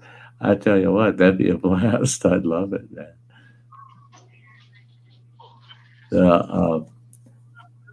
I'd love to do that with anybody from YouTube, all my YouTube friends. Yeah. I'm hoping to see. Only Kratom. Not Vicodin.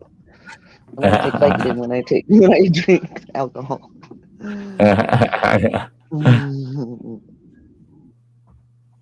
Yeah, get some spray paints.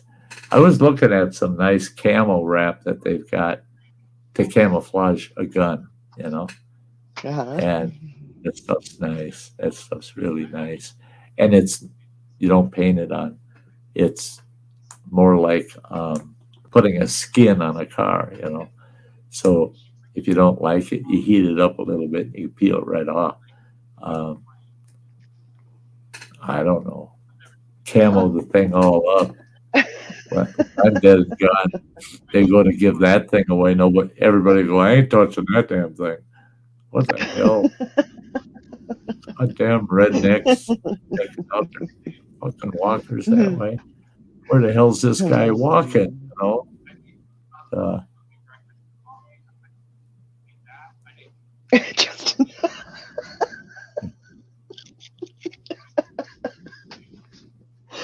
It's still right where you left it. Yeah. And I bet you when you find it, it'll be in the last place you look. Because if you keep looking, you poor dumb bastard. Yeah. You got problems if you found it and you kept looking for it. No, it isn't funny though. You know, I get that. I get what you're saying, Justin. I get what you're saying. I camouflaged. It's not a GoPro. It's a different brand. It's like a GoPro though. But I had that thing all camouflaged, and I had the case for it. Big case, holds the extra batteries, all that shit. Camouflage. Left it on the roof of the damn truck, and I pulled out of. We're way the hell out in the middle of the woods. Me and Cheesehead Chris, and the damn thing flew off the roof of the truck. But guess what? I was damn near home. It's an hour's drive away. I'm damn near home, and I go, oh, my camera's on the roof.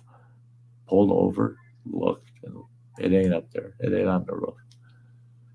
So I called Chris up, and I said, well, I'm going to be down your way tomorrow or the next day. I got to search that campsite, that area, for my camera. Well, about an hour later, he texts me and he goes, I'm here and I've been looking for an hour. I can't find it anywhere. He says, what color is it? What should I be looking for? And I said, it's camouflage.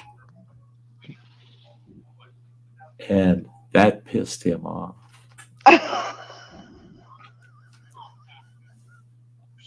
Why would you camouflage something you're going to use out in the goddamn woods and on and on? Holy shit. Well, it was about 2 hours later. he texts me and he goes, I found it. He says, you're damn lucky. I said, oh, okay. So we were going to get together in another week or so. We get together. We're going to do a outdoor cookout out in the woods. And he shows up with it. Here's my case, and it's got bright fluorescent green streamers hanging from it all over that case. Open the case, pull the camera out, and the nice camo wrap that I had on that camera was all wrapped and covered with bright orange ribbon, tied, knots tied and wrapped around. I could still get to all the buttons, but the rest was all these bright orange streamers. And I go, what did my stuff? He goes, you ain't gonna lose it anymore. And he said, here's the next thing. Quit wearing camos all the time. He says, everything I see is wearing camouflage. And I said, I ain't gonna quit wearing camos. I love my camos. He goes, then if you get lost in the fucking woods, stay there. I suppose. Yeah, Wow. we finally found it, but we walked past her about 15 times before we seen him laying in the bush. I suppose maybe you're right. You got tired? Yeah. You got tired? Yeah, man. Yeah. Good old Chief said. He said went out there searching. I couldn't believe he went back in there searching. That was a nasty ass trail going into that place too. Damn, it was all grown in just thick and tight. That's what swept the camera off the truck. Sure. Yeah. Fun times, though. That crazy old Chief said every time him and I've gotten together, it's involved food. Holy shit. It's always involved food. He makes the awesome hobo stew in these cans. They're these cookie cans. You know, those round, they're straw-shaped cookies. Like they're filled with chocolate or vanilla or whatever. They're a cookie. They're long and they're round like a pencil, you know. But the can that they come in, the bigger can, he had a couple of those. Had 3 holes punched in the lids. They're all washed up, cleaned up. He stuffs that can full of, oh my God, there were taters and corn and there's tons of shit in it. And stuffed in that can. And a big ass Italian sausage buried down in it. Then he fills it full of this broth that he makes, all seasoned up, puts it on the campfire, and you let it cook for about a half hour, 45 minutes. Pour that shit out into a nice, deep kind of plate or a big bowl. Oh my! It was to die for. You got 2 halves of a ear of corn in that can, and you got all the potatoes, everything tender, and all the flavors, and they're just are in everything. It's just, it was to die for. That's when I lost the camera. The other trip we took, he shows up with these bacon wrapped chicken cordon bleu breasts, huge, and grilled those out on the open fire. Those were they were to die for. But he makes so much when he makes food. It just It's a cookie. It's a cookie can, Marine Mom. It's about, I don't know, 4 or 5 inches around and about that tall. And it's got those long straw-shaped cookies in them. I don't remember what they're called. It's some French freaking name on them. Shit, we sold them at the Dollar Tree for a while. Hobo packs, ground meat with all veggies wrapped in foil. Yep, Oh yeah. yep, hobo packs. And he calls this hobo stew, hobo stew. To me, it was boiled dinner on acid. I mean, it was awesome. I love boiled dinner. One thing I really love is I love boiled cabbage. If it's with Yeah. mixed with other things, I'll take a head of cabbage and a big rutabaga and taters and onions. Throw it all in the pot, and then I'll throw a ton of cubed up ham in there. It's better if you've got a ham bone. If you had a whole ham, Oh yeah, yeah. take that ham bone and throw it in there, and you can whittle the last of the meat off of it. Yeah. Throw some extra ham in it, and I'll add salt, pepper, and a little other seasonings, a little bit of cayenne, so it's got a little bit of bite. Oh, I can eat that shit for weeks. Can eat it for weeks. Love all the flavors. The rutabagas and the really have a lot of flavor. Justin forgot to plant rutabagas this year.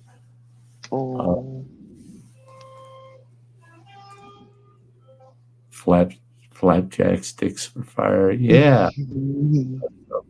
Listen to you people. I love it.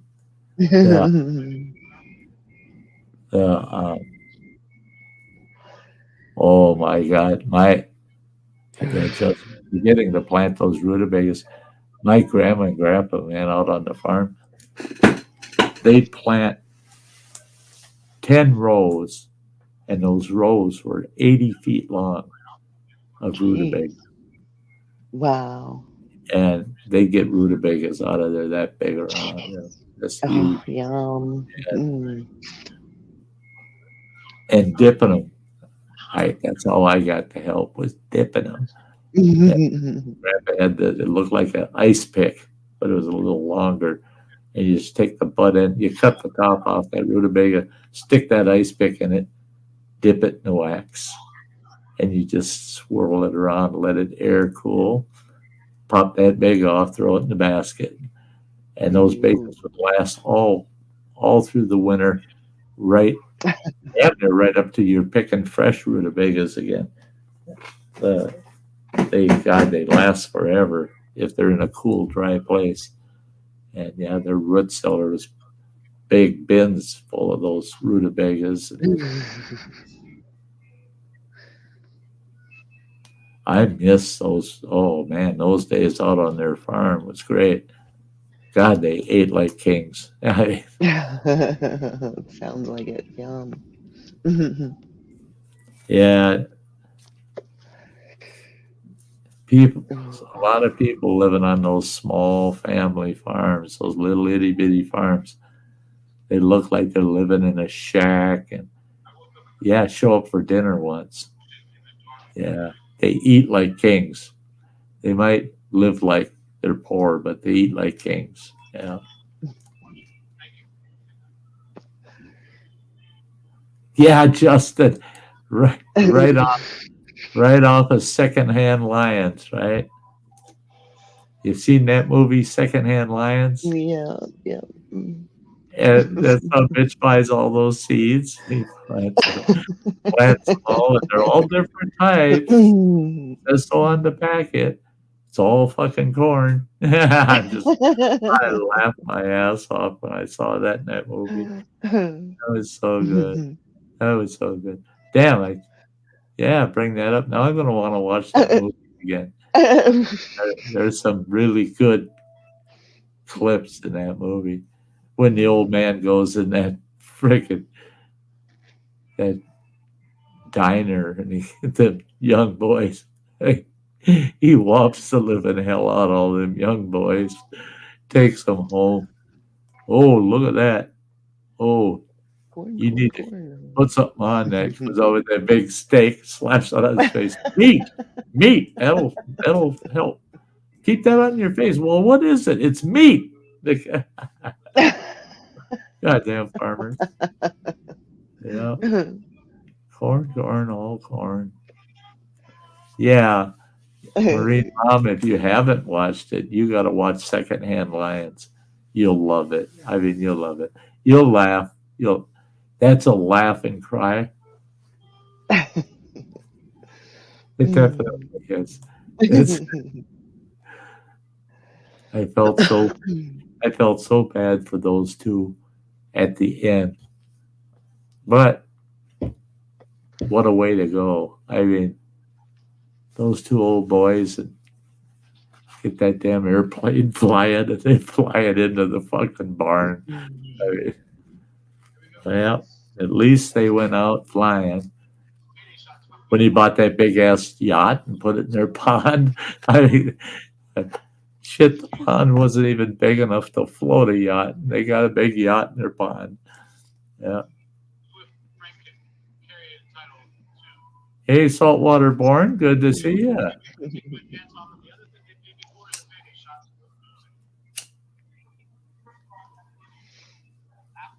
Oh, heck, I can give it a few more minutes before I shut down.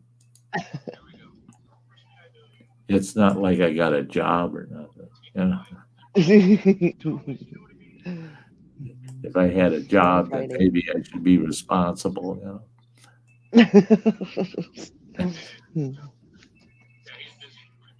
I did have this one nurse tell me, well, there's things we can do to help you, you know, to cover some of your responsibilities and that.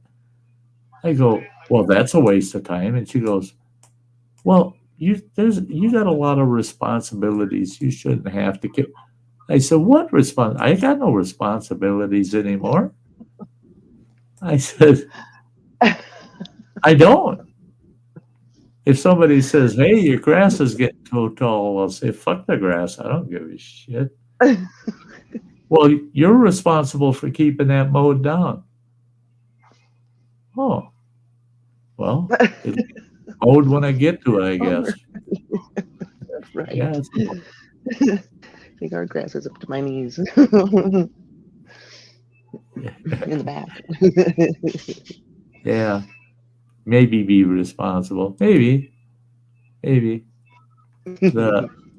I have these people that want to help out all the time, and they say, well, Sty, someone could be doing this for you. They could be doing that for you. So you don't even have to think about it. And I go, well, then what the hell am I going to think about? So you want to take things that I think about away from me now? So you don't even want me thinking? What the hell's wrong with that shit? You know, come on. I had someone actually say they could get somebody to come and check my mail every day for me. I said, the fucking mailbox is attached to the front of the house right outside my door. Wow. I don't have to walk out to the street for my mail. It's on the fucking house. Wow. Oh, goodness. I said, and I'm going to have someone come over here, check that mail, and open the door and hand it to me. What the hell are you doing that shit for? Oh, my God. I said, I can see somebody checking my mail every couple of days or so when I end up bedridden. But don't try to help me out with this shit. I can still do it, you know. Not helpless. No, not helpless.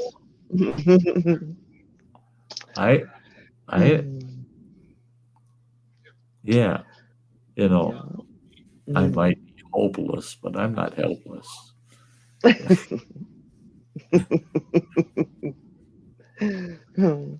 Yeah, not now. I like that saying. I want a T-shirt that says "Not now." When people walk up and want to talk to me, I'll just point at that. Not now. Not now. No. Go away. Fuck you. It was fun. It was funny as hell. It had these people going around leaving phone books, right, at every house. Oh, And yeah. Yeah. I went out there and told them, "Get the hell out of here." Trying to be an asshole. You know? And I yell, get the hell out of here. And they go, "But we're just dropping off the." I said, "You ain't dropping shit off here. I don't want that shit. Get the hell out of here." Well, what was really funny is I had 2 Jehovah Witnesses standing on the porch that I was talking to when I told that guy to get the hell out of here.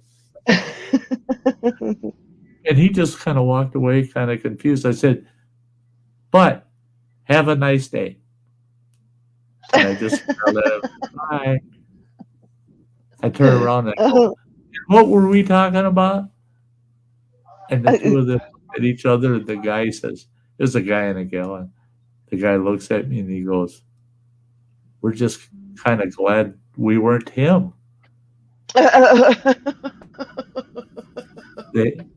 You had no problem saying, "Oh yeah, I'll chat with you out here on the porch." Porch, what? Like, "Oh yeah, I'll chat." But, don't try to sell any religion or anything on me. But if you want to chat, we can chat. And I told him, I said, "Remember, there's always the next time." When they left, there's always next time. I might chase you off. If I'm not in the mood, don't come around. If you're not open, familiar to me, yeah, if you're not a friend of mine, don't think you can just walk up here. I mean, what the hell? I don't know you. Yeah, Justin, not open. Come back tomorrow. Yeah. Don't forget, tomorrow never comes. That's it. That's the thing too, is we spend all of our damn time worrying about tomorrow. You put that much effort in today, you'd be a rich man. Oh yeah, yeah. So, why did that one show up on YouTube? There's a new scam going around that bad peeps come knock on the door to sell house insurance and want to come in and look around. Then they leave. Yeah, they're casing the place. Yeah. It's probably the word scam. Probably did it. Yeah. Or YouTube's just not letting it show. Yeah. Usually they'll give me notification on that shit, but they didn't. That means it's something they won't show. They won't let show. Yeah.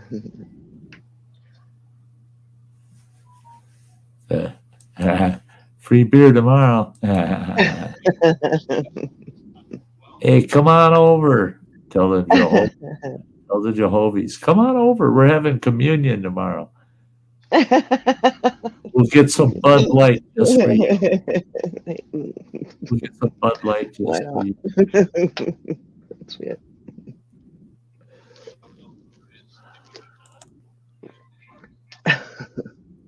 Yeah, that's right. Yeah, they scope the joint out, and then they send a crew in there when you're not around, clean you out. I don't let anybody in the fucking. They don't get past the front door if I don't know who they are. Ain't happening. Even a cop. They better have a fucking warrant in their hand and hold it against my glass window on my door. So I that it's a warrant. Then I'll say, "Well, I got to let you in. I'll let you in if you got a warrant. Otherwise, that cop's standing on the porch for hours because he ain't coming in." we have the right to come in for this, and they can give me that line of shit all day long. Ain't coming in. I'll barricade the fucking door too. I mean, you ain't coming in, cocksuckers. Yeah, be careful who you answer the door to. Yeah, if you can't see out your door, have a window close to your door. You can look out, see who the hell's at the door before you open it. And people can hear each other through a door. You can keep your door closed and locked and yell at them through the window. Uh, uh,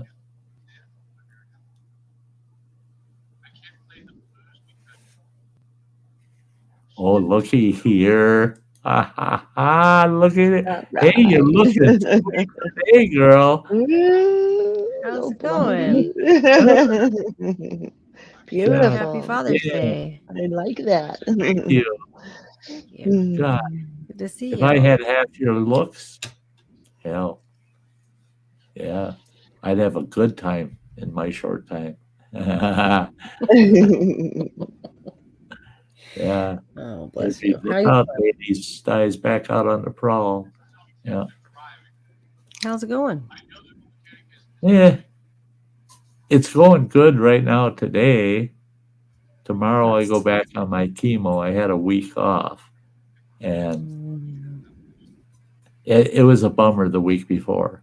It literally it knocked me down where I was that far away from bedbound. I mean, it was so bad the week before, and they said you made it through that cycle. Now you get a full week off with no chemo. And I said, okay. I said, I need it. I said, I barely survived that last one. And about Thursday, I started coming back around. I started feeling more like myself again. And felt good yesterday. Got half of the backyard mowed and some other shit done around the place. And I guess I can't bitch, yeah. But now I got chemo tomorrow. But they told me though, they said we cut your dose down on both of your chemos considerably. And they said we're hoping that you won't have near the side effects that I had that last round. They said that last round was pretty potent. So that's good. If they cut it down just a little bit on each of them, I think I'll slide through the week okay. So, yeah. And I got my new walker. You probably heard me talk about that. Mm-hmm. Yeah. Yes, I did. I'm hyped up because the son of a bitch is a I mean, if I went to an old folks home, all them old folks would be gathering around to check out that fucking walker, man. That's That's the Cadillac of walkers. Off-road, fucking Jerry, son of a bitch. Look at that fucking Humvee of walkers, man. Yeah, it's a beast. It's a beast. I think of this gal that I see going down the sidewalk here, and there's some they're about 1.5 inch, 2 inch high splits in the concrete, and I'll watch her going down that with standard walker, standard size wheels, and she almost goes right on her face every time she hits one of those. And I was thinking this morning we put this one together, I said, fuck, I could run down the sidewalk with this one. It'll just roll right over them bumps, man. It's not even gonna feel them. It's got such big ass tires on the front. They're actual aired up tires like a bicycle tire. So yeah, I never in my fucking life, I was so against getting a walker to start with. I said, you ain't gonna see me walking around with no damn walker. It ain't gonna happen. Well, now that I can't walk around anywhere where there's shit, yeah, I guess I need it. So yeah, I better get one that's gonna suit me. when Gotta I go out, humble yourself and bite the bullet there sometimes, you know. and figure out how I can get a little pride out of my walker. You know, I Yeah. already figured out how I can strap my holster for conceal and carry on it. So I don't even have to have that on my hip, you know. There you go. They won't know what it is. They'll just think it's another pouch on that damn thing. Well, one little tug and bang bang. Put some Sty North stickers on it and stuff. That's it. Is I got to figure out where I can put my Sty North stickers on. What I really need to do is see if I know Sticker Mule makes patches. I think they still make patches. But look at a couple of the outfits that make patches and see if they can duplicate the sticker in patches, that iron-on kind of patches. Mhm. So I attach them to the big bag that's on the front of it. It's got a hell of a big storage bag on it that carries as much. It's got as much space in it as the day pack I used to haul around and go camping for 3 to 5 nights with. So, yeah. But my youngest boy said, "Don't you be taking that goddamn thing down some trail and camping somewhere out in the boonies." Why wouldn't I? Yeah. Shit, I might be able to That was the plan. I might be able to do 3 or 4 miles on some of these trails. Get back there quite a ways. Sure, shit, set up camp. I don't even have to sit on the ground at the campfire. It's got a nice seat on it. So, yeah. An Uga horn. Marine mom, yeah. Yeah. That was his horn. I should put a horn on it. But then I think I'll just get the canister, those loud boat horns. You know. That makes Jeez. you don't even have to wait for people to move because they jump far enough to the sides. You just go right through. Yeah, I'm going to have to get a couple of them. 1 second. I can see that now too. Get the hell out of the way.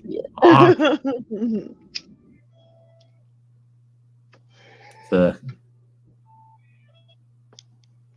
one thing I found with it too is I'll be able to go uphill with it quite easy because I can push it forward, hold the brakes on it, and actually not just step but pull myself at the same Yeah, that's same cool. time.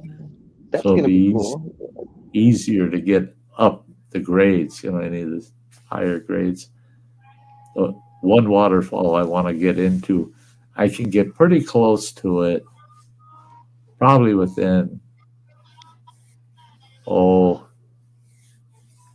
maybe 50 yards, 150 feet from the waterfall. And then the trail's just all rock. I mean, you would never get the walker through that shit.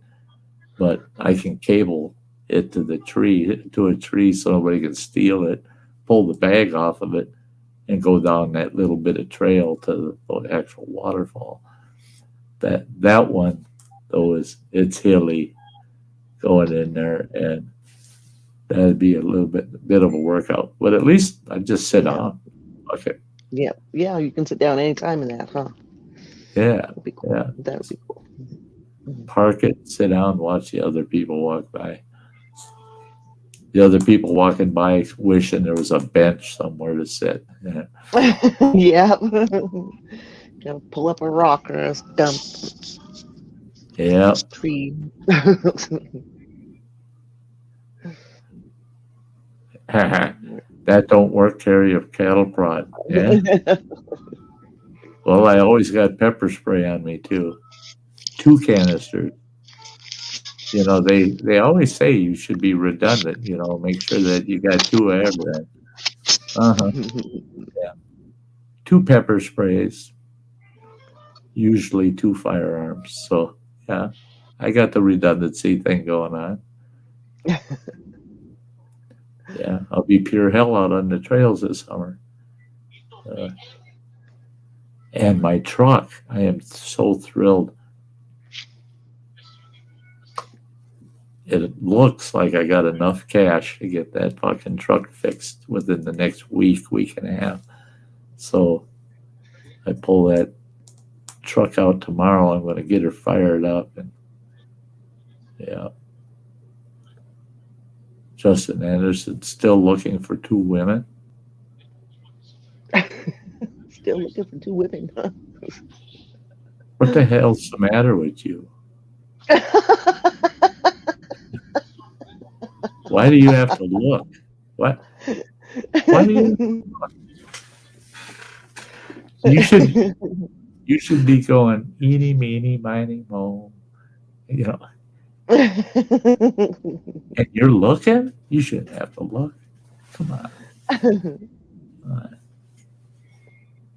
And Matt says you can't handle 1 woman. Yeah, 2 women for what?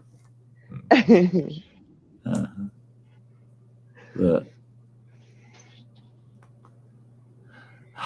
I get this GoFundMe set up and I meet part of my goal, then any money beyond that I can be a little discretionary with. I think I'm going to hire this masseuse. This gal is, oh shit, is she good. She gave me a free massage last week. Just to try to catch me as a customer, right? Well, she works with the hospice team. And she's working with people that are on their deathbeds. That's what she does. And she comes to the house. She comes hauling her damn massage table in here. She moves a couple of things in the living room. Oh, it'll fit right in here. Pops that thing up. She goes, skedaddle and get yourself some gym shorts on. Okay. She got me on that fucking table, and oh my God, it was heaven. She didn't fucking hurt me, you know. I'm not used. Every time I lay on some kind of doctor table, it fucking hurts. And oh no, she didn't hurt me at all. And oh no, she was here for just like 10 minutes shy of 2 hours. And jeez. She charges $40. $40. Well, I looked around and I asked, even down at the hospital, their PT department, are there people that'll come to your house and give you a massage if you need it? This and that. Oh yeah, we have like 3 people that do those. I said, how much? $120. I go, no, I got a gal for $40. Bye. Yeah.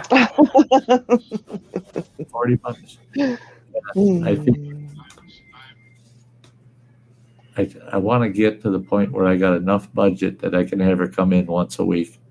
Yeah.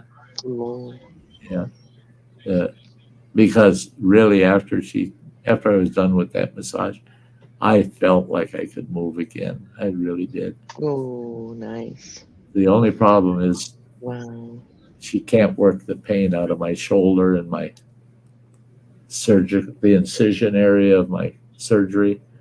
That pain it's the shoulder. We know what's causing that. It's my liver. Actually, it's causing the pain in my shoulder.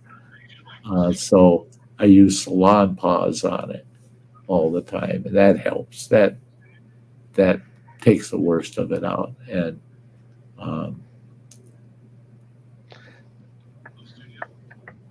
gotta look at that. I gotta look at the stream, make sure Matt and Justin are still behaving.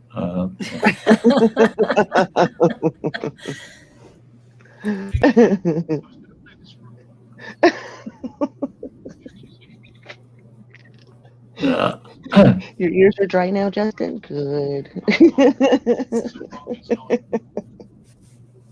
That's funny.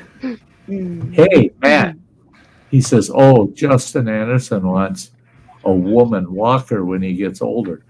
I looked. There ain't no such thing.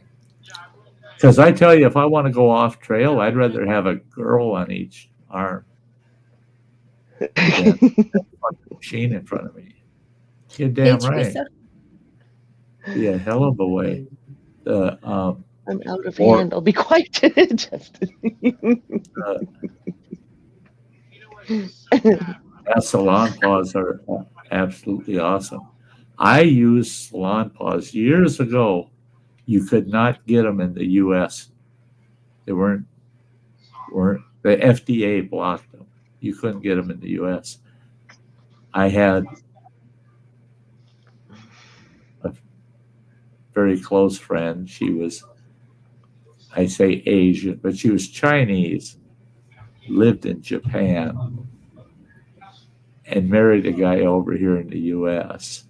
and moved to the U.S. And in Japan, every drugstore in Japan's got cases and cases and cases of salon paws, all you want. So she would order or have her family get them and then have them shipped over to her. And so she would just double that order up and she'd get me a bunch, and they were cheap. I was surprised how cheap they were. And she says it's because they're so common over there that the prices, because the market is so high. And so I was using salon paws before they were even available at Walmart. And Walmart buys everything from China, you know? Yeah. Sure as shit, though. Those things, they work good. They work good. Even Dollar General. Wow. Yep. Yeah. I just get mine at Walmart. I get the smaller ones. They're about yay big, and then I get the big patches like that for the back, the over the shoulder. They're nice because they're so flexible. You know, it helps to have someone else put it on for you unless it's right in front of you. Because if you put them on just right, they stretch just perfect. So you got such good coverage with them, and they stay put.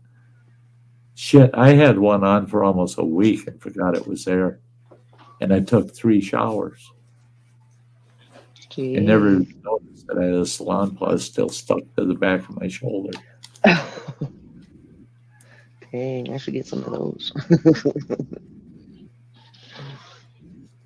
Yeah, they're soft. Yeah, they got that nice cloth. They're stretchy cloth. And when you put it on, they're nice and smooth.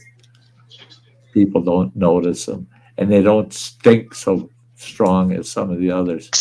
Some of those other back patches and stuff, you put them on and it's like, okay, shove a jar of Fix up each nostril. I mean, it's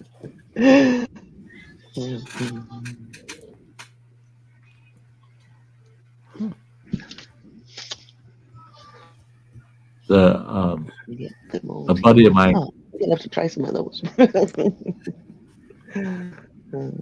Buddy of mine screwed up, and I can't remember exactly what his words were, but we were in a pharmacy, him and I.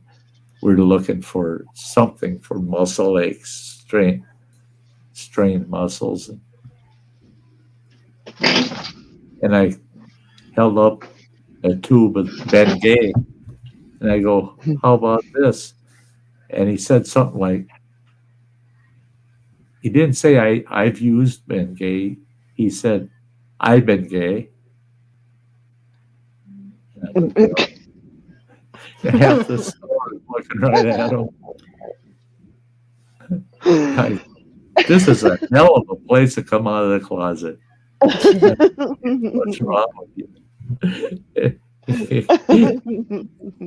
How you have been, eh? You're a come and goer then, eh? Get it. Yeah. And I'll ride in the back seat on the way back alone, please. But yeah, He's the same guy though. We went to get movies for our two families got together and we're barbecuing and we thought we'll have a movie night. We'll watch a couple movies. So we went, him and I, we went to a video store and we figured a kid movie and a grown-up movie, right? I'm looking and I see these swinging doors, right? And I see over the door it says adult movies. So I went in there and I'm looking around at the labels, the titles of these movies. And here comes Bill walking in there. He goes, "What are you doing in here?" I said, "Look at this." And I said, "See what that says on there?" He goes, "I'll suck your cock." He says, "That sounds really good." And I pick another one up. "Oh, I've done horses." And he'll say it out loud. Whoa. I got him to say about 15 different titles that made them sound like we're having a conversation. And he's saying, "Oh, yeah, I've done this, I've done that." All based on titles. When we walked out of there, even the manager had a look on his face like, "I want him out. That guy's got to go." And I told him, I said, "Bill, they heard everything you said in there." That's when the light came on and he wanted to get out of there and go home. Yeah.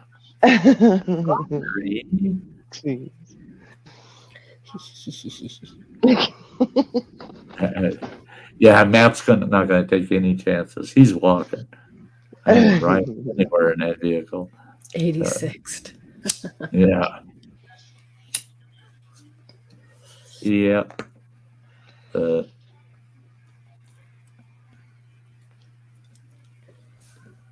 Those are the good days when you just decide, well, we'll just say what we want and see how the world takes it. You know how the world's going to take it, you know. Oh yeah. God. Yeah. Yeah.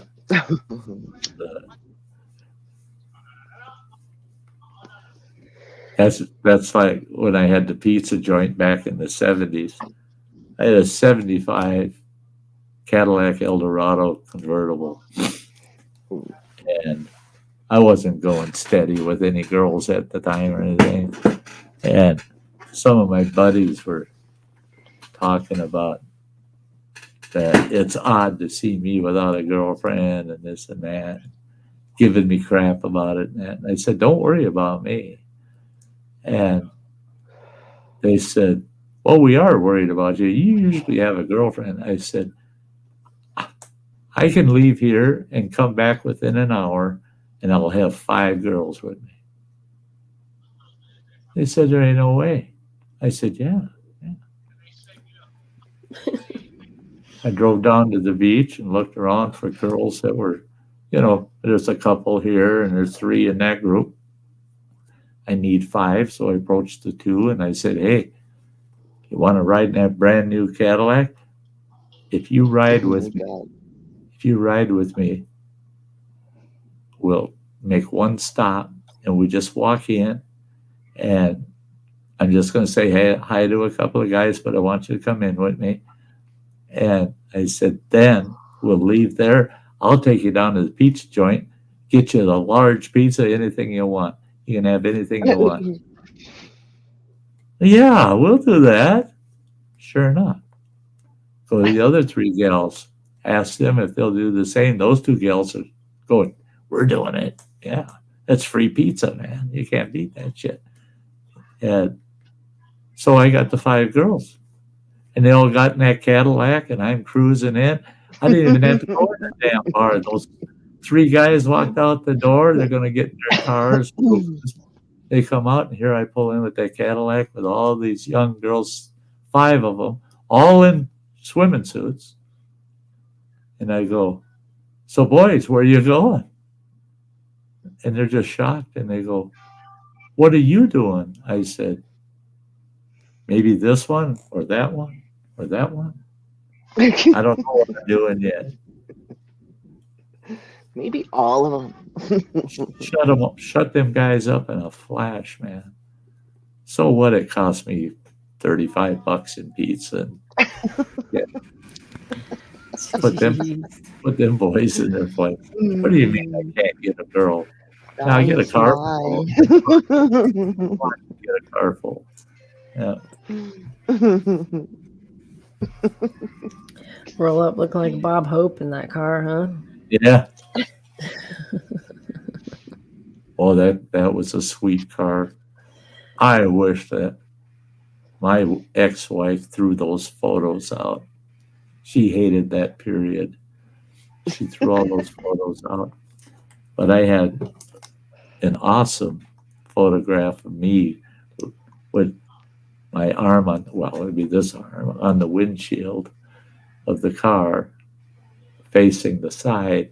And it's a side view of that Cadillac, like a 45-degree angle view.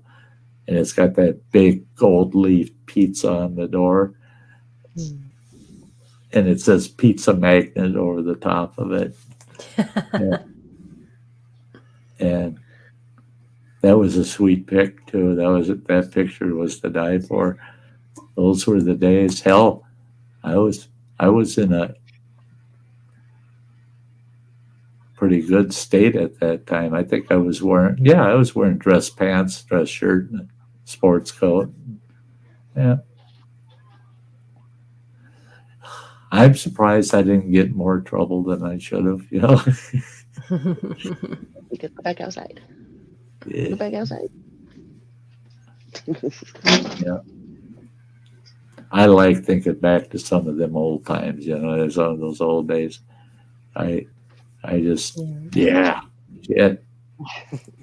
If you could redo them, you know, you can think of even better things to get away with. And have more time to think about it. Yeah.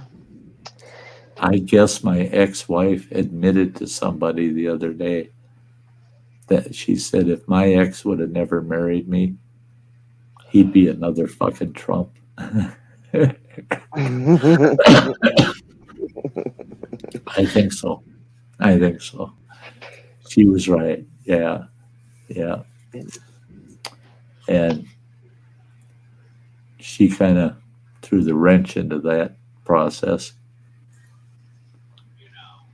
I was just getting into the big deals at that time. Yeah. Walked away from too many opportunities. Yeah. That's what I hate to look back at and go, holy shit. That would have been a $2 or $3 million net off of that project. And ooh, I had so many of those in the works. And, yeah.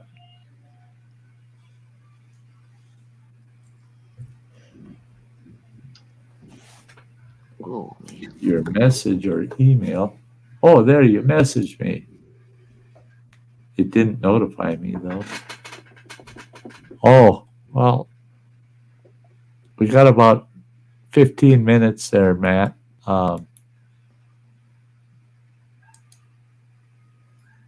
There it is. It's in your messenger. Oh, Matt wears that hat that you sent him all the time. He loves that hat. But yeah. That hat's really gone to his head. That hat's gone to his head, man. Yeah. That's funny. Yeah, the day he got it, he gets up on my panel and he's wearing that hat. You can tell he's just hotter than hell, too. And now you aren't going to take it off. Here he is. There he is. Ba-boom. I'm going outside here in a bit. It's 71 degrees out. I'm not missing this. Ooh, nice. It's cold here. It's a nice day. Cold. It's going to be like It's 60 cold. out there, man. 58, 60. It's cold. I got the heater on in here. It was 96 here 2 days ago. Well, It was It's nice too and hot warm for yesterday. too damn hot. Yeah. It was like perfect yesterday. That's why I like Alaskan summers because they're not too hot. They're perfect. When it's nice out, it's literally just that. It's nice. Yeah, it's going to be in the 80s from Tuesday through Friday. So it's going to be warmer on here. So it's 62 out there right now. Jeez, 90. It's pretty chilly out here. It was 59 here last night. Samantha, you might like 59 degrees. Hmm. Too warm? That's like the average or the norm here in like fall or yeah. It's too cold for me. Yeah. I don't prefer it. I like it up in the 70s, 80s. That's where I like it. Yeah, Days I like like today. it. I like the mid to upper 70s It is here right now. with just a light breeze. Got it. I got it. Mhm. Otherwise, 80s with no, if you got a good breeze, go ahead, be up in the 80s. As long as there's some breeze with it.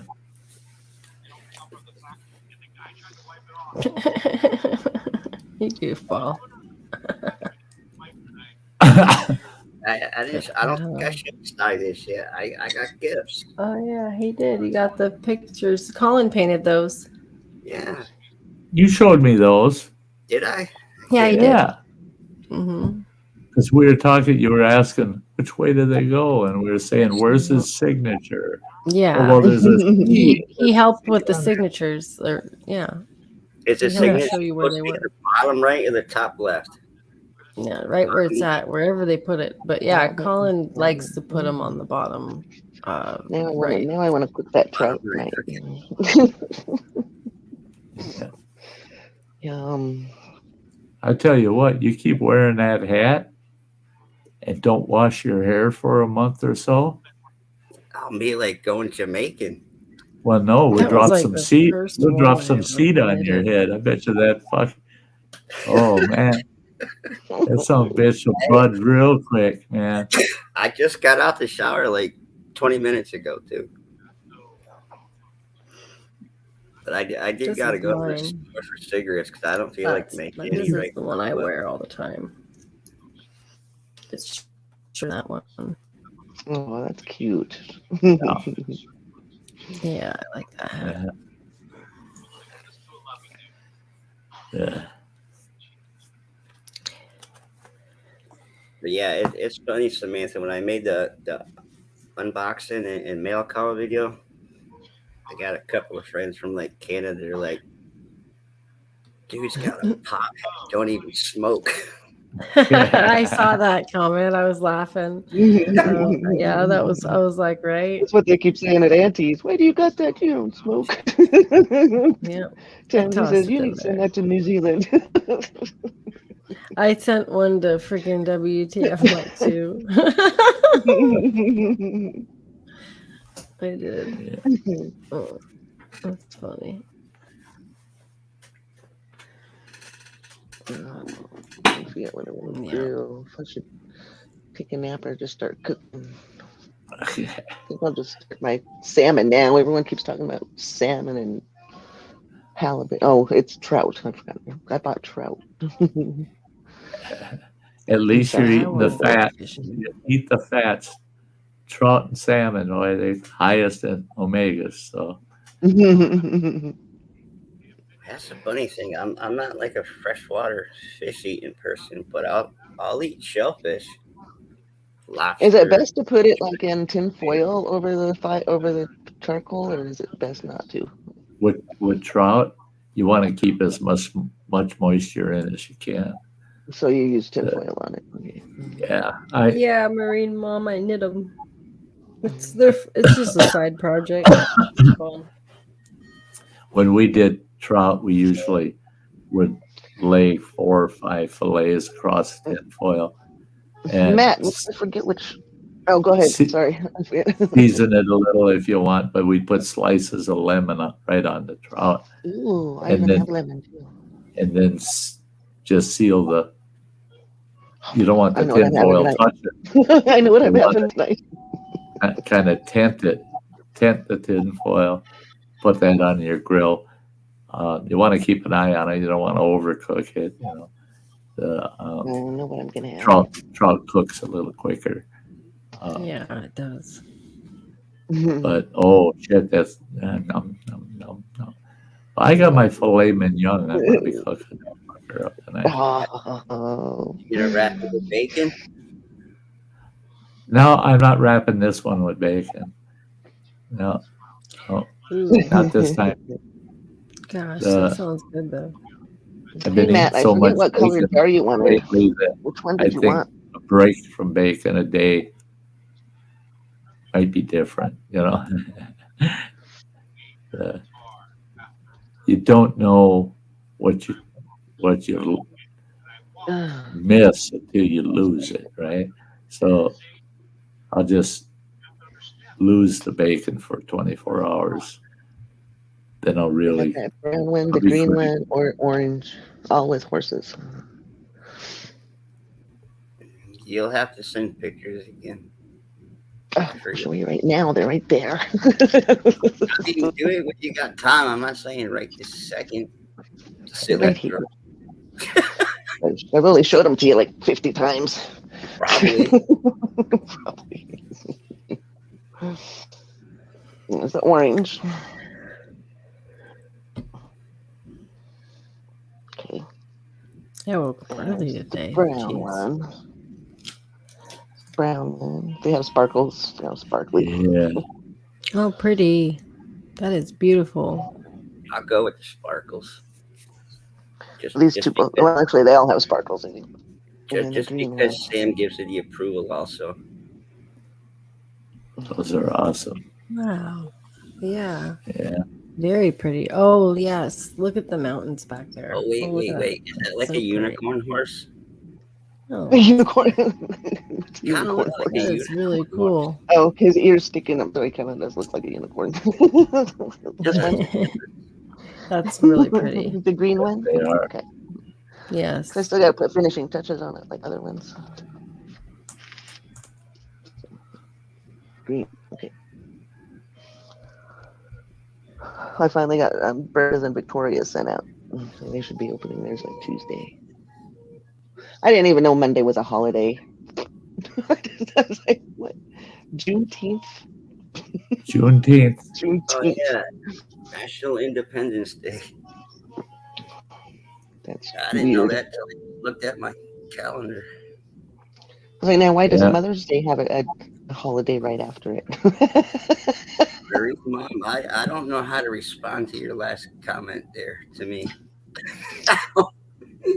I'm innocent.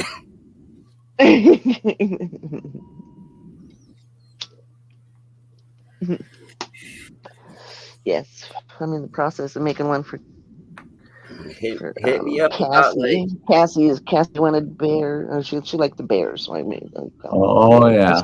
I just started Yeah. it, so it's just starting. Love it. It's still all kinds of stuff to yeah, Green Mom, native hand painted all those. Didn't either. I didn't paint those. Well, I painted the jars, but I mean the stuff I don't paint.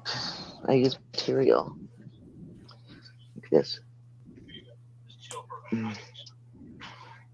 Yeah. It's deco. What do you how do you say it? Deco polish. Deco polish. I then started making a little tiny one.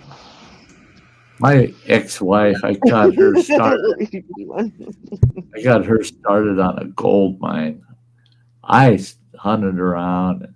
I bought all of these round stainless steel tables that you would find in like old cafes, old restaurants. These smaller round tables. They would seat 4 people and had the polished chrome legs on them, but the tops were bad on them. But what she'd do is she'd strip the tops, and then she'd do what you're doing on those jars. on those tops of those tables. Mm-hmm. And she did one with, it was like a collage of Coca-Cola stuff. Oh yeah, yeah. Oh yeah. And then she'd put like 3-4 layers of clear coat on it, and it would be smooth as hell. And in a yard sale, I said, just in the yard sale, let's see what you can get for that table.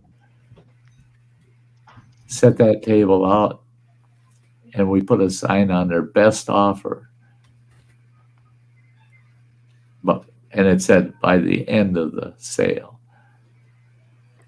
At the end of the sale, sold that one freaking table that she put probably 30, maybe 40 hours of work into. That one table, $495. $495. Holy cow! Wow. Then she did a Green Bay Packers one. We're in Oh my Wisconsin. gosh. She did one for the Green Bay Packers, $700. There's my talent. Oh yeah. Jeez. Yeah, a guy paid $700 for that old table, and I was picking those tables up for $10 a piece in yard sales. And Jeez. total material cost, we figured never went over $20, $25 per You could table. do something like that with like those little single stand tables that you can prop up. Oh yeah, What do they yeah, call them? The little tiny tables, and they come at like yeah, four of them, like dinner tables, yeah, tiny dinner tables. Yeah. yeah. You do it with The those. flop, Yeah, TV trays. Those are freaking Yeah, cool. yeah, that's it. Yeah. Yeah. Oh, yeah. The Especially wooden, ones that flip out. the wooden ones. Yeah, that's it. Mm. I've seen where people have taken the wooden ones and they're into carving, so they carve Yeah. the legs of them, and they'll carve the whole edge around, and then they'll put a scenery on it. They'll Mhm. laminate a mountain scene or something on them, and I thought those I'd try sell wood like, burning tomorrow. oh, Never yeah, done wood burning. I've had Mm. this wood burning thing for like, well, since December 2019. I missed it. Haven't I've even got opened it. I've got an awesome wood burner in the other room that Running Water had bought, and it's a pro set. It's two I just burners. got a cheapie So just to see if I like it. You can run. So you got two tips available on demand. It's got a separate power supply, so you can run one tip hotter than the other. The thing's insane. And I told him, I said, "Oh yeah, for a pro, I mean, you can't take a guy off the street, put him in a Indy car, and expect him to win the race. I mean, come on, you know, he's got the best piece of equipment on the track, but he's still a moron, you know." You're gonna end up in a wall. Yeah, somewhere. And you just know it's. Hey, trash This is line. what I got, and I never even opened it. I don't know if you can I see used it. to do a little bit of woodworking when I was in like junior high or something, that woodworking class. There. And I routed out Oh yeah, shape of It's a just whale a cheap one. I mean, I just Yeah. wanted to see if I like it or not. around the edge of it, and then yeah. I hand I burned like the all these face, the eyes, things and everything, and I made it into a clock for my parents. I've Neat. never even opened it. I've used Now I them should try before, but it's been 8 or 10 years since I last used one. Because once I get to those hiking Yeah, 5 sticks, I years. got hers to get out to her, and Native Grammy's got a hiking stick coming, but I gotta, I'll use it too. I'll use it. It'll be going around the mountains of Oregon. yeah, I gotta get to them so I can pick just the right one.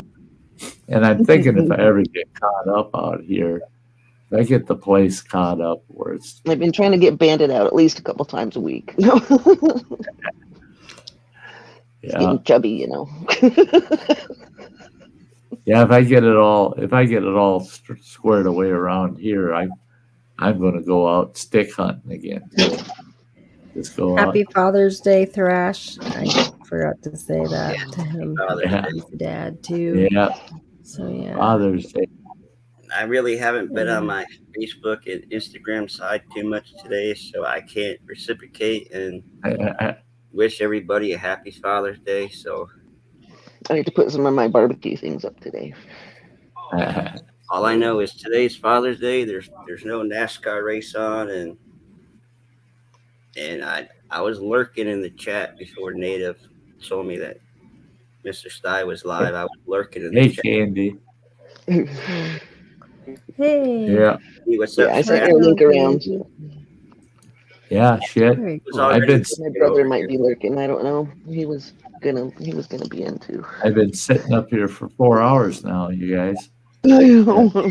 Yeah, I was like, I'm gonna click this thing and just see if he's still going. I didn't even look. I just Okay. popped in after I was done. Each time I Yeah. come up here, it's about 4 And hours. it had already been like 2 or 3 already when I jumped up. Yeah. Yeah. Well, you know how Sty is. Mhm. Those 8 and 9 hour streams I used to do. He says Oh, he's right. he said he's I gonna still leave do it those. 2 hours later. I was on for Yeah. 23 hours, no, 22 hours the other day. Not all on mine though. I mean, I was on my Scum channel, but I was on that, and then Bandit and I went for a walk, and then we were on like Laura's, and then Tamsy's, and then Auntie's, and then back to mine. We were until morning, until like the next morning. Oh my god! What was that? Monday, Tuesday, Wednesday, and part of Thursday. I think so. I don't even remember. I took Friday and What the hell Saturday. is today? Do I gotta go to work? I took Friday and Saturday off. I mean, My back hurt so bad by the time I was done there. I was scumming it hard. We were just going. We were bar hopping, drinking all the whole time. Y'all drank all my Except Jack for when we Daniels. went for a walk. I quit for a little while and sobered up, and then just drank Spark and Bandit, and I went for a walk, and then continued when I got back. Y'all drank all my JD. Thank God I hit I the got tequila. some vodka and cranberry. Oh, Yeah, I got what Auntie wanted me to get too. Did you see? Oh, I was gonna put that to the when I went to the store, they were out of my brand of vodka, so Oh, yeah. never heard of that one. because he's turning 43. You know, he wanted everyone to get one of these for his birthday. So Oh, that's being saved wow. until the end of July. Uh-huh. It won't Then go I don't know what bad. it's called. I know it has a 43 on it. That's all I know. The guy took me right to it. Yeah. Yep, It that's won't it. go bad. no, they don't go bad. My tequila is still sitting in my deep freezer right now. I started my vodka and cranberry a couple days ago. And I had to sacrifice and get a little bottle because I don't know. They were all out of a lot of stuff. I was lost in the liquor store. I don't go to liquor stores. I'm like, just walking around going, I have no idea what I'm looking for. They kind of sort of me. I do want some vodka and cranberry, but what is this stuff? 40? It says 43 on it. So they took me to that. Nothing to brag I about. I'm never down. I'm very seldom downtown at 10 o'clock in the morning. You know, I'm usually home by then. Nah, I usually only go to Unless the I got something to ABC do. / liquor store once a month. I had to go to the post office and stuff that day to ship those jars out. When I finish those jars, I usually put like suede around the top and feathers and beads that hang off the top of it. That's the finishing touches. Yeah. That's pretty though. Very beautiful. Yeah. Can't wait till Sty makes some Sty North jewelry, like some back in the backwoods, like necklaces with some tree branches. Piece of chocolate. Closest we came to that, running water. He bought some of the supplies, and we tinkered around a bit. Probably got some on the desk here somewhere, but we were going to. This is before I got diagnosed, just before, in fact. And then I told him, I said, there's no way I can do the process. There's just no way I can do it here at home alone. But we're making these little miniature 3-legged stools, right? With a fire starter stuffed between the 3 legs. And you take the stool, turn it upside down, and you fluff out that fire starter, a couple of sparks, and it takes right off, right? Mm-hmm. And we're going to stick them in these plastic tubes that had a cork in them. And we're going to market them as Sty stool samples. Oh my god. Wow. I shit you not. I shit you not. That's No funny. pun intended. Oh my We got almost all the supplies to make them. And we were figuring, we'll probably pound out about 2,000 or 3,000 of them, and then introduce them as available for sale. Let's sell them for like $6.95 a piece because materials involved is about $1.50 for sample, and the labor involves about 20 minutes per sample. But because we had a jig set up that would drill the 3 holes in the seat of the stool, and a jig set up that would just cut all the little legs for the stool. And just you're gluing 3 legs in place. Just have a cup of Elmer's glue there, glue them in, stuff that fire starter in there, shove it in that tube. Stool sample. Yeah. And Thrash, if you die, you're getting buried with bra on. Yeah. That goes back to Samantha's TikTok.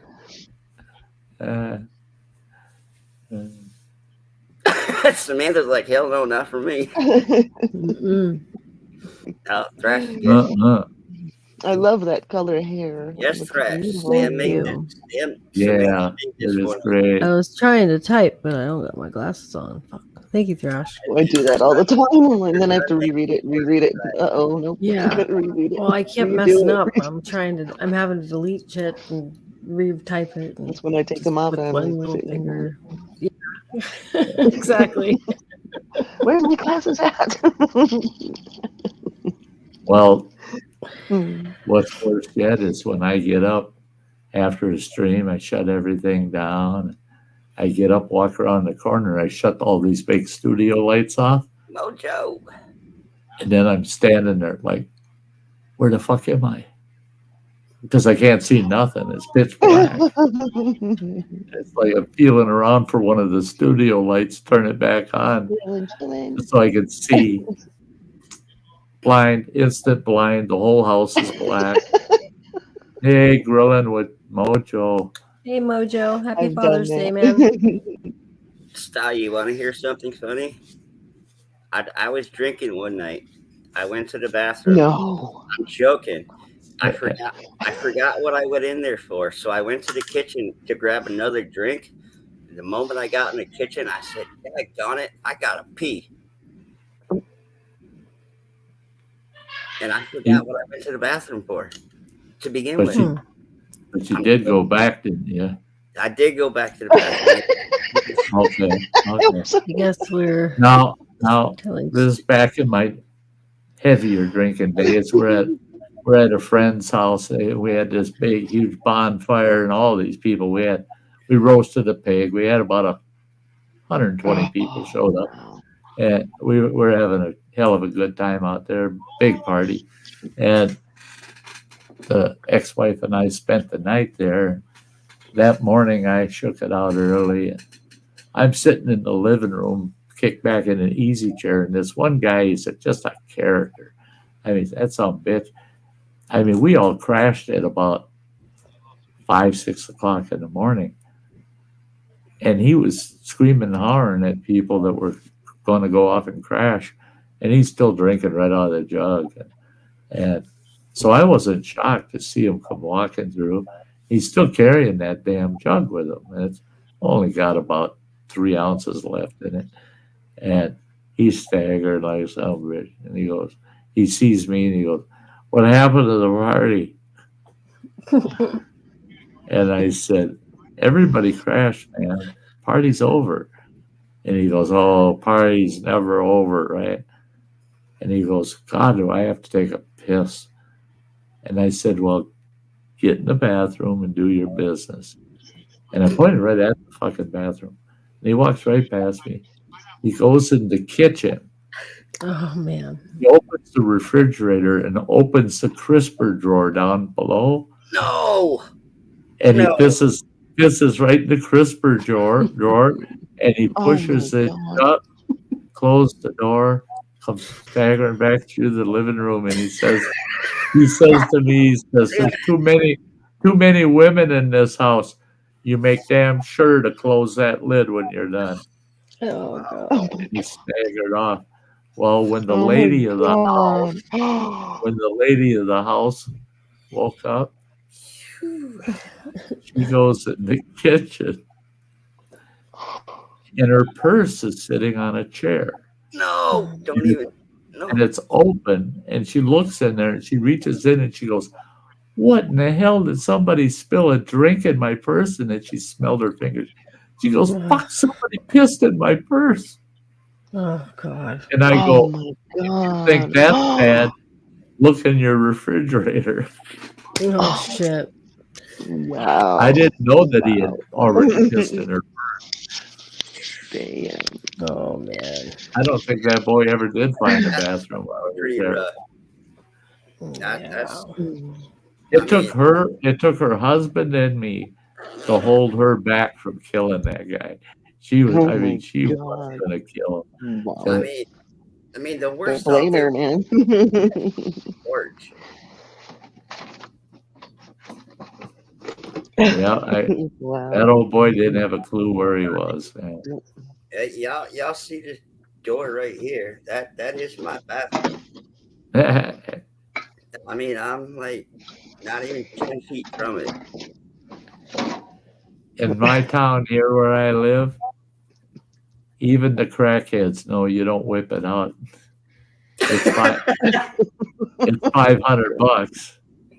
It's going to cost you $500. They can't get pissing anywhere. Yeah. They nailed a guy that was in his own backyard, and he's belly up to the bushes, taking a leak. All the cop had to do is see the stream. That was enough. Oh, $500.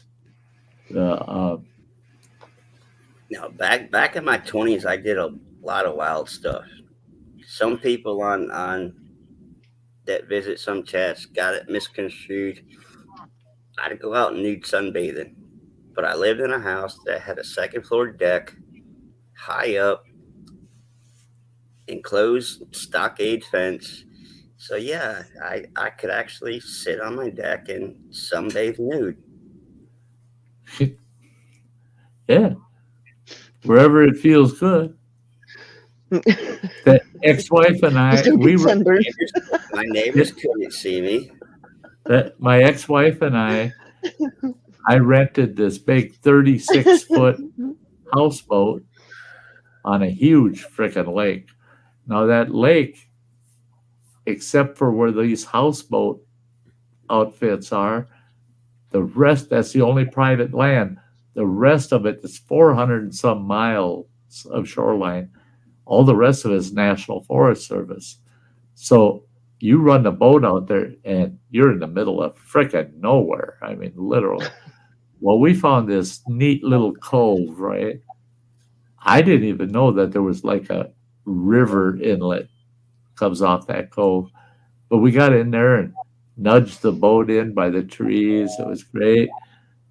Got her all tied in. We're there for 2 days. Well, the second day, we're up on the upper deck, and we've been tipping all day, you know. And I've been on upper deck cruise ships. I know what goes on up there.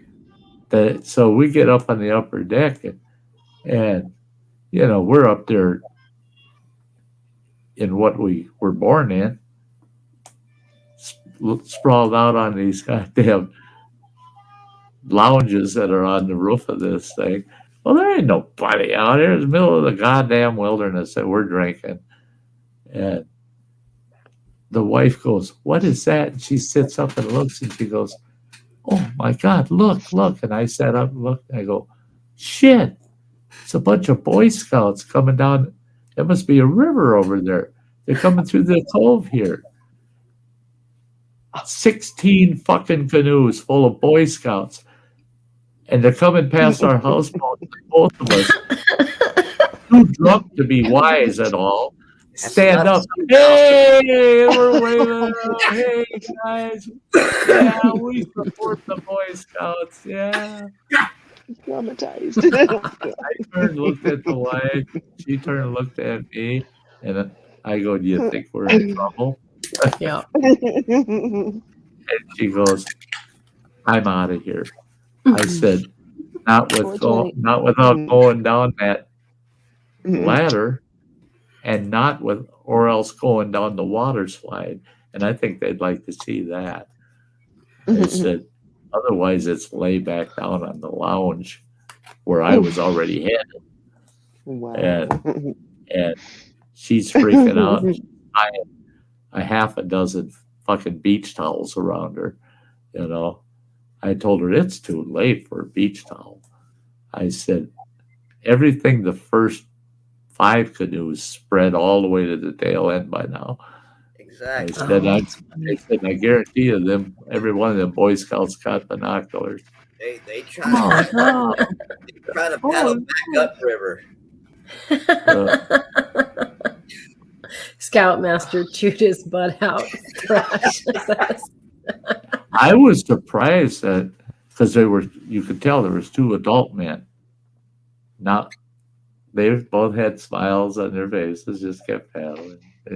Big smiles on their faces. But boy, I would have loved to have sat around their campfire that night. Hear what they had to say. Yeah, surprise. Look at them 2 up there.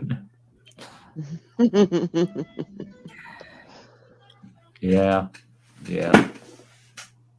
I got pictures of that. Of us on that houseboat, I believe. Teresa might want a picture of that now.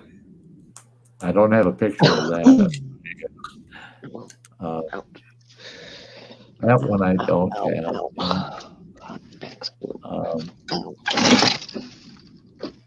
I kind of wish I did.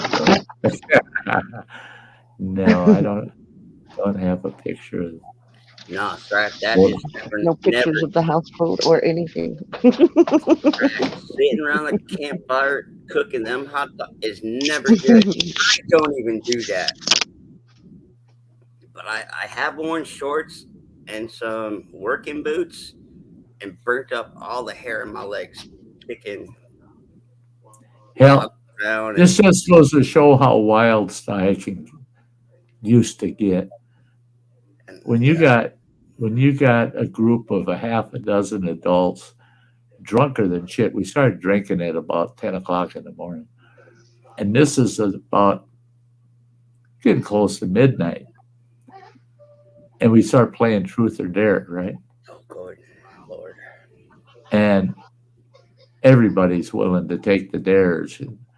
The dares were getting really wild. You know, it's all adults. So some of the dares were getting a little risque, right? Mm-hmm. I took a dare. I'm drunker than shit. I'll take a dare. What the fuck? One of the gal that got to pick what my dare would be, she goes, "I dare you within the next 15 minutes to show up on the roof of that big RV that's parked there, naked as a jaybird, yelling, 'I love myself, I love myself.'" I would do it. 5 minutes later, there's Sty up there naked as a jaybird yelling, "I love myself, I love myself." I would have done it. Who had? Well, I'm pretty sure all of us have been dared to streak a time or 2 in our lives, at least. Yeah, I think I've got hit probably 8 or 10 times. I never streak. I always 8 or 10 times. She- Well, see, that's the problem with me too. Is they would dare me.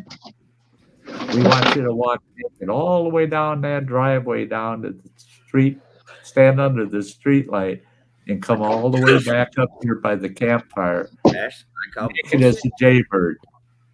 You got to streak down there and back.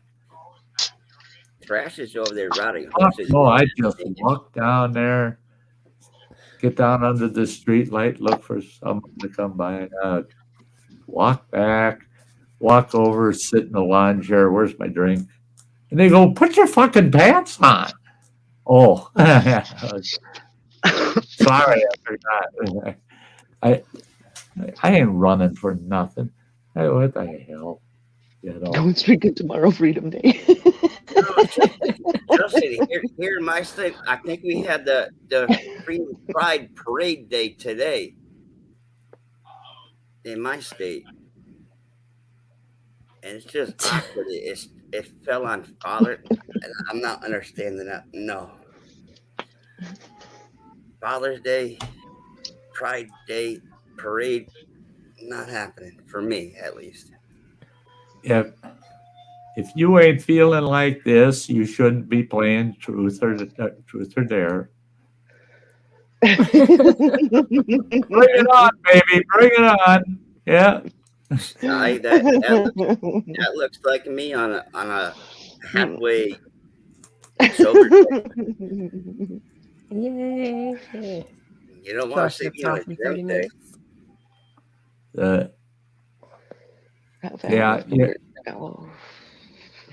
You know you had a good party when you go home with somebody like this. Oh yeah. Instead of someone like this.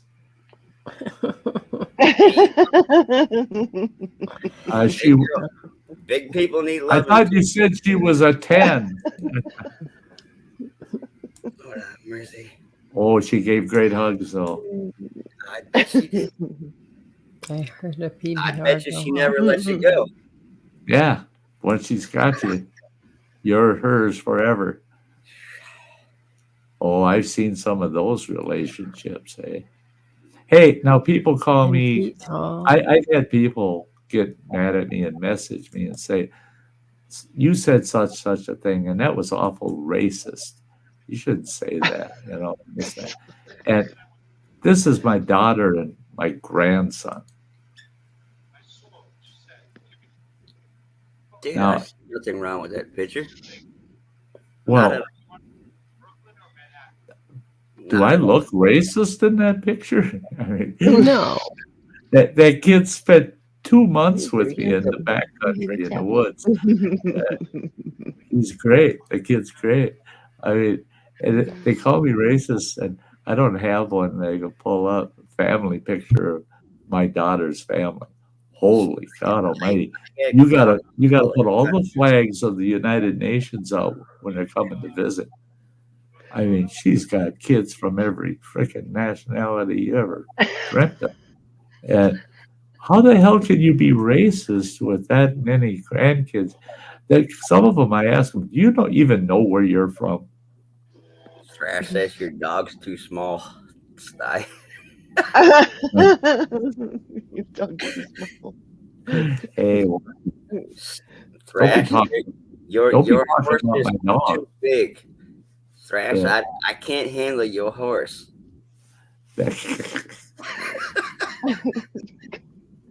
It's good to see Samantha smile and hear Native laugh, Sty laugh. Y'all great people. Thank you for having your pets. Yeah, you gotta laugh once in a while, man. I love laughing. Come on. Trash, back to talking about being naked on the RV. The only problem with that naked up the RV is you gotta try to push yourself away from that ladder when you're climbing up that damn thing. You don't want to whack one of those aluminum steps. You're talking about going to the upper roof on an RV. Yeah. Oh, yeah, there's a big RV. So I had a big, long 40-foot stage up there.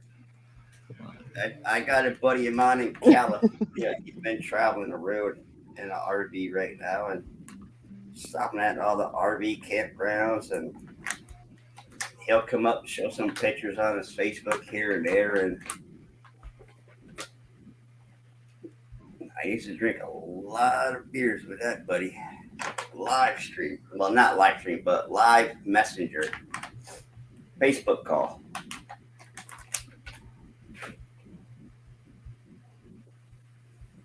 Maybe we select a Christmas tree. Just trying to find. I thought I had it here. Damn it. Oh, shit. There's a picture of Cheesehead Chris. Oh. He's such a horse's ass. Oh, man. A lot of cheese. Yeah, seeing a picture like that's a little embarrassing even for pandas. Oh my That God. one's cute. I like that one. Hey, Matt, you watching? No, he ain't watching. Yes, I'm watching. Hey, check this one out. Fuck you, Matt. It's kind of funny because I just rated something on Instagram, and this heavyset girl was going up against like some kind of like transformer, and she's like, "Boof, boof, boof," and he goes, "Bam!" Knocks her, flips her over, glasses fall off. I'm like, "Good gracious!" Hey, you want to see my first car? I was 15 years old when I bought this car. It's a 1963 I'm still watching. Thunderbird. Oh, wow. Nice, nice. That's- I like that color blue. That's my old baby right there. God damn it. I wish I had that car now. Wish I had that car. Yeah, Yeah, that was a fun ride. in your shed. That's the one where I took and I went down to the auto parts store and I said, I need a windshield washer tank for a 63 Thunderbird. And they said, we got one. I said, oh, that's awesome. And I said, and I need 6 feet of the rubber line for the windshield wipers. And they go, no, you only need about 2 feet. I said, no, I need 6 feet. So they gave me the 6 feet of rubber line. Well, I ran that line through the firewall of the car underneath the dash. Yeah. And I mounted this weird little spigot thing that had a connector on it for the tube. And all I had to do is reach back behind the seat, put ice in my glass, reach over, hit the windshield wipers, fill my glass full of vodka. And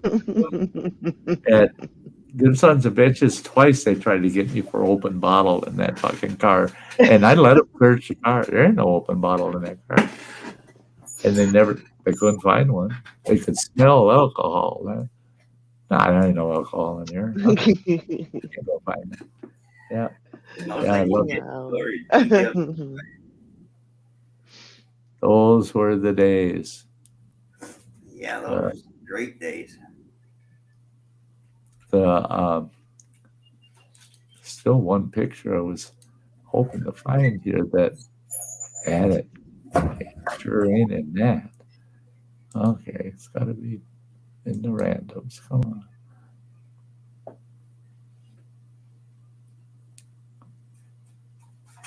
This is Matt walking home after a night out drinking. Wait, hold on a minute. I gotta see this. Oh, no. Oh, God. Wait, no, we're missing one article of clothing. Well, maybe not. All depends on the night, right? Leopard something or other. Oh my god. Oh my god. We don't need to see that. That one. Not on Sty's channel, please. No, not on Sty. No, no. Some things you shouldn't show, you know. I can never do that Just, on Sty. just ask Donald Duck. Oh. No, I missed Donald Duck. I wasn't watching. Making cigarettes. Thanks for having me, Sty. I gotta get going. Okay, sweetie. But happy Father's Day, and it was good to see you. You everyone. helped make it a real good one. You really Yeah. did. Thank you, Samantha, sweetheart. love, girl. Yeah. Good to see you, You Sam. guys have a Love good your TikTok, Sunday and evening. Yeah, we'll see love you you. all later. Bye-bye. Bye. Yep. I'm looking at these. What the hell? Oh yeah. Just never know. What the hell's this one? Oh yeah. Why are you naked? I don't know. I'm never. Why aren't you? That's a Okay, this is what I was looking for. Matt, yes, sir. talking about RV. I bought this sucker in Minnesota, just outside of Minneapolis, and drove it all the way to Montana. I drove that thing all over the damn place. And I found out just about 3 months ago, it's still being used by the guy that's bought it from me. He says I use it every summer. You can just make out the bus. Wow. What kind of dog is that? There ain't no dog. That's That person over there. a person on the right. It's a gal. She's just leaning over a little bit. Back when I had hair and a really thick beard. But that old bus in the background, I bought the camper trailer. It's a big 1951 GMC bus, school bus, converted into an RV. Yeah, you got to hook up with Benny Loco. She'll convert that bus in a heartbeat. No, it's already converted. You've already. I know you've been drinking too much. I already told you. That's even more. That is a converted bus. It's already converted. It's got a kitchen and it's got a bedroom and bathroom, all the Ladies' seating man. area. It's carpeted and it's all done. It's already converted. It doesn't need to be converted anymore. In fact, it should have been converted a little less. Holland beer though.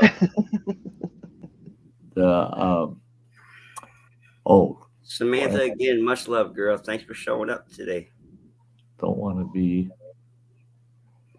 I just had to make a couple cigarettes before I go out this door because I'm gonna be a lazy butt and just buy some for later on tonight because I don't feel like making them. Because I smoke like a chimney. Oh man, I do too. I'm glad I'm not rolling my own because, yeah, I didn't. I always make a couple packs at a time. I make like 2 packs, like 2-3 packs, like Native does. I've been slacking. Yeah, we used to have a old tobacco can that was just the perfect height for a smoke, and we always tried to keep that can full between the two of us. And there was about 4 packs in that can, and always the can stays full. So you'd roll until the can's full, then roll till you fill your pack for the day. And if you need more, take them out of the can, and then the next morning you rolled for the can and rolled for your pack. See me. I save like real cigarette packs. I tear out the tin foil. Yep. I fit 18. If I crush them, yeah, I can get 20 for a typical pack, but I stay with like 18. Yeah. I just See, kinda now, recommend my these. ex-wife, oh, she pissed me off. I'd be out working all day, and I'd come home, and there's the ashtray, and it's just all full of nothing but a bunch of little roaches. I mean, what the fuck? She cut every filter off of them, and then she cut the filter in half. Now she can make 2 filtered cigarettes, roll 2 filtered cigarettes. Oh, You geez. cheating little shit. So here she's smoking these filtered cigarettes, and I'm not. I'm smoking them straight, and I find out she's got this tin that's full of filters. All that. I started stealing them. I'm rolling something. She goes, "Those are all mine. I saved all of mine." No, I no, used no, no, no. Take a look at that marriage agreement thing. Yeah, I used to make my own where I'd have to press the filter in, and then on the other end, press the tobacco in. yeah. See, what we use a hand roller, All that little single shooters. and we'd just lay the filter on the one end, drop our tobacco, and give her the roll. Filter That's would be what I ready. got. And I think I got pretty much the same thing as Native. Supermatic 2, Native. I don't know which one did you get recently. Mine's electric. I don't know what it's called. Oh, Yeah, longer. you just push a button and it does it. It Fucking makes electric. it. Yeah, it's electric. yeah, I've heard good and bad reviews about the electric ones. There is one. I do have another electric one. I don't like it because it's it makes your tobacco, it crushes it up too much. So when you smoke it, you take a drag off it, the cherry just wants to fall off because they're so Yeah, cut so too small. tight. Yeah, Yeah. it cuts I- the tobacco too small, I still so got the hand crank so one. it just breaks off instead of hanging there until you flick it. Yeah, Right. it just wants to break off right when you take a drag. I don't use that one, but I do have a different one. I Perfect. still got a hand crank one right here. I got tobacco on it, so I can't tip it too much. But Oh, Yeah. I got a hand crank like that one too. Yeah. Got one of those. Yeah, I had one of them. Yeah. Only it's the tube cut one. The ones we were using out in Montana were the old ones where it's nothing but a fabric strap and the roller handle that you pull back Oh, and yeah. forth. And you close it and you got that little indentation, and that's where your paper goes, and you drop your tobacco in there, and give it a quick seal and roller, and yeah. I used to have them little single plastic ones, and you used to bust your thumb up pulling it back. Oh yeah. I'm gonna get a couple of those for emergencies. Just That's in case. it. That's it. I had one in my truck. I had one in my backpack. House, Emergency purpose. emergencies. Yeah. Oh shit! I'm out on the road. I got a bag of tobacco, but I ain't got no smoke stuff. Yeah, I can pound a few out with this. My emergency purpose would be a box of tinfoil and just make my own like smoking pipe, not a crack pipe, but a tobacco pipe. Yeah. And good Lord, when you do it that way, it really rough on the throat and the chest. Oh yeah. You get your nicotine at least. It smokes a lot different through a pipe than it does through a cigarette. Mm-hmm. I've known a lot of folks that smoke pipe and cigarettes, and they use the same tobacco in both, And I was picky with my pipe. I wanted something sweet, mellow, that didn't cook the hell out of my throat. That's right order the last time, but I got 2 16-ounce bags, so Oh yeah. Here. Yep. And I got my Premier cigarette tubes, filtered. Rolling Yeah. when I can. I usually make about like 6 at a time. Try to hold back on my smoking, but when I know I'm gonna party for a night, I need about like 4 packs. Yeah. That's when you pack up. That's yeah. You got to think, what am I doing today? Mm-hmm. Not gonna This be is drinking, so I gotta make a whole bunch. oh That's Nate, this, It'll this just is work. I only do one pack. I Nate told just my doctor called the other day and we're chatting. He goes, so how's everything going? I said, it's going fine, except I said, this week cost me $10 more than last week. And he goes, why is that? I said, no chemo. I said, son of a bitch. The day I was supposed to get chemo, I said I smoked a pack and a half cigarettes. So it cost me $10. I said, when I got chemo, I don't get to smoke the whole fucking day. Sitting there for 6, 7 hours sometimes, no smokes. And then I get to that, it's like that mellow stage where I don't find myself lighting up, because I didn't smoke all day. So I just didn't feel like smoking after that. So in the evenings, I might smoke 2 or 3 cigarettes.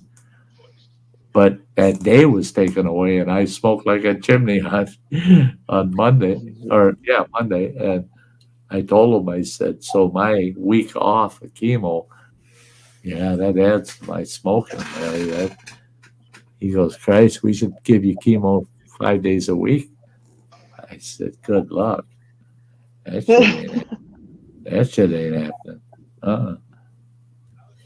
I mean, by all means, I do not hold on, let me think of the correct word. I do not promote, no, not promote.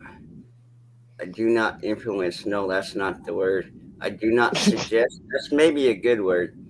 I do not suggest smoking tobacco products, but for the people that do, we know the real deal. Hey, we'll see you, Justin. Gotta get some sleep. Okay, Justin. I'm sleep. Justin, I'll see you in about a half an hour. I'm sure you'll be somewhere, Justin. Cheers, buddy. Yeah, I tell people all the time, it's like my doctors now. They said, unless you actually develop breathing problems, you don't need to quit, They said, you've been smoking for 50 fucking years, over 50 years. They said, it's too late for us to tell you to quit. And I said, that's what I tell other people. Don't think for a minute you're going to be as lucky as I've been.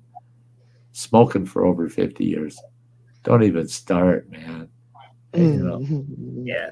But don't even start, because I want my smokes just as much today as I did when I was 20 years old. Mm-hmm. Over 40 years ago, I wanted they said my lungs are still clear, so I'm not really worried about it. But I used to work with this like 80-year-old guy. He'd smoke pipe tobacco and cigars. 80 years old. Yep. He drank like a fish, and he was still kicking hard and strong every day. He left work, 2 16-ounce Bud Lights, and then he'd get like a 12-pack to go home. He'd drink them, come to work the next morning. Yeah. Do his job. A lot of guys like that. I had an uncle that if he bought a Magnum bottle of Canadian Windsor, he drank that in 2 days along with a case of beer each day. And he did that his whole fucking life. I mean, you never saw him drunk but on the rarest occasion. And it was usually when he'd mix it up. He'd start drinking scotch or vodka. and he'd still be drinking all of his Windsor on top of it. Then he'd get squirrely. But if he just drank his Windsor and beer every day, hell, he drank like that. And he was what the hell do they call him? Oh fuck. Anyway, he was a high-ranking officer in the army. Sociable, Alec. I'm purposely mispronouncing it. A functioning alcoholic. Right. Yeah. No, it's called functional. Functional. Functional alcoholic. I got someone trying to call me, but they can wait. But for me, I don't know. Here, let me answer this real quick. Okay. Hello. It's Father's Day. Oh, thank you. I'm live streaming still. Oh, I forgot it's Sunday. Duh. Okay. Well, I just want to make sure you heard my voice when I said it's corny to send a Happy Father's Day over text message. So. Yeah, the whole world's listening to you too. By the way. Oh crap! Really? You can hear all the screaming. Hello. They're yelling hell. Well, just so you know, I had a cookout and the fathers were here, so all hell has now. It's cooling down a little bit. So John and Jeff turning Yeah, at each other. and Jeff's dad, yeah. So yeah. Oh, that was Jeff's fun. dad too. Yeah. So yeah, that was. Yeah, you put the three of them in a room. It's like, okay, Okay, turn put on a the. light, someone. You're crazy. You're crazy. Happy Father's Day to your dad, sweetie. Okay, well, happy Father's Day to the world, then. Yeah. The world loves you. Love you. I'll get you. Let's get back to you. Don't know you about your kid. Thanks, sweetie. Okay, yep. Have a Take- good night. Thank you so much. Okay. Talk to you later. Okay. Love all right. you. Bye bye. Okay, love you. Bye. That's my oldest daughter, Mariah. She's the one with the big family. She's Okay. got 11 kids of her own. Gee. Nice. And she's got two of the fathers there, plus one of those fathers' father there, and they're all fighting. So they put the three of the guys in the same room, and she told the kids, take all the lights out of the room. That, No. so they won't break it. So they won't break any lamps or anything. Well, that's a good thing, but I don't know how the end story is going to turn out. But oh wow. Yeah, Marine Mom, she does sound different nowadays, doesn't she? She's got a big old accent. And she's never left Wisconsin. Well, she has on travel, when we went to Montana, and we lived in Minnesota for a little while. But she's a true Wisconsinite. But she lives right down in the middle of Amish country. So, yeah, she's got her own way of talking.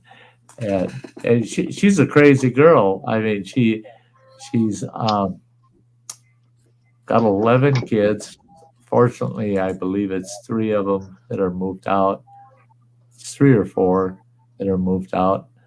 Her youngest one is a 24/7 care special needs child. She takes care of that kid. I mean, the kid's tube fed and got all these medical issues, and she takes care of that kid. Plus, she works. And her job. There's Owen. That's my grandson, Owen. Thank you, Owen. Thank you. I understand what you're saying. Different in a good way. Yeah. So after she pulls all the lights out, I don't know what's going to happen after that. Let him box it out in the dark. Maybe the one son and his own dad will start beating on each other. That'd be cool. But I'm not going to condone or deny. That girl, though, with all the shit she's got going on in her life, works a full-time job, and what she does is provide. It's what they call step-up counseling. It's to advance a person's situation for autistic kids. Mm-hmm. So she's dealing the group of kids she works with. She's got 12 autistic kids that she works with on a daily basis, and how she can do that, I don't know. I don't know. I The, dated a girl who had 3 autistic children, and the last thing we're not together, but I'm still in Facebook contact with the grandfather, yeah. and she just graduated high school, Oh wow. and she's looking great. I mean, congratulations, honors. I'm like, and Gee. I used to drive these kids around in the campground when they were like 4 years old, Yeah. 3 years old, and now they're graduating, high school. Oh Like, shit. wow, I almost feel old in a way, but I mean, I've got You know that song? I got a grandson that's in his late 20s, and what do I have now? 3 or is it 4 great grandkids? I 4. got 2. I have 2. 4. Yeah. So 12 they have. grandkids and 2 great grandkids. I got Wow, we're pretty close to each other then. Yeah. I Yeah. got You know, it's zero. amazing how much we got in common. I mean, with our dads being Yeah. cops and all that stuff is weird. It's just it is Kinda cool, weird. though. It is cool. Oh yeah, oh god, I'd love to just spend some I personal grew up time with my with dad being the chief of Jack. police. I have 0 children to my name, but I've raised from diapers to preteen, one relationship.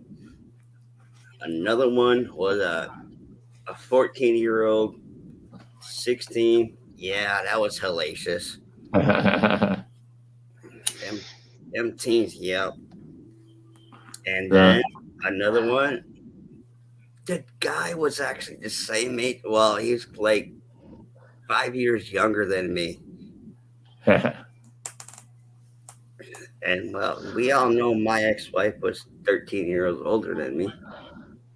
What I thought was really funny is we have this couple that we were friends with from the Twin Cities down in Minneapolis. They came up to visit us when we lived up on the reservation by Bayfield, Wisconsin.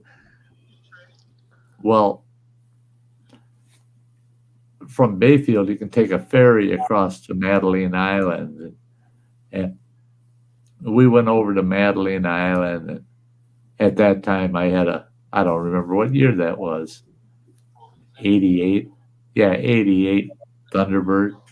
And we went over there in the Thunderbird and hung out for the day. And we're coming back. And at the dock, one of the local cops that I know. And I pulled up next to him, and we got the T-top off of the Thunderbird. I pulled up and I called him by name. And I used his whole name. This friend of ours, she jumps out of that back seat and up through that T-top, and she points at him and she goes, "I've changed your shitty pants." Oh man. And he goes, "No way." And she goes, "Your mom's name is, and your dad's name is, and you used to live at," and he just never seen a cop turn so red. He was so fucking embarrassed. "I changed your shitty pants." Oh my God, did I play that out for months? We'd be in the bar together drinking with the guys. I look at him and I go, "And she changed your shitty pants." She used to babysit him, for Christ's sakes. And I told her, I said, "Well, it kind of makes sense. He's 8 years younger than us." Yeah.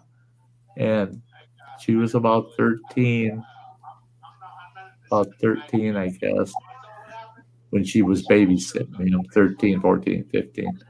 And yeah, it all added up. Yeah, she'd be changing his diapers, for Christ's sake.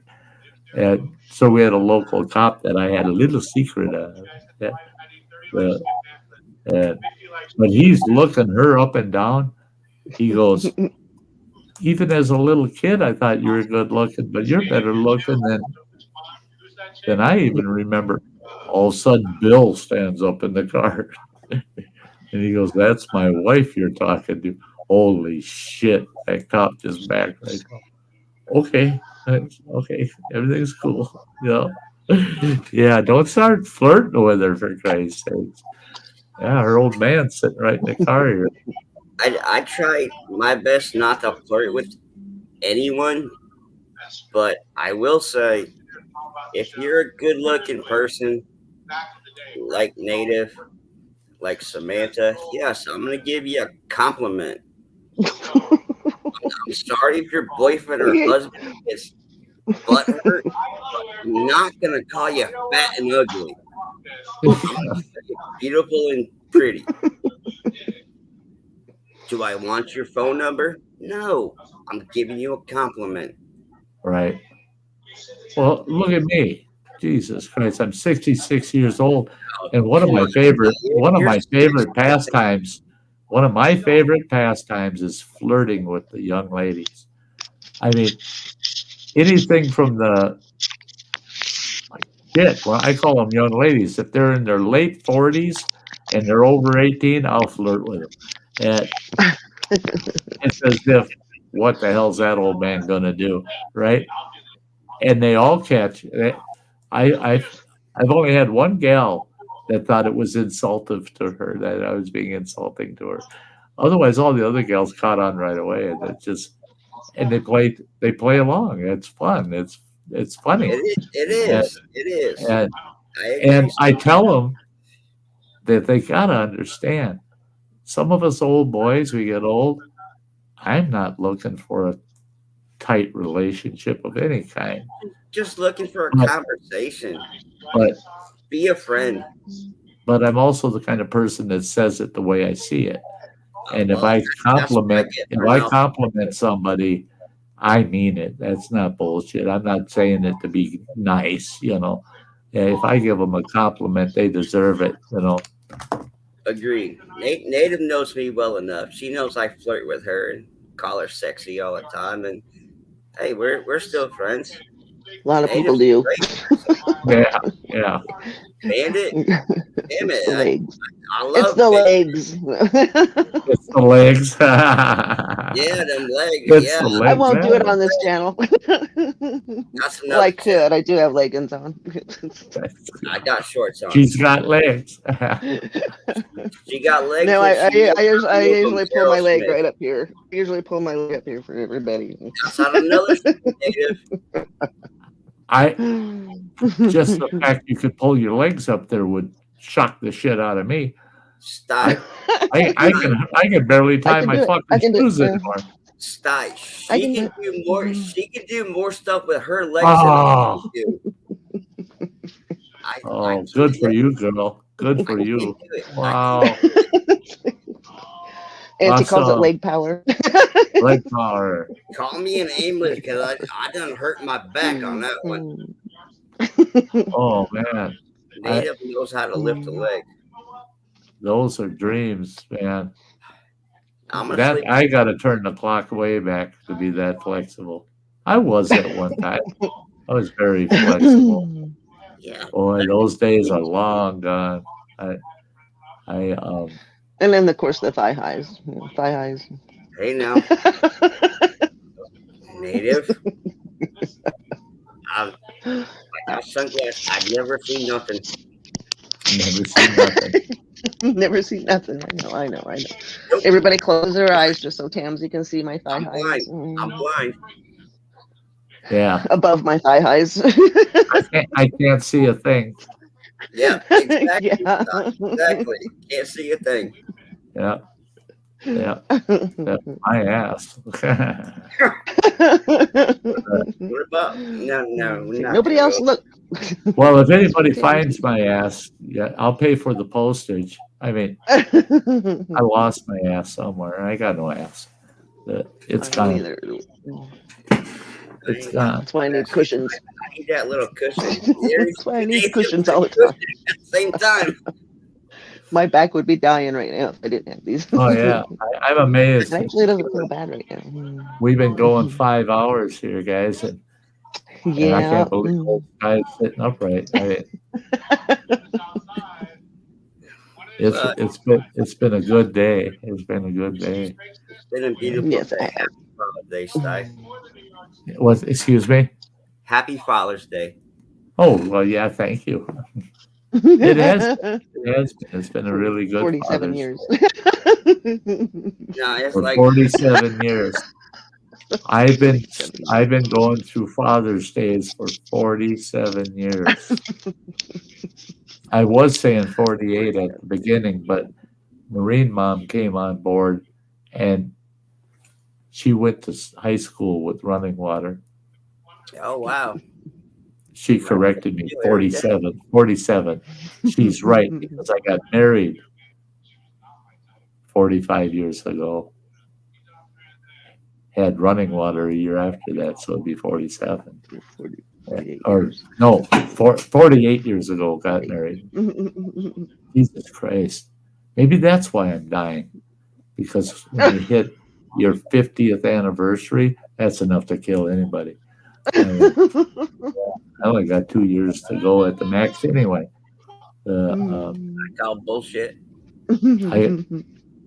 You know what really is bumming me, though, is my ex-wife. Okay, she was diagnosed with cancer 2 months before I was. And they diagnosed her right from the get-go at stage 4.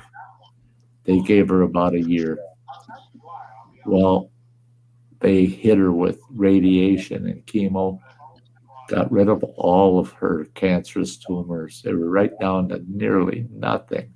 She only had a couple spots left, almost down to nothing. And then she opted to take 3 months without any more treatments. So she goes back for this. This will be her 3rd one. That's 9 months she's gone without any treatments. This last scan they did on her lungs are full of cancer. Oh my It came back like a raging animal on her because she didn't continue her treatments. They offered the treatments, but she opted to, just check me every 3 months. Well, the scans look good for the first 2. The 3rd one, nope. When it came back fast and hard. And so now she starts her chemo on Thursday, I believe, of this week. They're putting her back on chemo, and they said, but the one spot, they're all in her lungs, and the one spot in her lung at the back of the lung, she's feeling a lot of pain in that spot externally. I just touch it, and it hurts like hell. So they got to take a look and see if the cancer is actually migrated from the lung into the chest wall. My grandmother had something similar. I don't know the exact name, but they had to jam the tube into her side to drain the fluid. Yeah, to keep the fluid out. And she said that wasn't too bad, but when they took the tube out, it hurt her really bad. And then I have another friend who went through cancer, breast cancer, and she lost one of her breast cysts. And at that time, I was actually dating her. I took care of her at that time. I'll tell you what, those tubes they put in you, I had 5 going on in me. I had 2 abdominal tubes and a chest tube. I was catheterized. I had a split tube that went down my nose, and one side of the tube went down the esophagus, the other side went down into the lungs. And that was so if they had to get me on oxygen right away, they could hook it right up to that tube. They didn't have to put a mask on my face. They hook it right up to the tube. Mm-hmm. And I had my feeding tube. Had all these tubes in me. They removed all of those tubes an hour before they discharged me from the hospital. 1 hour from so that pulling all those tubes out one after another. And by the time they got those tubes out of me, I said, "Thank you very much for the stay. This is for you and you and you and you and you, all of you here. Fuck yourselves. Where's my taxi? I'm the fuck out of here." I had to take a shower with all of those canisters that catch the fluids and shit. I had to go in. I couldn't even shower myself. They had to bring these two gals come in to shower me, and they said, "We got to get you all sterile because they're going to pull all those tubes out of you." And then they put all those big dressings on me. Every tube site hurt like a son of a bitch. And I got a big, huge dress. I could imagine. My grandmother used to have to get showered while sitting in a wheelchair. And she was on oxygen with a tank. Yeah. I've known several people in that situation. I've known several of them that lived alone, and they had to deal with that. And it's a bitch. It's a bitch. The best one I saw, this guy, he was nuts. His nickname, it was on the reservation, but his nickname was Hook Nose. And old Hook Nose had his 3-wheel scooter thing, and he come flying through the parking lot, just like clockwork, same time every morning. And he'd come into the elderly center there and hang out. He'd drive it right in the elderly center, and I had to chew him out all the time. If you're going to be off-roading, you can't come in the building. If you stay on the blacktop or the sidewalks, Hook Nose, you can come on in. But if you're going to be off-roading, he'd like to go drive around the baseball diamond and park out there. He'd come in mud all over that thing and drive right into that nice elderly center. And they did a meal every day for the elderly. Walker right now. He's got them blown out wheels. Sty's gonna be like, he's gonna be like mountain climbing with that thing. I can't wait to actually put miles on it. I mean, I want to get the tires dirty. It'd be cool if it had a mileage thing on it. It needs to have a mileage. Yeah, that would be. Yeah, you can hook native. You can hook up with them. Go to like Walmart or something, Amazon. You can get the mileage track. You just attach it to your wheel. It tells you the speed and the mileage. Yeah. Plus, I could just use my GPS on it too, and that'll tell me how many feet, how many yards, how many miles. Yeah. So that's not a bad idea, because the phone will be right up by my one handlebar. I can just set that GPS and take off. Don't forget to get your little holster on the other handlebar. The what? Another holster for the 9. You know what I'm talking about. You got the perfect spot for it. It's got the perfect spot. I don't know how long you're going to be on here, but I really do got to go to the store to get cigarettes. I have to wrap it up.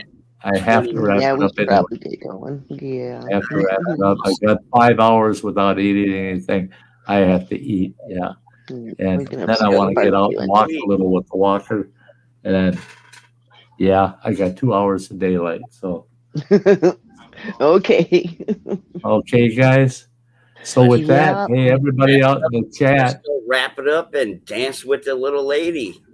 Yeah, we're going to be doing that here. The girl in the fur coat, this is her on a normal day asking for a dance. Yeah, she wants to dance. With her. Look at those eyes. Look at those eyes and those little eyes. Yeah. I tell you, I can't help myself when she wants to dance on the porch. I'm all for it. So, hey, guys, see you all next Sunday, 2 p.m. Central Time. Don't miss it. Love you all. Much love, y'all. Happy Father's Day to all you goofballs out there that wouldn't have kids. Thank you for having me, Sty. Thanks for being Later, here. Sty. Thank you for Thank being here. you. Yeah, Free love mom, you. love, And Owen, Samantha we'll Lee. we'll see y'all next time. Cheers. Here we go. We're dancing our way out of here. I'll stay for this.